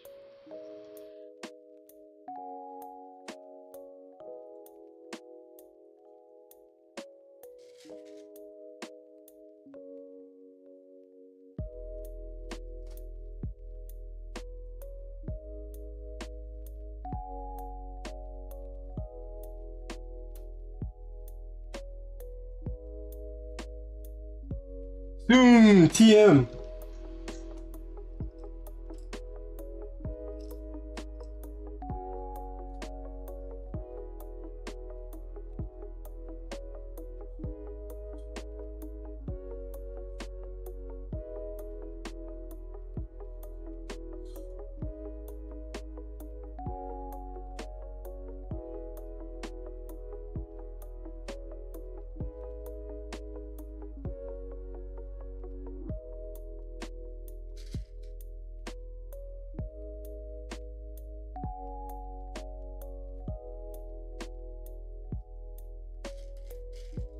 Kyle, are you looking to marathon your printer tonight?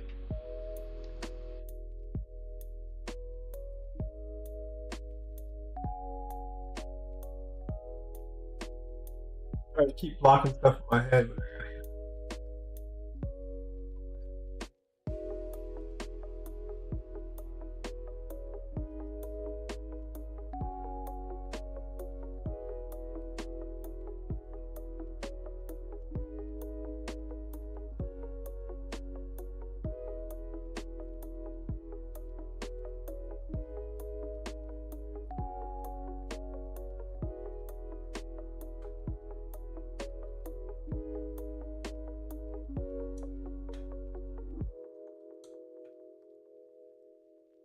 Unlikely. I think I messed up the heat break on my Dragon Hotend trying to clean it. Uh-oh. I guess it's time to switch to the high flow heat break. That's an excuse to do a cheeky little upgrade. Whoops, I broke the stock one. I guess I need to upgrade to the new one. Sorry you are having trouble with it, but the Hotend that's in this guy right now is a Dragon High Flow. Although I had to completely build mine kind of from parts because I couldn't really find a place selling them right now. I'm not sure if they're still having like weirdness with the mosquito patent or something. It seems like in kits is kind of the only place that you can get a dragon right now. And knockoffs,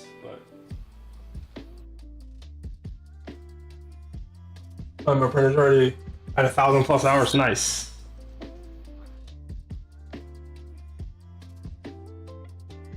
What the heck else do we need all these parts?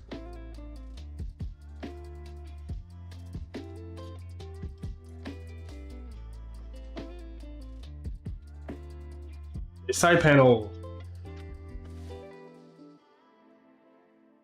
The last 4 panels.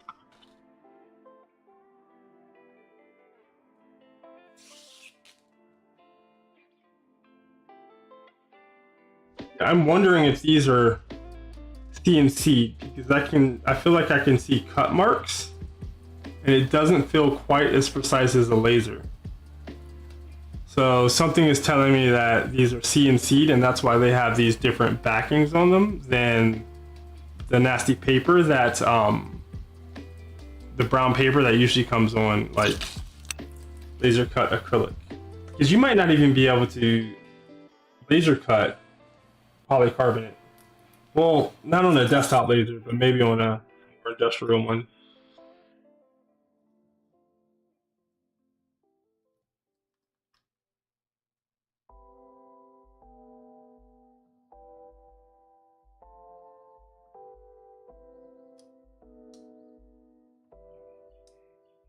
I'm gonna have to throw that in.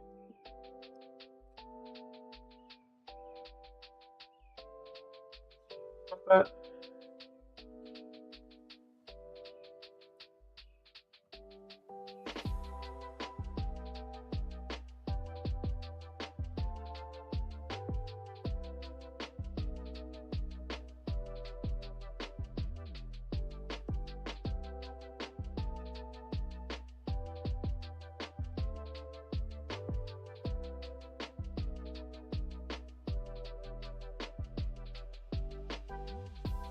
they mentioned putting nuts in the side of the Tophat panels.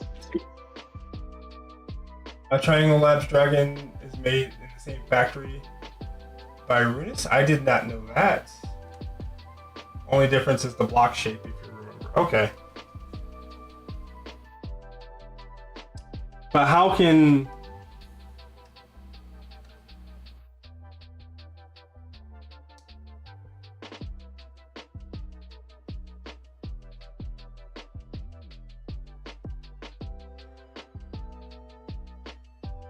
I guess I need to throw some screws in this guy. We're getting a little low on screws, but we should have plenty.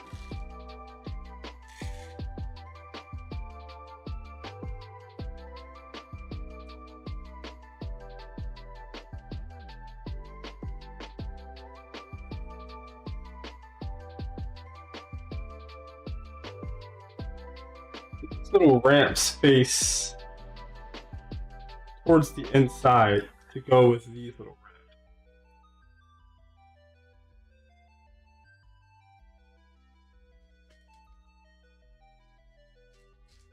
Runis, am I saying that right?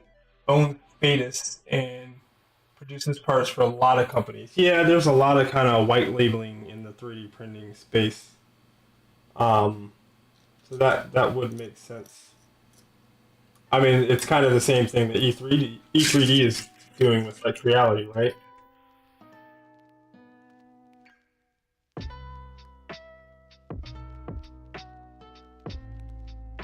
Why am I not sure if this is correct? I'm doubting that this is correct.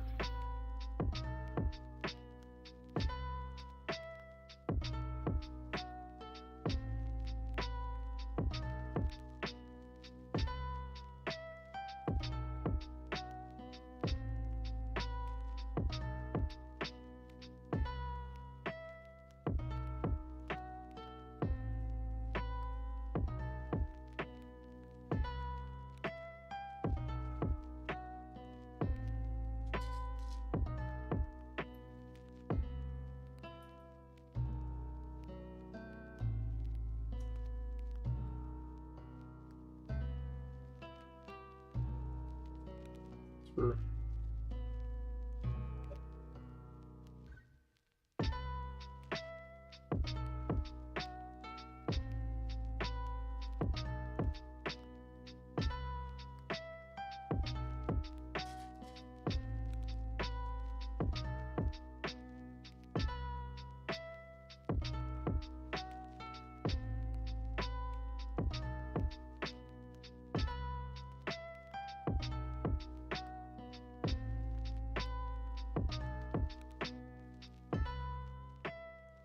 These guys.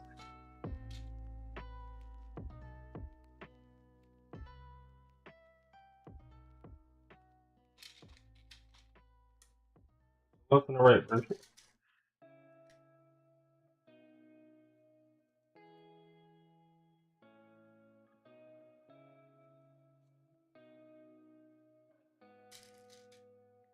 Getting so close.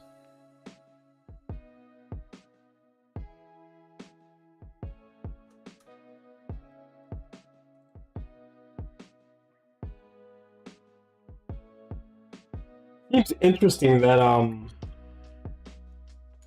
Betis is owned by a larger company, because did they buy Drop Effect or did they partner with Drop Effect? Buy, acquire.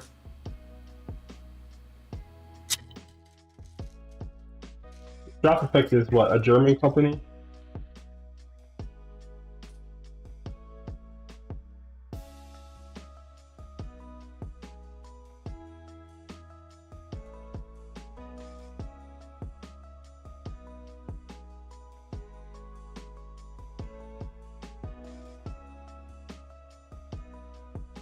I've got a Dragonfly and my T-Bow Tornado right now, and I'm pretty impressed with it. And then I've got the High Flow Dragon in this printer, and I'm pretty impressed by it as well. All right, same thing on another side.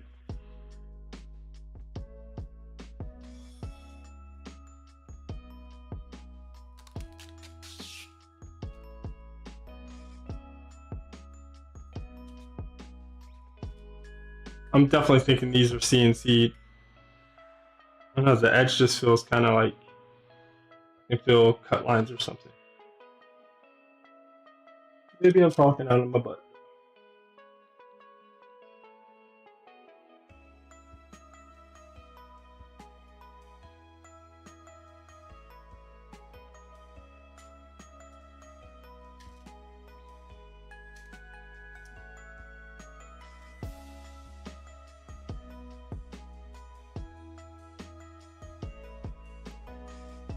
Bunch or two, I'll be happy.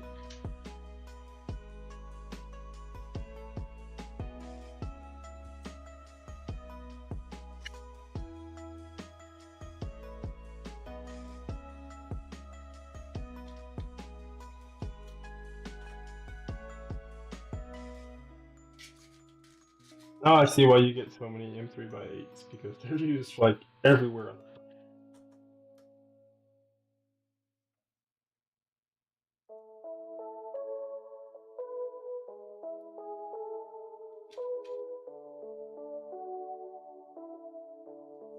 So, yeah.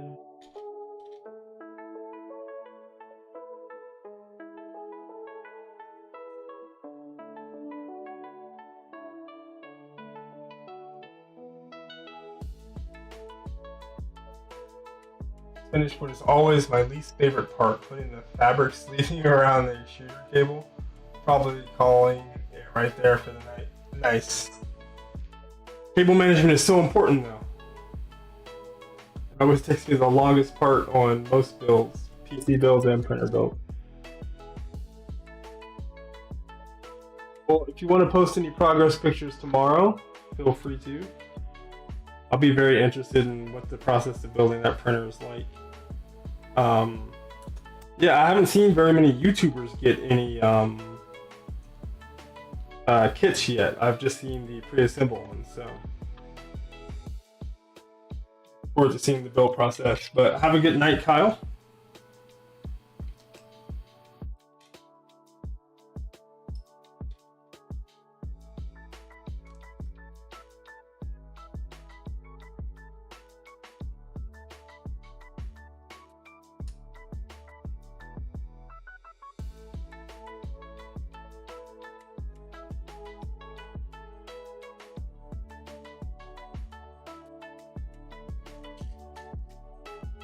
Ordered my kit like 3 minutes after the orders were available, and almost an hour before they sent emails and notifications.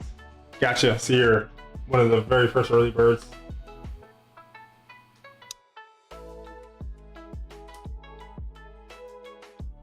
Good night.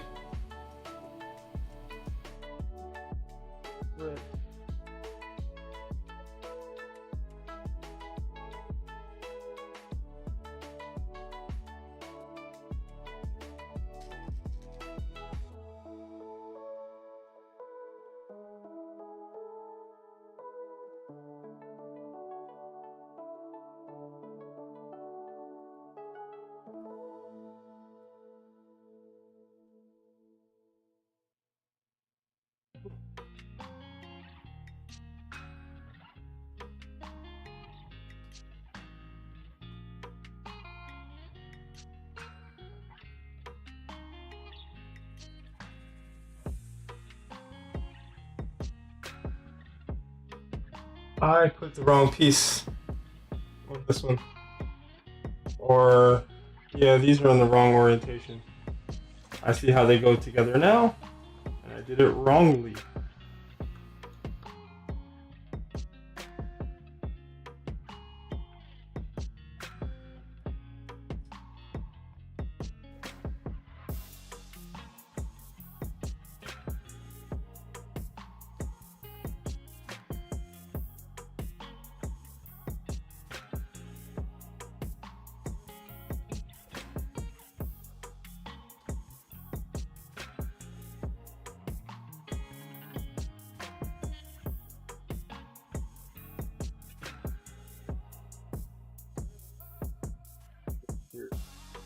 That's a very subtle difference.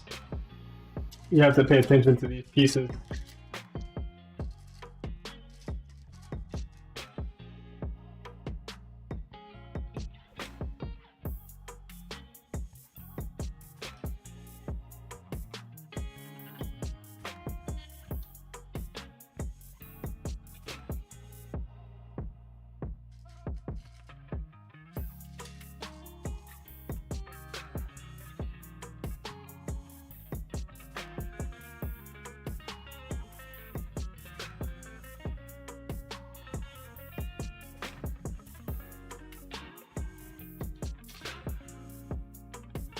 So some of the edges have a double edge that goes on the outside to match up with this beveled edge, and then on the other side they have a flat edge, and then this little beveled edge sticking out to match up with that one. So you just have to pay very close attention to those.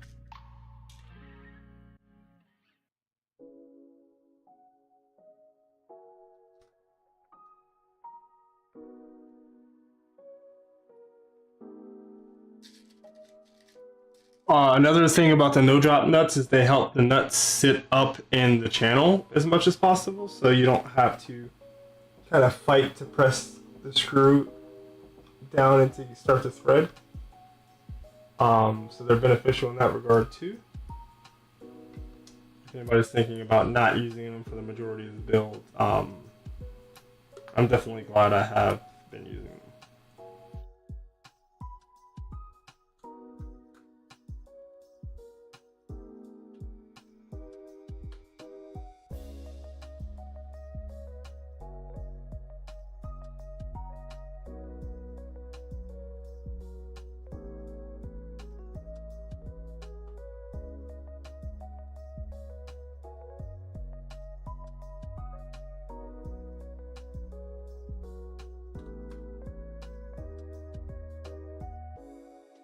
One of those things where sometimes it takes doing something wrong to really understand how it's supposed to be done, right? Does that make sense?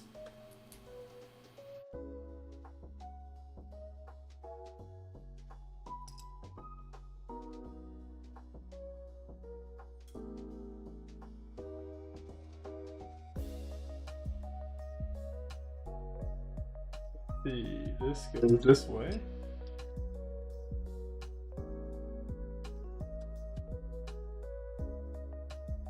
Flat edge on top. Flat edge on top is the golden rule for these.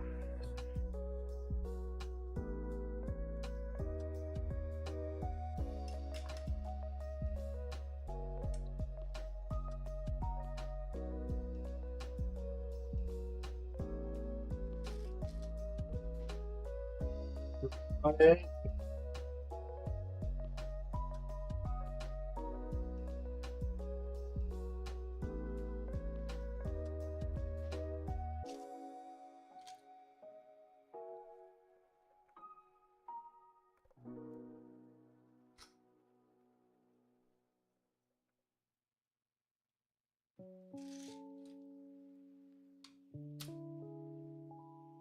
There's about M3 by 8 screws.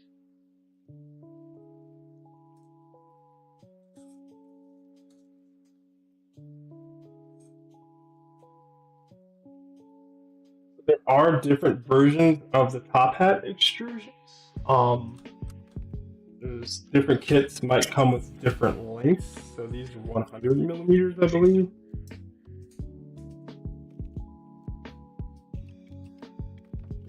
Might be 200. I can't recall.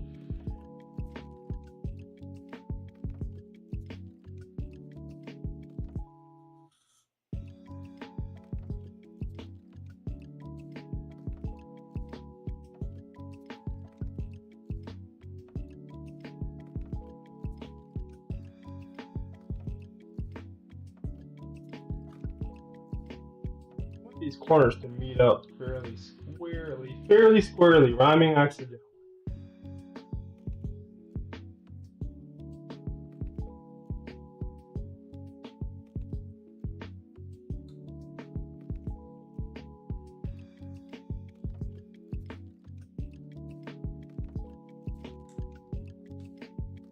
Now, yeah, tight. Get them come together right now.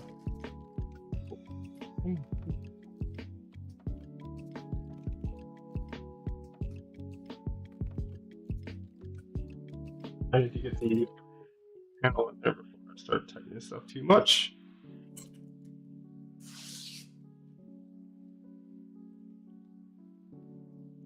At first, I didn't really like the look of the extrusion panel compared to the old 3D printed one, but it's actually grown on me a whole lot because I've kind of just seen it more. I'm liking it more now.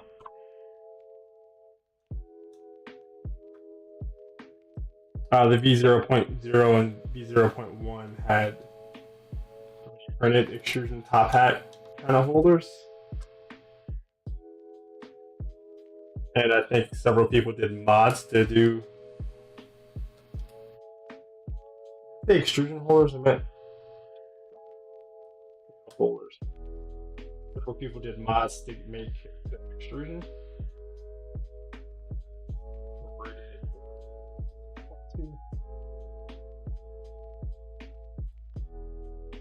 Like right here, I'm having a hard time getting the screw threaded into the nut, even though the nut is actually not sitting in the right place.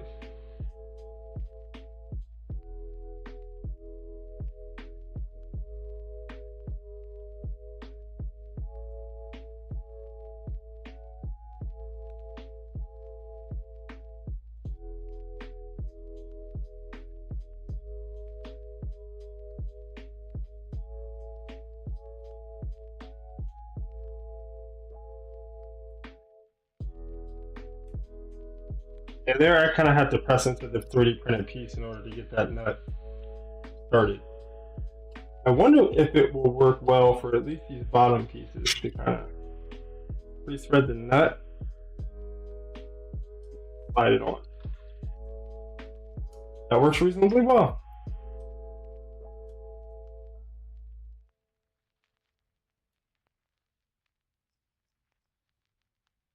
We'll like maybe play with that method for the next one.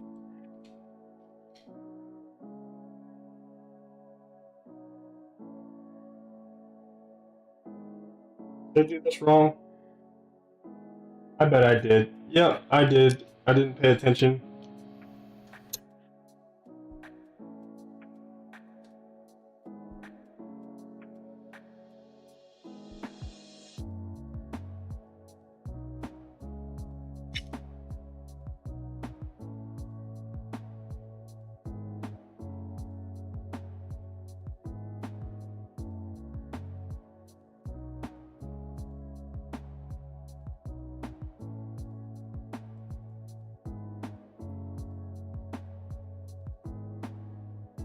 It's not a real big deal, but I wasn't supposed to put these bottom pieces on the side with these screws because that's where the top hat hinge goes. So we just slide these out. Can't loosen them apparently too much without the screws just falling off, or nuts falling off the screw.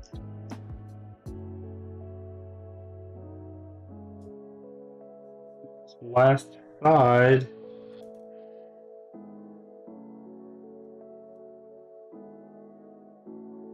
Oh, there were these. So it's like, where is it flying around from?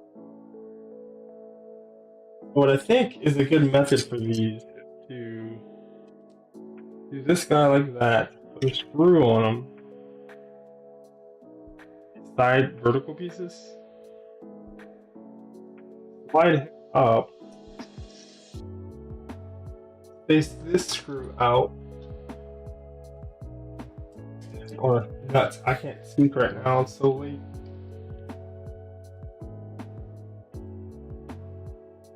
Yep, that's a good way of doing that, these pieces. Except this is the wrong piece.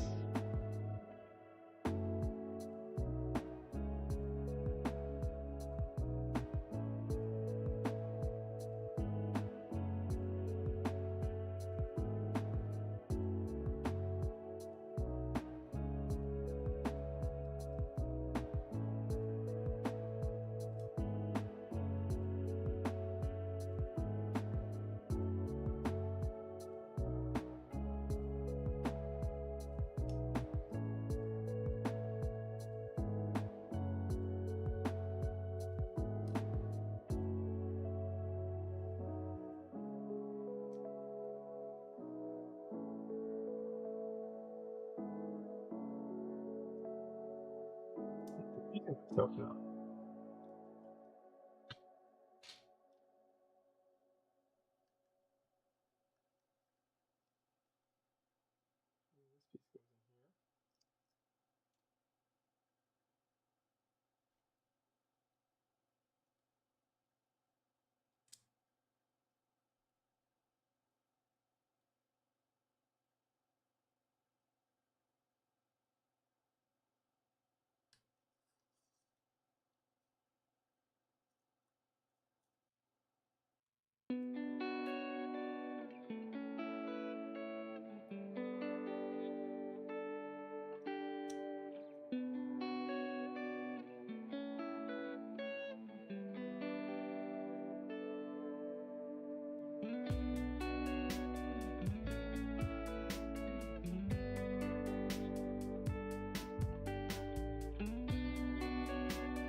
Last side panel for the top hat.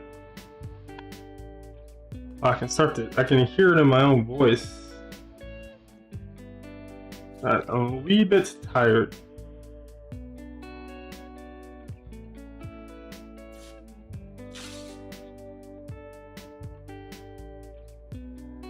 By a wee bit, I mean.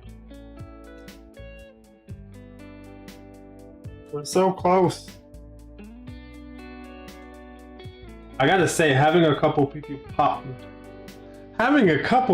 pop into chat today, you mentioned that they found the streams helpful. It's really nice to hear. Sometimes you can be doing these types of streams. Sometimes there's not anybody in them.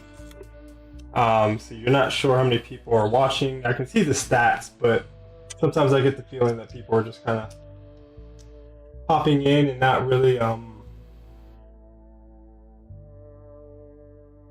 staying that necessarily long or getting that much out of it. So it's just really great to hear. Some of these pieces are not exactly the same. And this is hitting the space bar and going to the next page.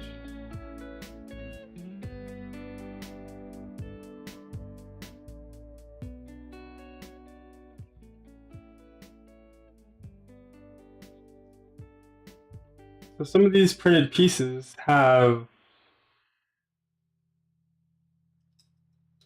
edges that aren't the same as some of the other ones.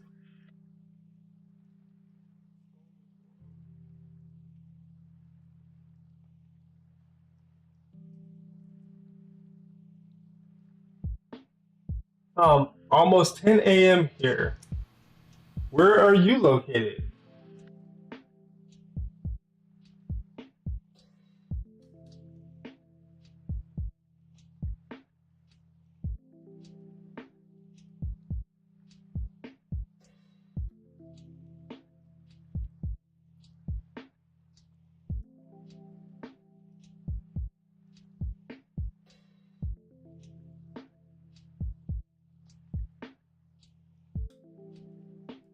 Finding this really peculiar. 2 out of like all of these pieces are slightly different. And I don't even know if it's going to show up well on camera.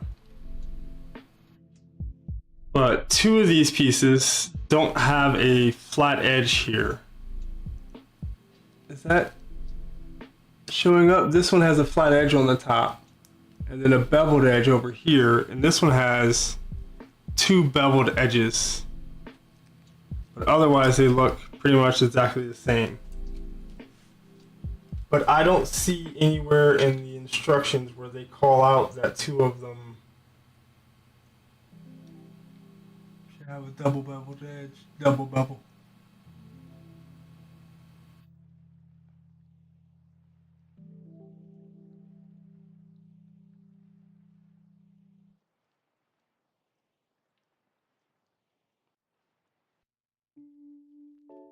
Like in the instructions, I don't see anywhere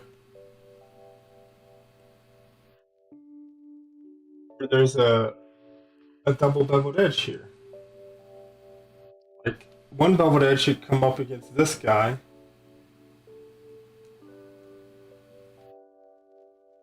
That's strange to me.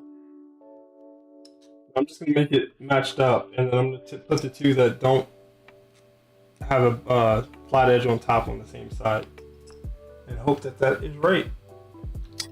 Dubai United Emirates. Okay. Are you there for work? Do you naturally live there?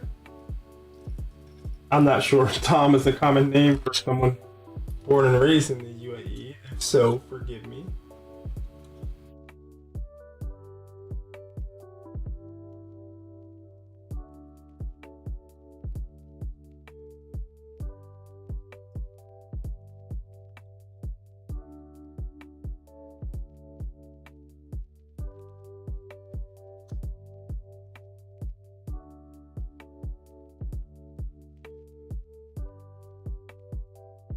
I'm from here and half Thai, but Tom Yum is a national Thai soup. Okay.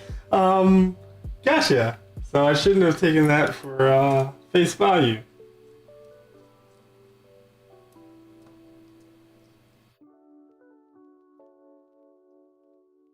Is it very common for people to speak very good English there?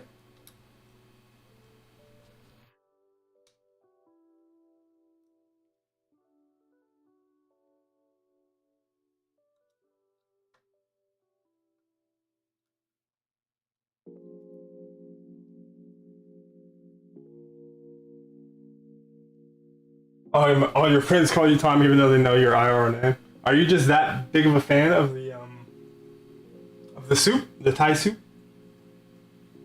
or do you identify with it because it's Thai and you are Thai as well, or part Thai?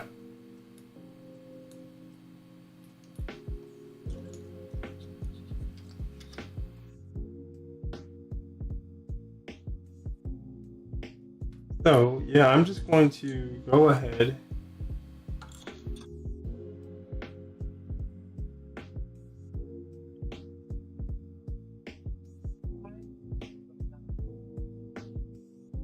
Different edge. It's just driving me nuts.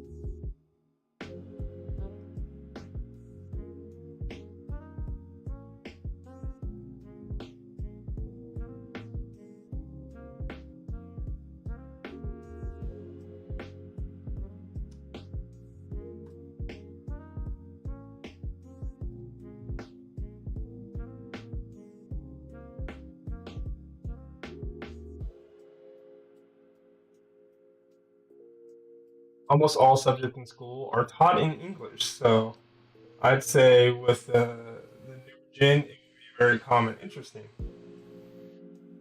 We also have like 200 nationalities living and working here. Yeah, there are a lot of expatriates, from my understanding, in UAE. Um,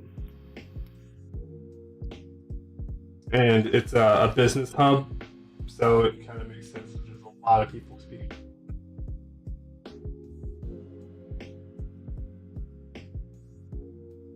Or a lot of people, and English being a common tongue amongst them. I'm from the United States, and I can barely speak English sometimes.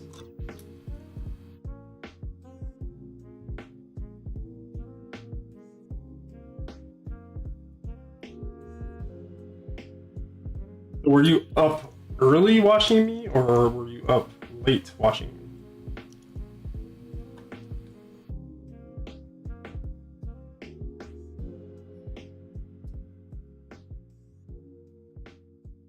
Oh, I learned English growing up with VHS tapes. Again, I can't speak right now. Just like watching old shows and stuff. I'm pretty terrible with learning new languages. I'm a software developer by trade, so I can learn like programming languages, but I've just never been good with linguistics.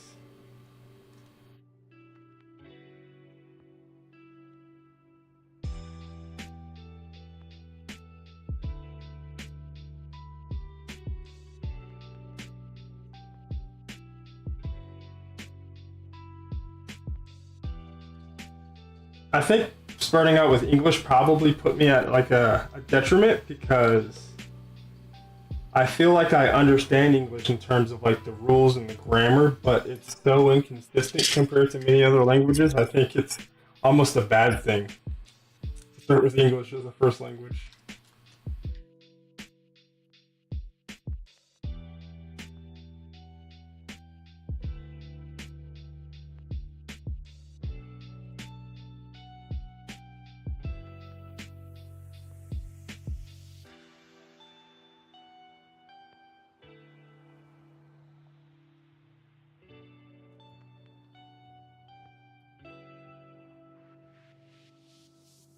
Shift it down a tiny bit.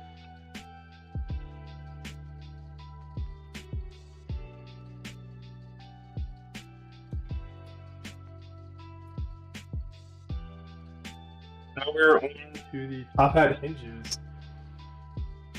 When they come out, or when they came out in the early 2000s, still up till on the holiday and super focused.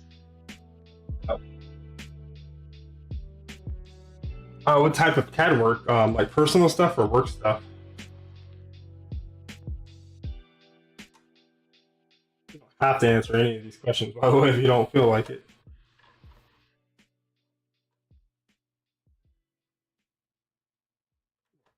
This way, right?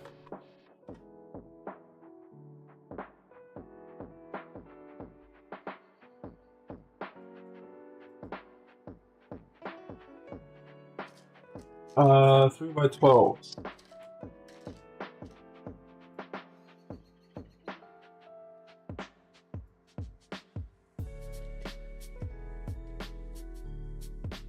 Oh no, those aren't the 3x12s I'm looking for.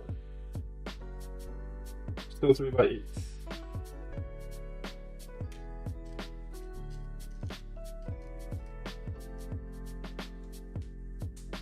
Okay, that's gone.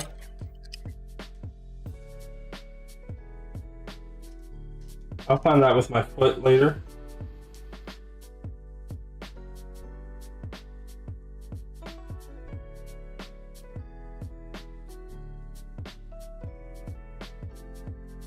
Thinking for these is I'll just pre-thread that on screws.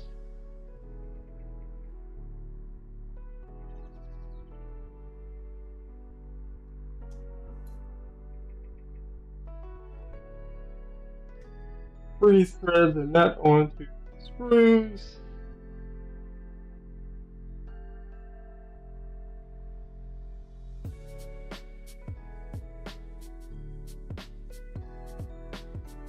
Filament. Ah, yeah, worked out.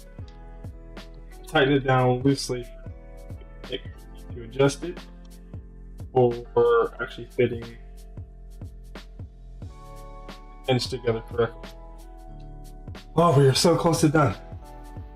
Some stuff, cases for VR body trackers. Interesting. I need to kind of get back up on VR.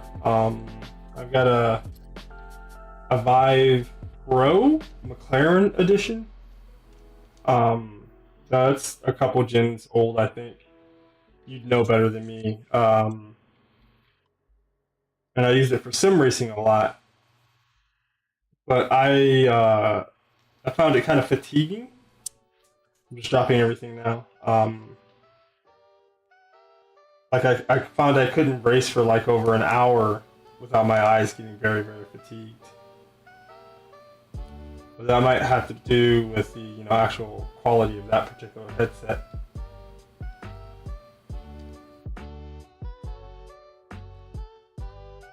The gen on gen changing of the VR headsets has been pretty cool to watch.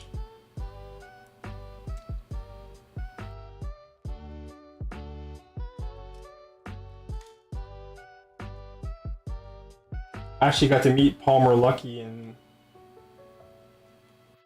John Carmack at a game developers conference a long time ago. Well, ago I think. Kind of a good idea, but not the best because you can't keep the screw from not spinning. Probably took just as much time as it would have taken to do it the other way.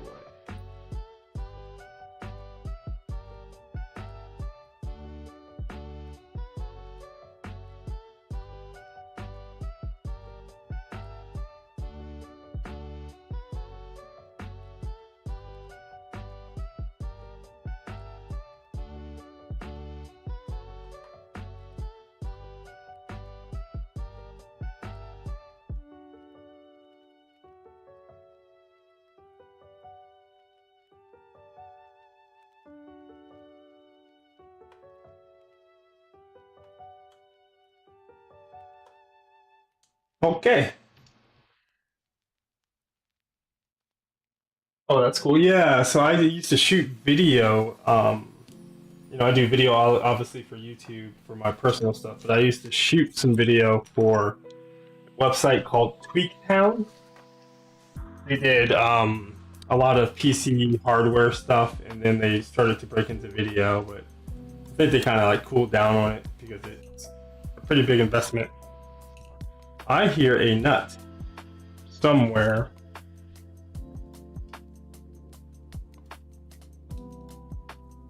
Right here.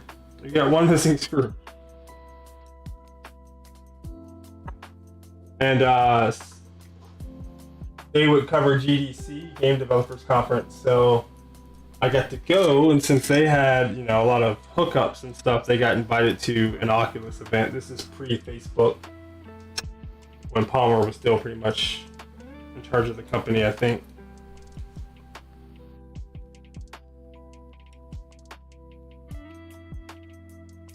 Earlier, I remember you asked about printed parts for cars. Yes, I've been doing a little bit of printing for cars. A lot of mock-up stuff for CNC, like guys who want to get stuff CNC'd, but they want to kind of get it dry fitted and mocked up in a 3D print first. And then I do a lot of stuff for like panel deletes. So, you know, guys want to take out a certain button because they've taken that feature out of their car, and they don't want that just blank panel there. So I'll do a lot of like replacement panels for that kind of stuff. So we can get the printer back up on here. Out.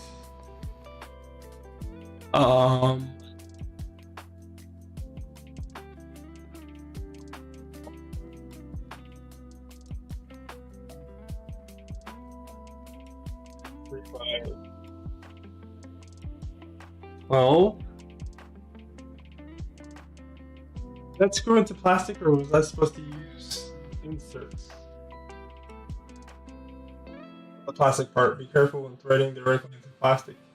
If you over tighten the screws, you may strip out the plastic.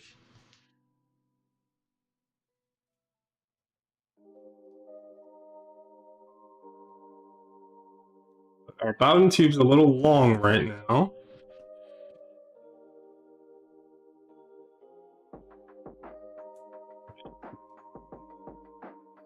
That a little bit.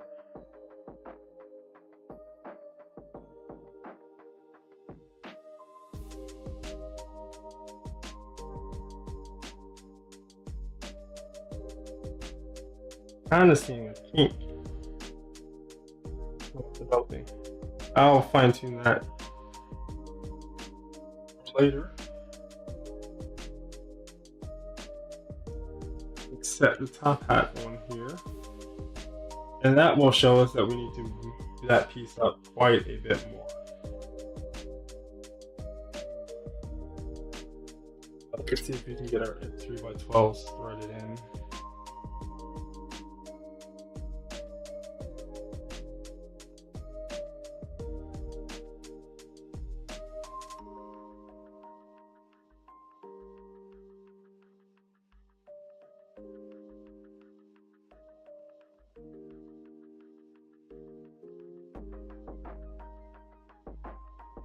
This head is supposed to countersink in a bit.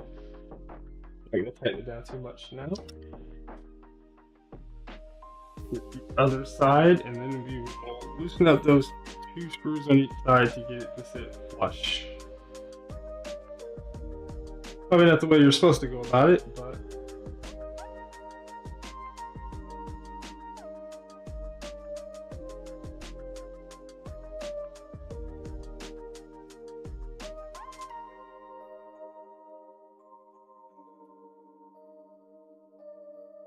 I saw your comment. I will just 1 second.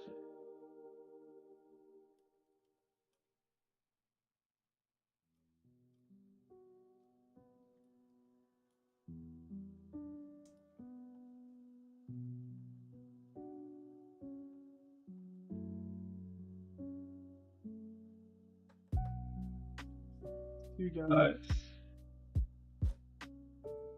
look at that.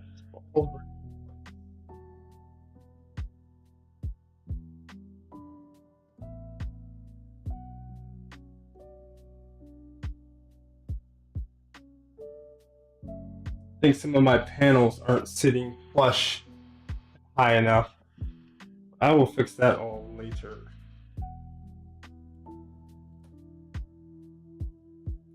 Tighten this down.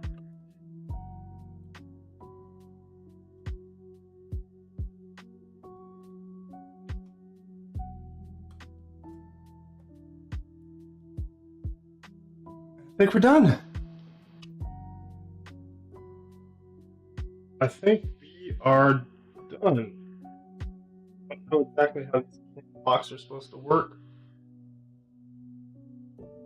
In fact, I have screws in the wrong part. That's probably why it wasn't sitting flush.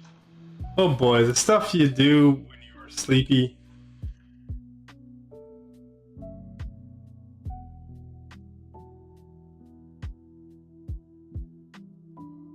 They're meant to be on the opposite side of the hinges, and for some reason I keyed in on them and saw them. I was like, oh, they need to be on the same side of the hinges. See what you said. I've designed 3 parts before: a custom e-brake handle for someone I can't disclose, and a few parts for 240Z and an AE86. Okay, so are these drift cars? All of them are in ASA, even the handbrake prototype for CNC. Nice. So yeah, like, I mean, you can't beat 3D printing for rapid prototyping, or you end up getting something CNC'd.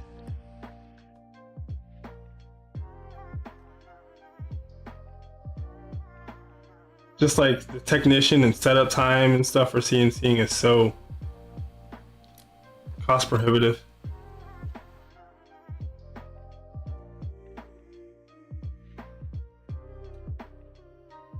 Brake stuff, project car. What's the others are just for my personal cars? Oh, gotcha. Gotta love an AE86.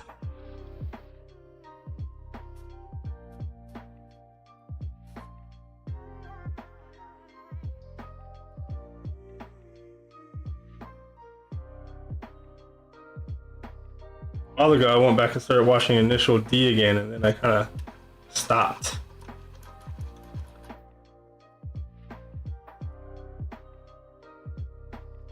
I forgot what season I was on.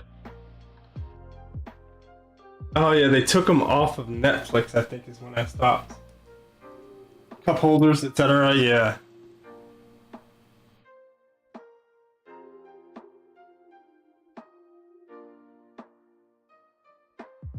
And what is this tool?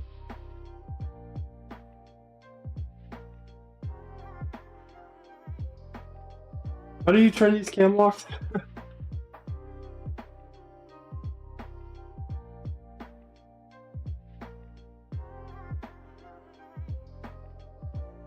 An M5 washer.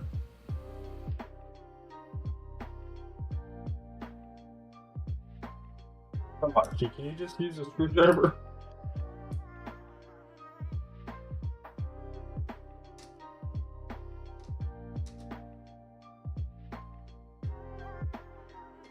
Oh, yeah, that broke. Now I see why they redo that. Okay, so I actually have that part printed out again.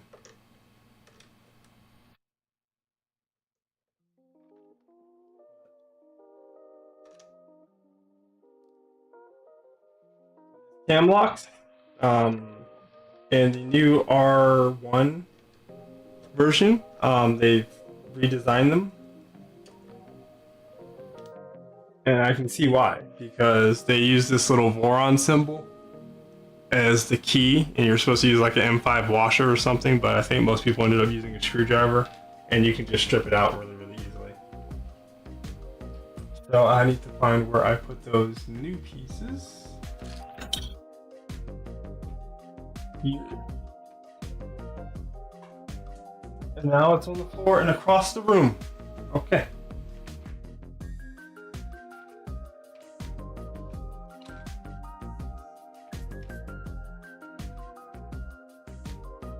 So now the new version just has this hex pattern.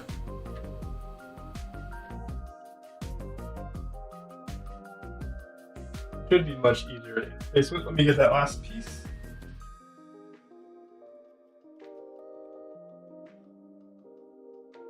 Back is actually kind of sore. Standing up for so long.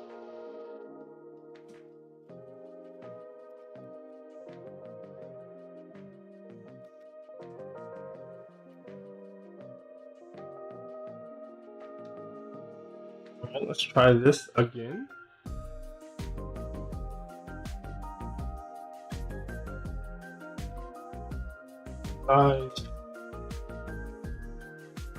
This guy take a very, very, very large hex. 4mm? 5mm hex. Which I don't even have out here.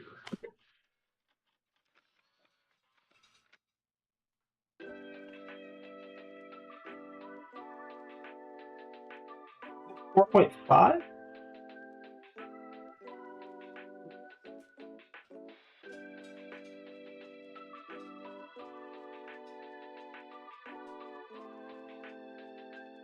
It's 4.5.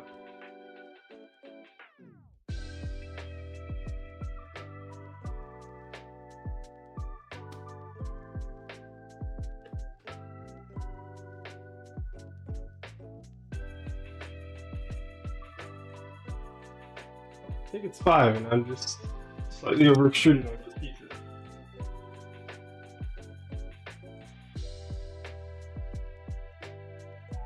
Five.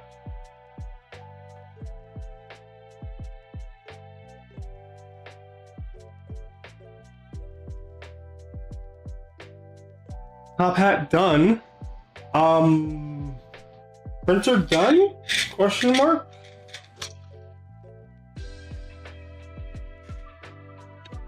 So it'll be interesting to review how much extra hardware I have everywhere, but is this a finished Voron V2? Is this the V2? Is this the SSD? Nobody's gonna remember that weird commercial. Me chuckle.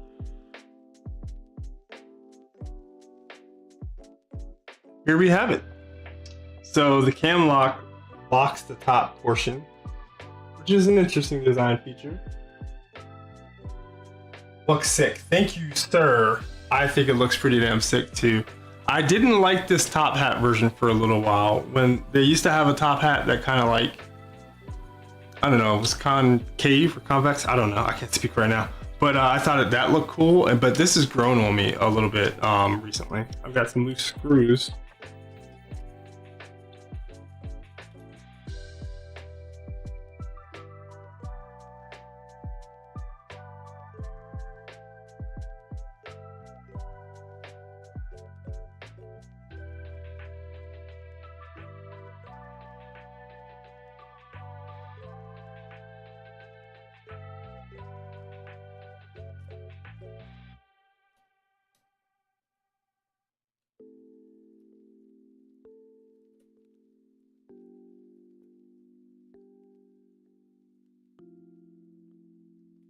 I printed that Tophat for a buddy of mine, but the newer one is cool because it can open. Yeah, I definitely like this one a whole lot better, I think. It's interesting how you can see something and have like an impression of it, and then like basically 2 months later, now I have a completely different opinion. So you have to open up the door. It's gonna be a little rough right now. Then this damn lock.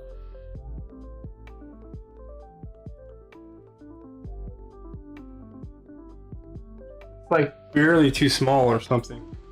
I think a lot of my parts are over extruded, so I need to reprint this.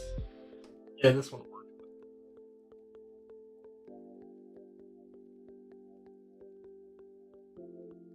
I wonder how many people actually block their Tophat though.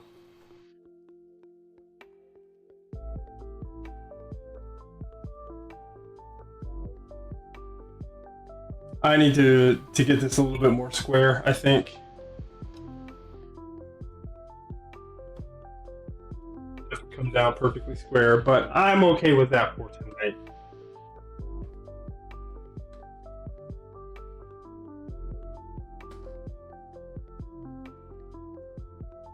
Because we have a completely finished Voron 0.2.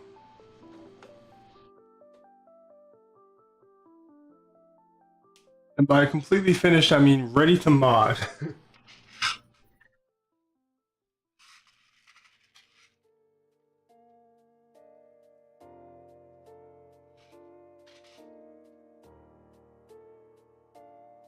Voila!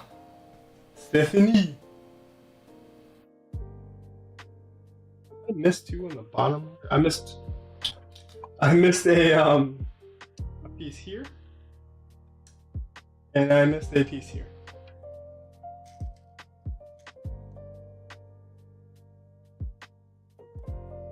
Stephanie!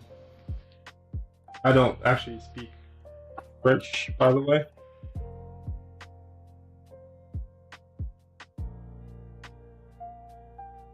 What's the two?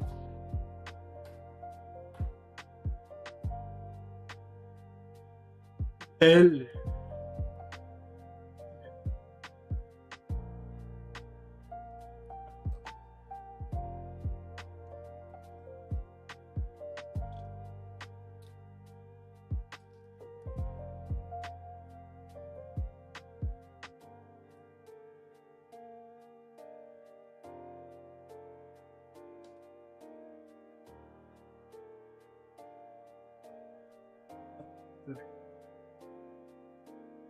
So, should have known there wasn't going to be extra pieces, printed pieces.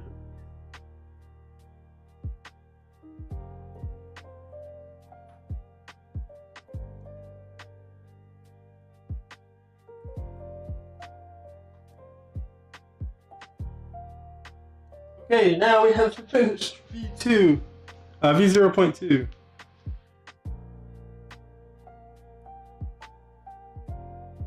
I need to play with the height of the reverse Bowden tube.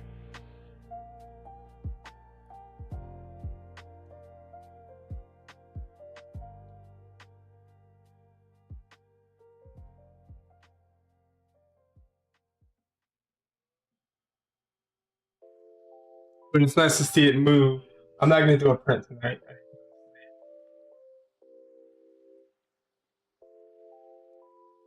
But it's kind of cool to see it move with all the panels and stuff.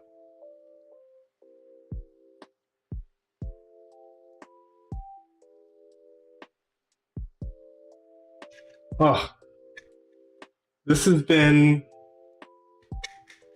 a very cool process, a very fun process. And it's really, really cool to kind of be at a point where I can actually say this is done. Of course, I need to continue tuning. I don't know how loud this is.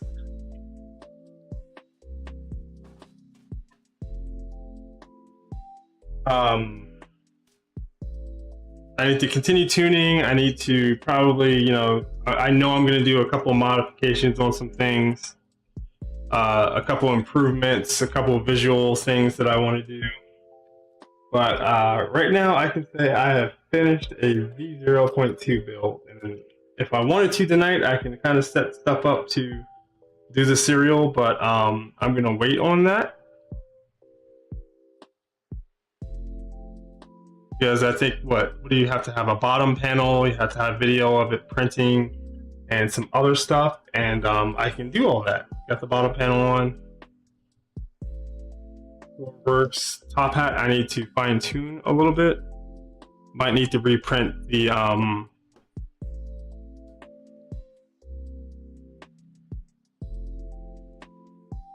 I might need to reprint the cam locks again, but we are done. Funny enough, you never serialize your V2.4. I guess you don't really need to. If it's a working printer and you're getting what you need out of it, then that's perfectly fine. But I think it's just a good way to top off a build for me, especially doing it in a video series. It'll be a nice little thing. I'll probably print out the plaque and put it on here somewhere. But yeah, we are done. I'll probably do 1 or 2 more streams on the printer, just doing some of the stuff I want to do to it. I've got the carriers for putting the rainbow barf LEDs down here. I've got some daylight LEDs coming and some rainbow and a matchstick LEDs coming, so we can put some LEDs inside of here. I need to do a lot of tuning, input shaping, maximum acceleration velocity tests, a bunch of stuff like that. I've got a whole thing full of cable sleeving, so I've got some like blue cable sleeving I want to replace this cable sleeving with because I think it looks a little bit ugly. So a lot of planned stuff, but I'm excited that we can say we have a finished printer. But I just heard there are... Uh-oh. I hadn't heard about that. Heard it here first. But thank you for everybody who came and have watched throughout this whole series. Thank you for everybody who came and chatted tonight. Thanks for Tom Yum, Mr. Soup himself, Thai Soup. It's been great having people come in and chat with me and kind of correct me on stuff, help me with things, and just be here and kind of experience this with me. I'm glad that this seems to be providing some value to people who are looking at this kit, evaluating it, or building it themselves. So, ask any questions that you have in the chat when you're in chat. Feel free to chat. Ask any questions while you're in. Leave them in the comments below, and I will try to get back to you.